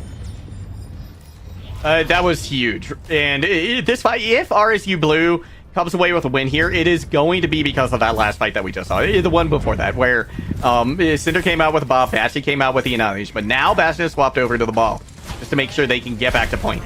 But RSU Blue has a Blizzard online, so Hyper is going to be their #1 target here. But Cinder's already down. Barrage in the back, gonna fly 2, make it 3. The sleep dart is late. Hyper will never get a chance to throw that Blizzard. Still a little bit of stall coming through on the back end, and the cap here will most likely be an OT, or at least very close to it. Yeah, a mere 10 seconds separating our 2 squads as we head into a bonus rounds of attack. Score. RSU has really picked things up here. They needed a big showing after map #1, where it was just so one-sided, where Marion really ran away with it, and they have absolutely gotten it here. Still, Marion with 10 seconds more, looking a little bit better, but now that we're going into rounds 3 and 4, it's basically inconsequential. It's so little of a difference in time that effectively you're still getting the same number of fights. And given just how long it takes to get to point here on Blizzard World, where in a lot of maps you might be able to sneak in 2 fights with a minute, it's going to be really hard to do that here on Blizzard, just because of simply because of the ground that you have to cover. It takes a lot of discipline.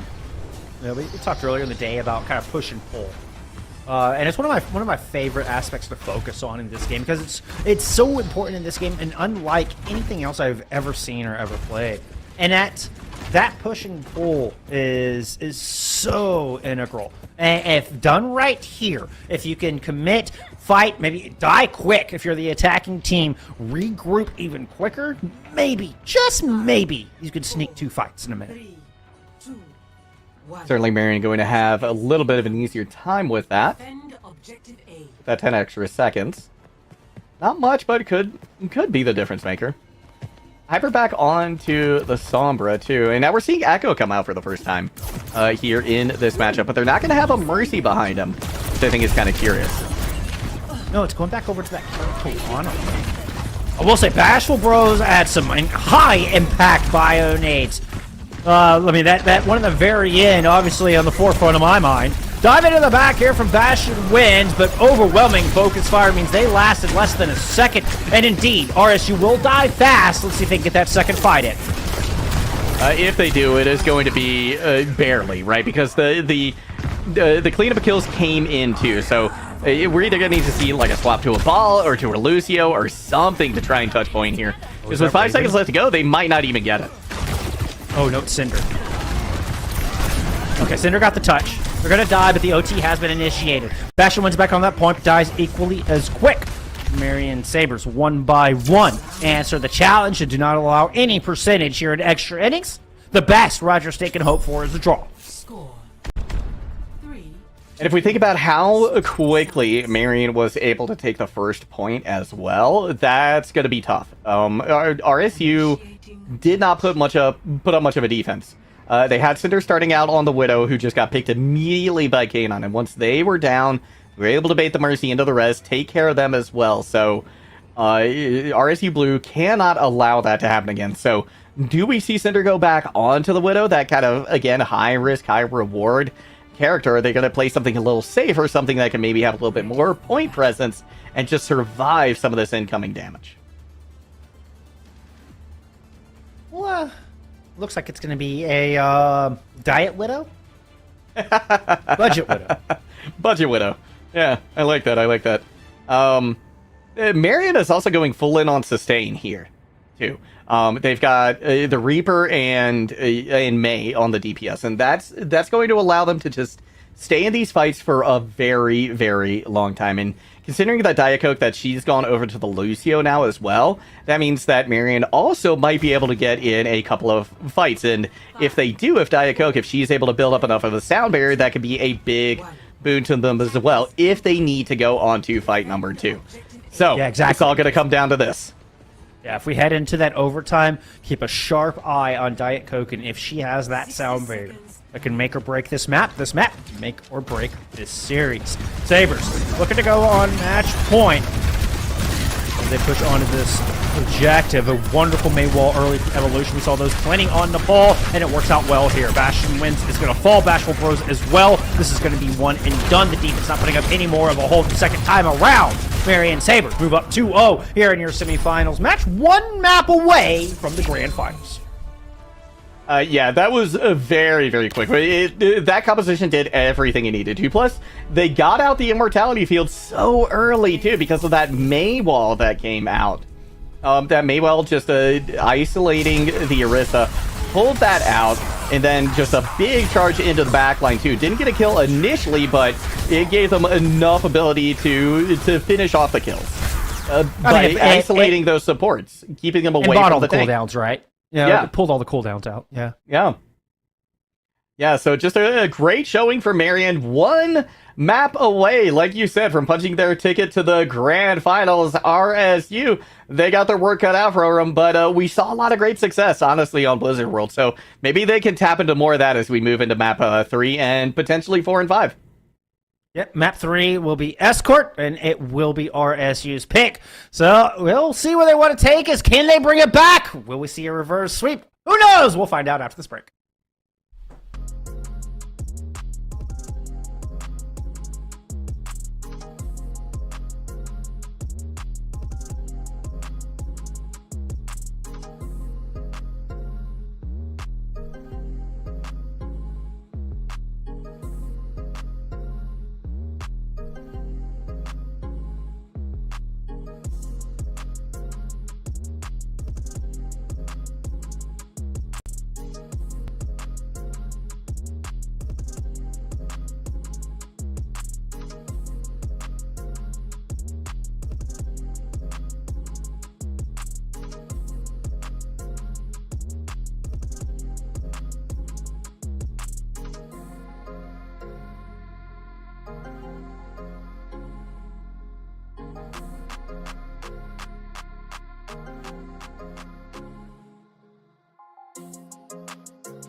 Sabres up 2-0 here in our semifinals matchup at NECC playoff Overwatch. It's Jeff and Juggle back here to conclude this matchup. I mean, Sabres might be able to punch their ticket to grand finals right here, right now as we head into Escort. Yeah, and I believe this would be our only 3-0 of the night as well. It is, if that indeed happens. It's been a struggle for every team so far before this, but the Sabres at the moment, they are looking indomitable. RSU Blue, definitely a lot of success on that last map on Blizzard World. So now they need to tap into that. They need to bring it back, and they need to throw in a little bit extra. So once again, we are going to be headed to Circuit Royale. So Poke is going to be the name of the game here, Jeff. And once again, this is Rogers State map pick. And Blizzard World was really close. I mean, we went to extra innings. Both teams capped with 10 seconds separating their time banks. I mean, it was super close. So you can't help but feel that Rogers State are like just one misstep or correcting one error away from taking a map, if not multiple maps, off of this number 2 seed. Let's see if Circuit Royale can be the place where they get it done. So this is, I mean, you know the drill by now, friends. It's typically Sigma and a couple of snipers. Yes, it is. And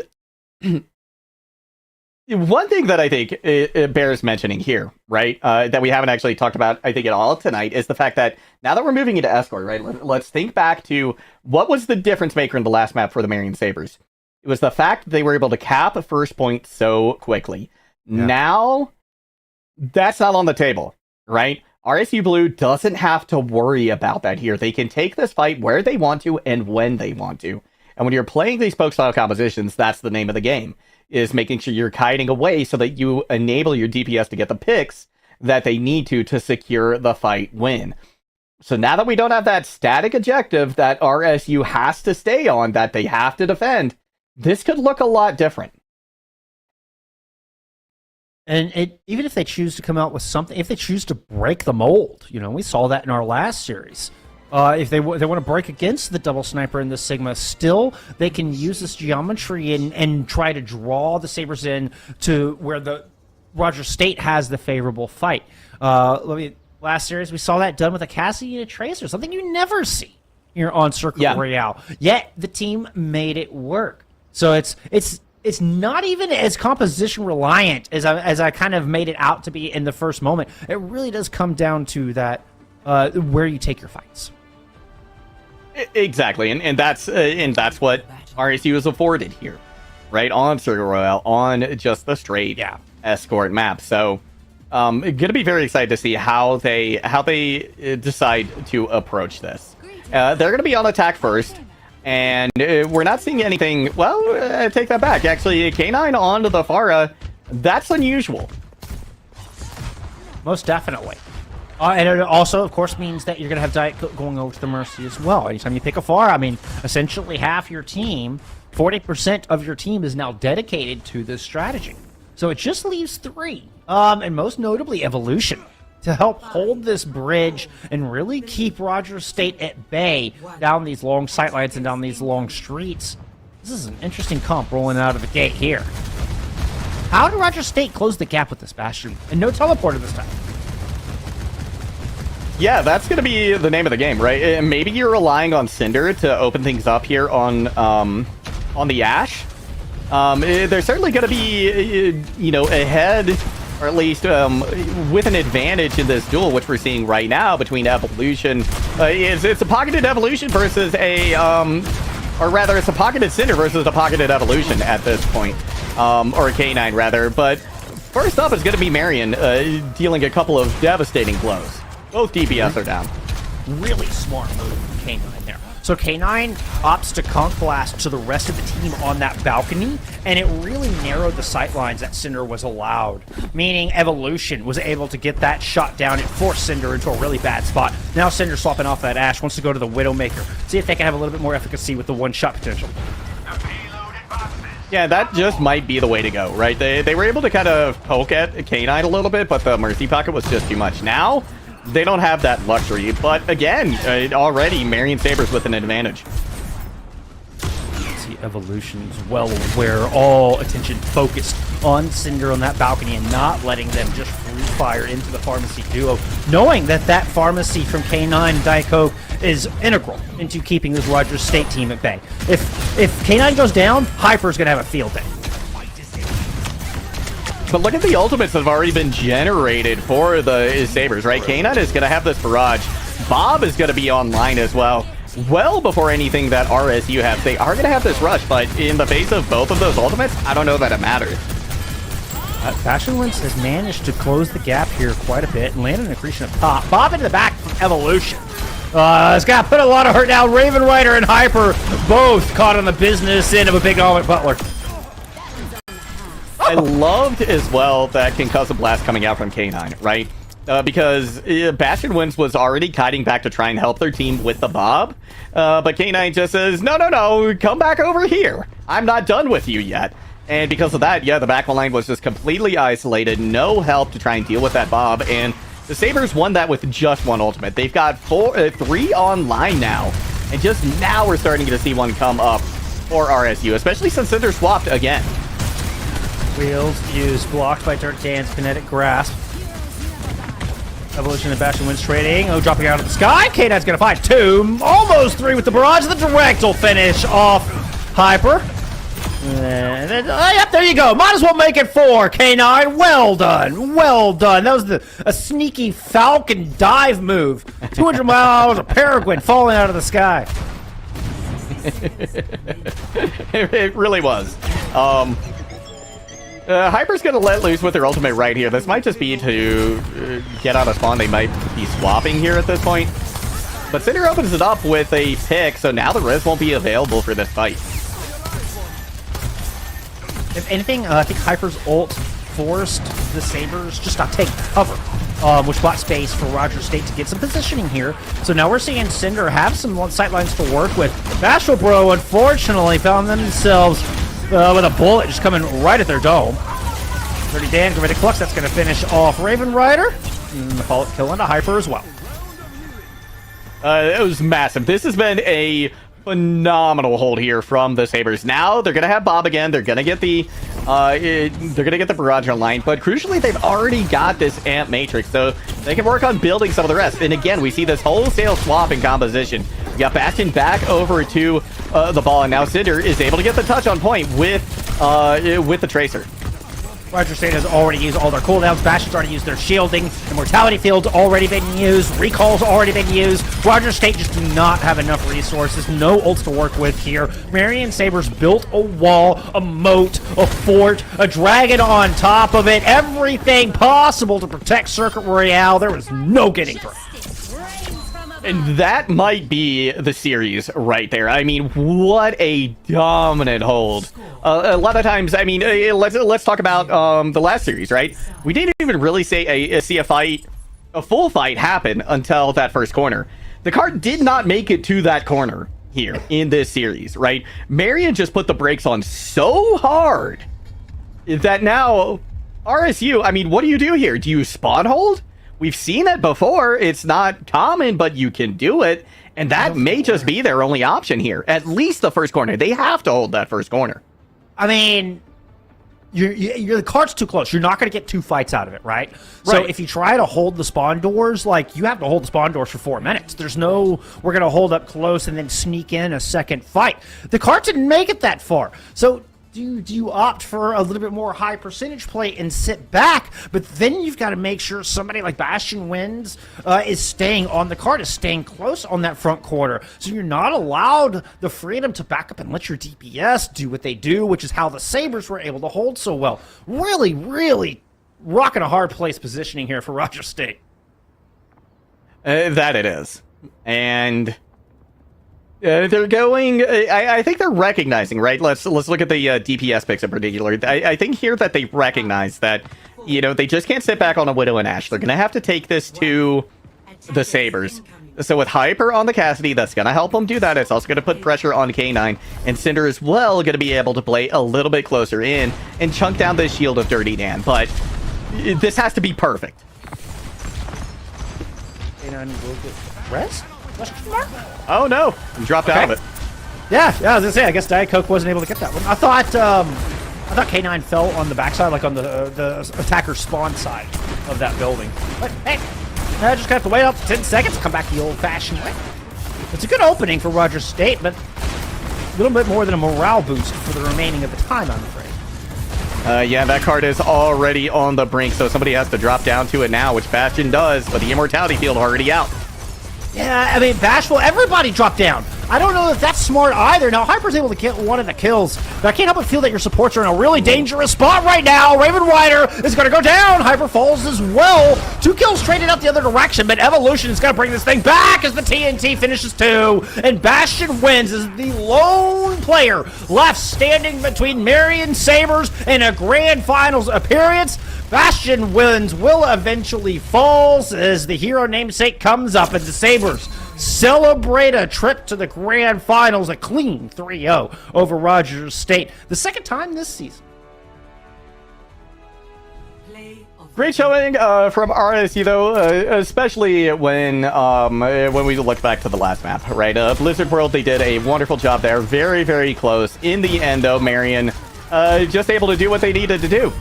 Right, the defense was tremendous, I think, in both this map and the last one, and they just left RSU no room to really get anything done. So we had 2 upsets tonight. We don't have a third. It is the Marion Sabres, the number 2 seed, proving why they are in fact the number 2 seed and punching a well-deserved ticket to those grand finals.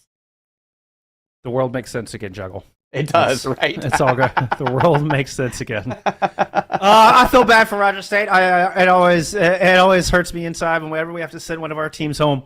I know these students just work so hard all year long in trying to balance everything between scholastic and competing. They poured their heart and souls into this match, and an incredible showing on Blizzard World. But unfortunately, we do have to say goodbye to the squad from Roger State.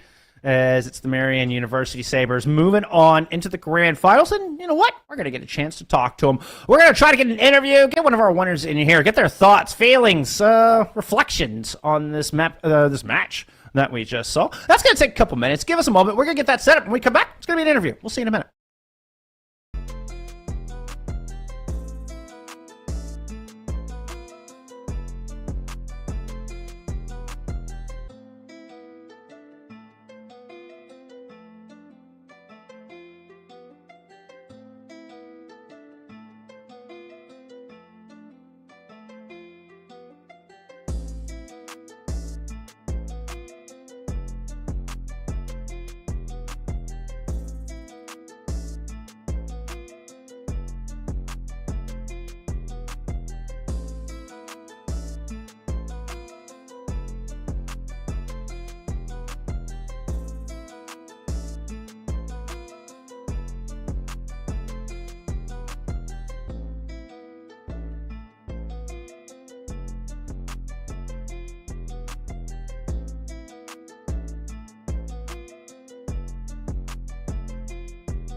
All right, we are here with Ulan, flex support player. I don't know. We'll call it flex support, sure. For Marion Sabres, senior and computer psychology major. Yes, I am. Joining us. Yeah, congrats on the dub, man. Thanks for appreciate you coming to take the time to talk to us and stuff. Yeah. All right, what a show it here. Punch your ticket to the grand finals. And we were just talking here before we went live that this is your final year playing for this squad. You've been playing with the Sabres for basically your entire time at university. Mm-hmm. Tell me what it means to make the grand finals, and then how important and impactful would it be if you could take the dub there? So I think this is very important for me because this is, again, my last year as a senior. And I would say this is actually, I'm going for my third title, I'd say, with NECC, since I've played Val and Overwatch back then. So I'm very excited to, again, play in the finals and hopefully get a dub for the team and with my team. I'm impressed. That's impressive. Competing at the highest level at both of those titles, incredible stuff. Yeah, that is not an easy thing to do by any stretch of the imagination. I play Overwatch and try to play Valorant, but it is not the same. No, not in the least. So, but let's talk a little bit about this game and just really your playoff trip so far, right? Because the last game you played went up against the number 7 seed, but they gave you a little bit of a problem. It was a 3-2 match. But you all buckled down, came back in for this one, and took this by storm. So what were some of the lessons that you learned after that last match, right, that you then were able to put into place that helped you get this very, very dominating, very convincing win here tonight? Right. So coming into this map, or at least this game, I'd say, we really practiced and scrimmed a lot. Again, as you said, we came from a 3-2 match and said, hey, let's just drill down all the stuff that we need to drill and just get our mindset ready for coming in and say, hey, we are going to be the better team. We are going to come in and we're going to play the game, the best version of our game that we can. If there was one specific thing, like one small thing, what's the first thing that stands out? Like, oh yeah, we drilled that. We weren't going to make that mistake. Oh again. Yeah, no, definitely just having clear comms, having clear mindset, and definitely target calling. Just prioritizing what needs to be from the top to the bottom, just hands down. I mean, Focus Fire was on point. We were talking about one of the fights, Juggle made the call. Like, usually the losing team gets more support ults than that, but everybody just died too fast. So, your Focus Fire was on point. Didn't even give him a chance to heal. So it showed, man. It really showed. It really came through today. And I got to ask, looking forward, so you're going to take on the undefeated Broncos, I believe, in the grand finals. Any thoughts specifically going up against that squad? The Broncos is one of the teams that did defeat us in the regular season. So I'd like to say we are super excited to go against them, and we are definitely going to be preparing for the Broncos. So that's all I got to say for now. Fair. I'm really looking forward to it. I cannot wait to see that match and see what y'all have in store for us. Any shout outs you want to give here before we let you get out of here and go celebrate this victory? I do want to shout out everyone in my team, especially our standing coach, Zach. And I do want to call out Eric for giving me the nickname the Bronze Finisher or whatever he said. So I don't know. I'll keep it at that. And shout out to the whole Marion University, I'd say. And anybody who's watching us, supporting us, thank you. Awesome. Go Sabres. Well, congratulations once again. Huge victory. Really looking forward to the grand finals. And thank you for coming and talking with us. Thank you. There you go. That was a lot sport player for the Sabres. A grand finalist for, sounds like the third time. The third time, yeah. Going for the three-peat, I guess. Wow. That is impressive, Juggle. Yeah, that is. That's certainly someone to keep your eye on, right? This is a player too. This is a gamer right here. We got a true gamer with Ulan. So great getting to chat with him, and that's gonna do it for us here for the evening. But I mean, this was one of the most exciting series of playoffs games that I have seen in Overwatch in quite some time. So I have just had an absolute blast here tonight, Bullskunk, and it was just great getting to spend the back half of it with you as well. Likewise. It has been one heck of a day. And I mean, Well, we're not done. We still have grand finals left Yeah. to go. As hype and awesome as today was, it is only going to get better from here as we look to crown our champions and send players to nationals. No, we're just getting to the really fun stuff. We're down to top 2 in each of our divisions. It's amazing. It's amazing. I cannot wait. I cannot wait for grand finals. But we got to have to be patient, friends. We're going to have to be patient. It's going to be done for us tonight. That we'll have to wait until next week. So, from all of us here at NECC, thank you so much for hanging out with us and enjoying these games. Big shout out, appreciation to Caroline and Cincy behind the scenes. And, well, we will see you next week. Have a wonderful night, friends.